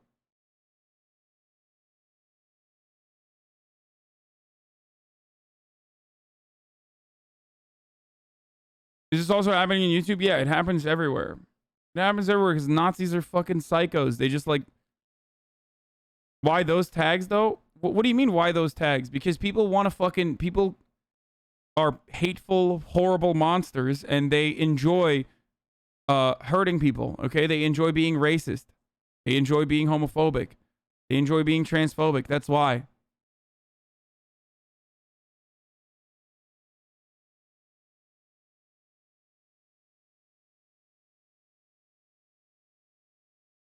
I'm surprised people are asking why there would be outrage if these bot creators were completely stopped from doing this. Racists want to be racist no matter what. They're obsessed. Yeah. So it's not entirely why use those tags as a streamer, though. What do you mean? Why not? It's a way for community development. It's like kind of a shitty way, but Twitch made you a billionaire, dude. Allowed you to buy a chateau and also a private jet in which you fuck porn stars and fly to Amsterdam and shit to do hard drugs. Hasan killed my mom. Okay, get help.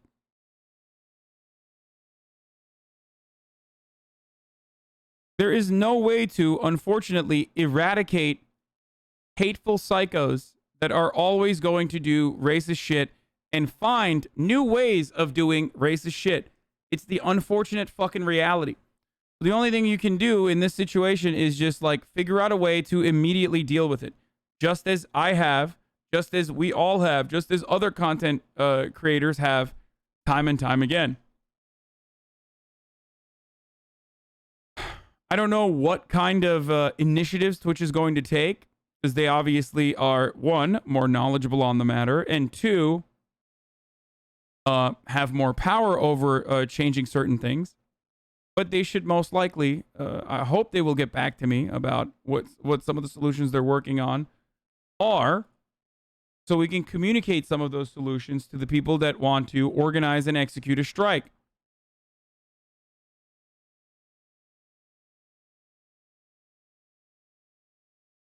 But right now,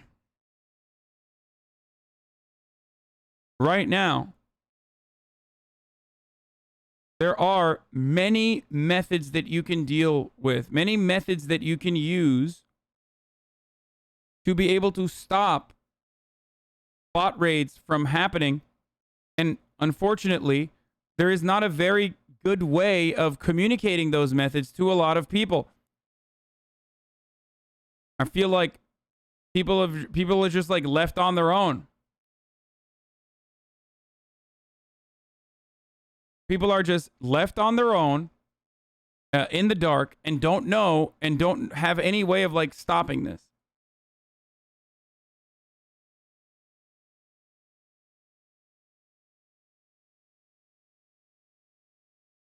Are you telling me Twitch banned the PogChamp emote and the word simp, but haven't site-wide banned the N-word? I think Twitch has site-wide banned the N-word. I think it's just like impossible to get around the other multiple iterations of it. We need tags, said Raven, but as soon as we get those tags, hate rate started to increase, and there's nothing additional in our toolbox that we can do to combat that because Twitch hasn't given us anything. See, this is what I'm saying. Like, I'm sorry, but that's not true, okay? Like, that's not true. Twitch hasn't communicated anything. That's the problem, okay? So the area in which Twitch needs to do better is not necessarily like what they're not doing, but they should be communicating to every content creator. What? Then why do you think they would know about it? That's what I'm saying. The problem is that Twitch is not communicating how to deal with these issues. They're not doing a good job with that at all. There's also no method to if you're like a small streamer, if you're like a up and coming small streamer, you got nothing going on. And Twitch has like sent out these what do you call it? These tweets and shit. But one thing you could do is at the very least like send out a blast email to all of your affiliates and all Twitch streamers in general, and create a system where you can at least maybe hire more people. I don't know. I'm just like spitballing here, so that you can actually communicate with smaller content creators that need your help. Okay?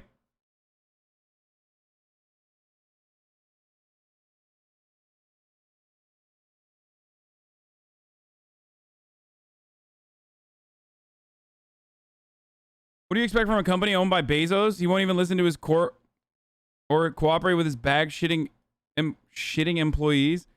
No, Twitch so far has been pretty fucking good about listening to whenever there's like any sort of controversy that comes out, Twitch immediately fucking takes action. They don't operate in the same wavelength as Jeff Bezos. If that was the case, I wouldn't be able to fucking shit on Jeff Bezos every goddamn day as freely as I want to, as I do all the goddamn time. Now that might change, circumstances might change, of course, in the end. But my immediate goal is to help these people that are experiencing these issues. And if push comes to shove and Twitch doesn't actually take any sort of action, yes, I will be participating in the strike too. Whatever. It doesn't really take anything off of me at all. It's a single day of fucking not streaming. Okay? I, however, do think that I wish there was better, more communicated demands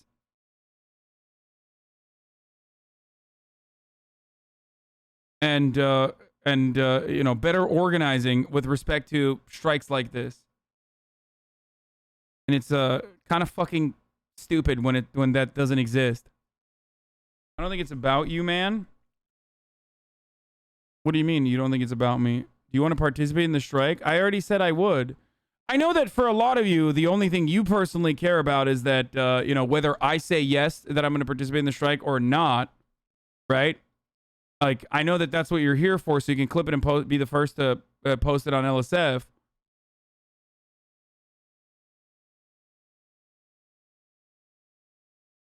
But what kind of sucks is that, like, the execution of this and the demands are not very clear. But ultimately, like, the demands revolve around, like, the individual workers not necessarily knowing the tools that you already have to be able to deal with it.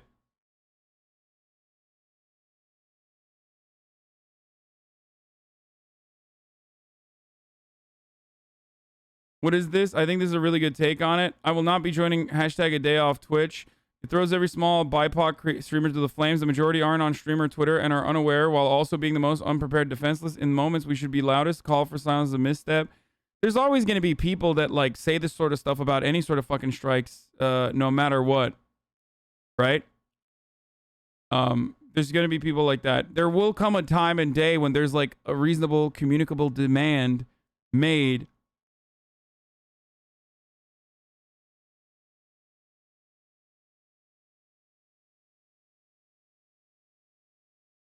And I'm trying to do my best here to understand what the demands are and then also help Also, not clear / actionable demands said about every protest and strike. That's literally not true. I think that asking for, first of all, you are completely incorrect on this. The foundational principle of every single fucking mass worker organized movement revolves around like exactly what the fucking immediate altercation is. And it's not usually something as quickly solvable as like, we need to be able to fucking have tools that are, in our employ to be able to deal with fucking mass hate raids when it's literally something that you have. Okay, so shut the fuck up.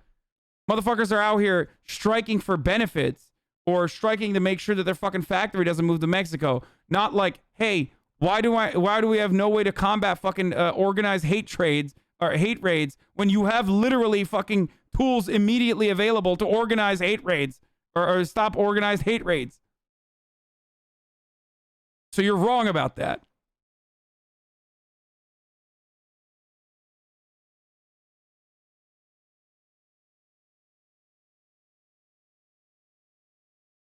Why do people assume Twitch isn't already trying to do something about it? I'm not a computer scientist. I think they are. They told me they are.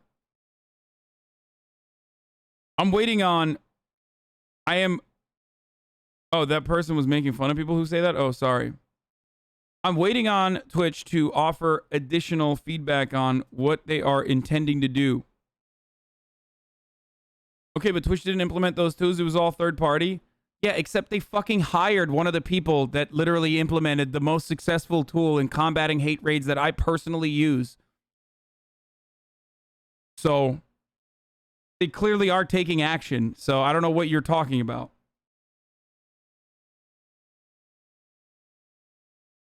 Anyway, not to pump him up too much because then, he's going to have a big head. Also, he's British.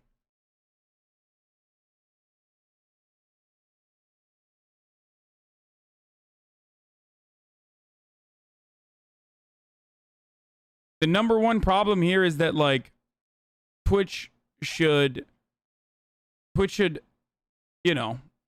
communicate that they are working on it. They're working on, like, solutions, and they should also explain what the solutions are.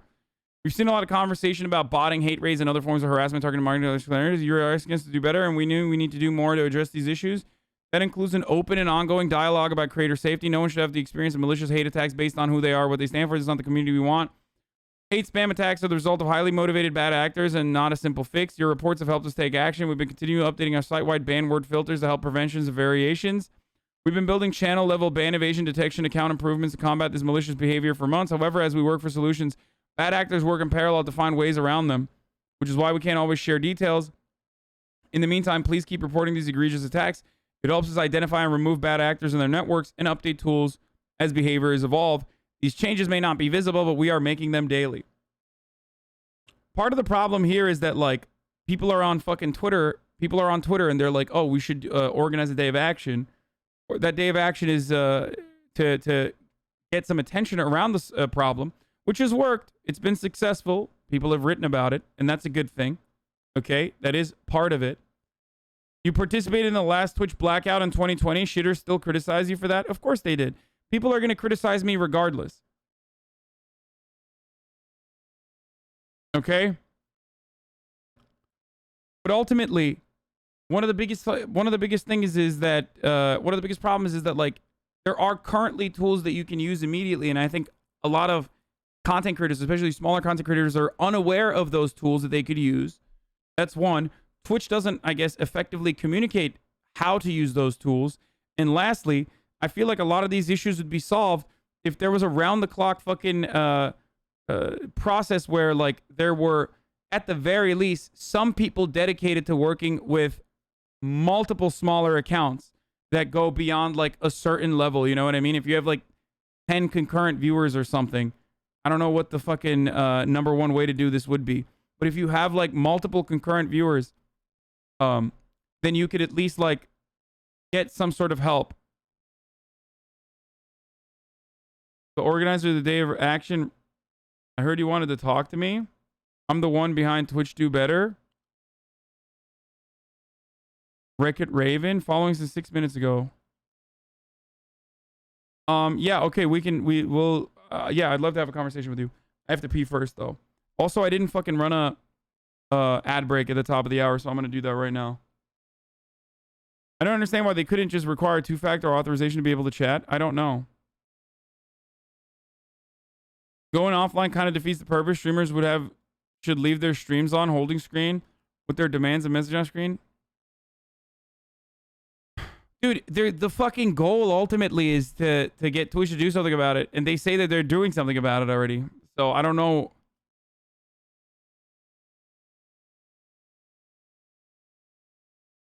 They could have made a mode where subscribers of any channel only, just so it's real account, as long as the account has spent money on Twitch or is linked to Amazon. They could do that. They sent nothing to us affiliates. I didn't even know this existed until you mentioned it. Twitch's communication is terrible. I get more messages than Streamlabs than Twitch. Oh, 100%. I am totally aware of this. I personally don't know anything either. I only learned from other people who are streamers and other people who are friends of mine.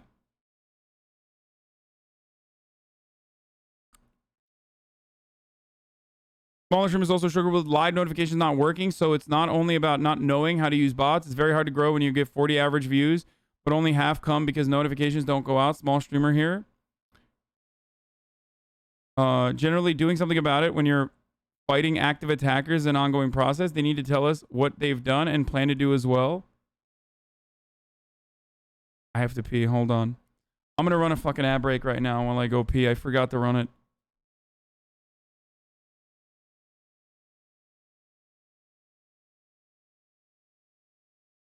I'm a sub 10 Andy, and yeah, Twitch doesn't do jack shit to educate streamers on their tools. Bro, I'm one of the largest fucking creators on this platform, okay? And I didn't know any of this shit. I know. I understand.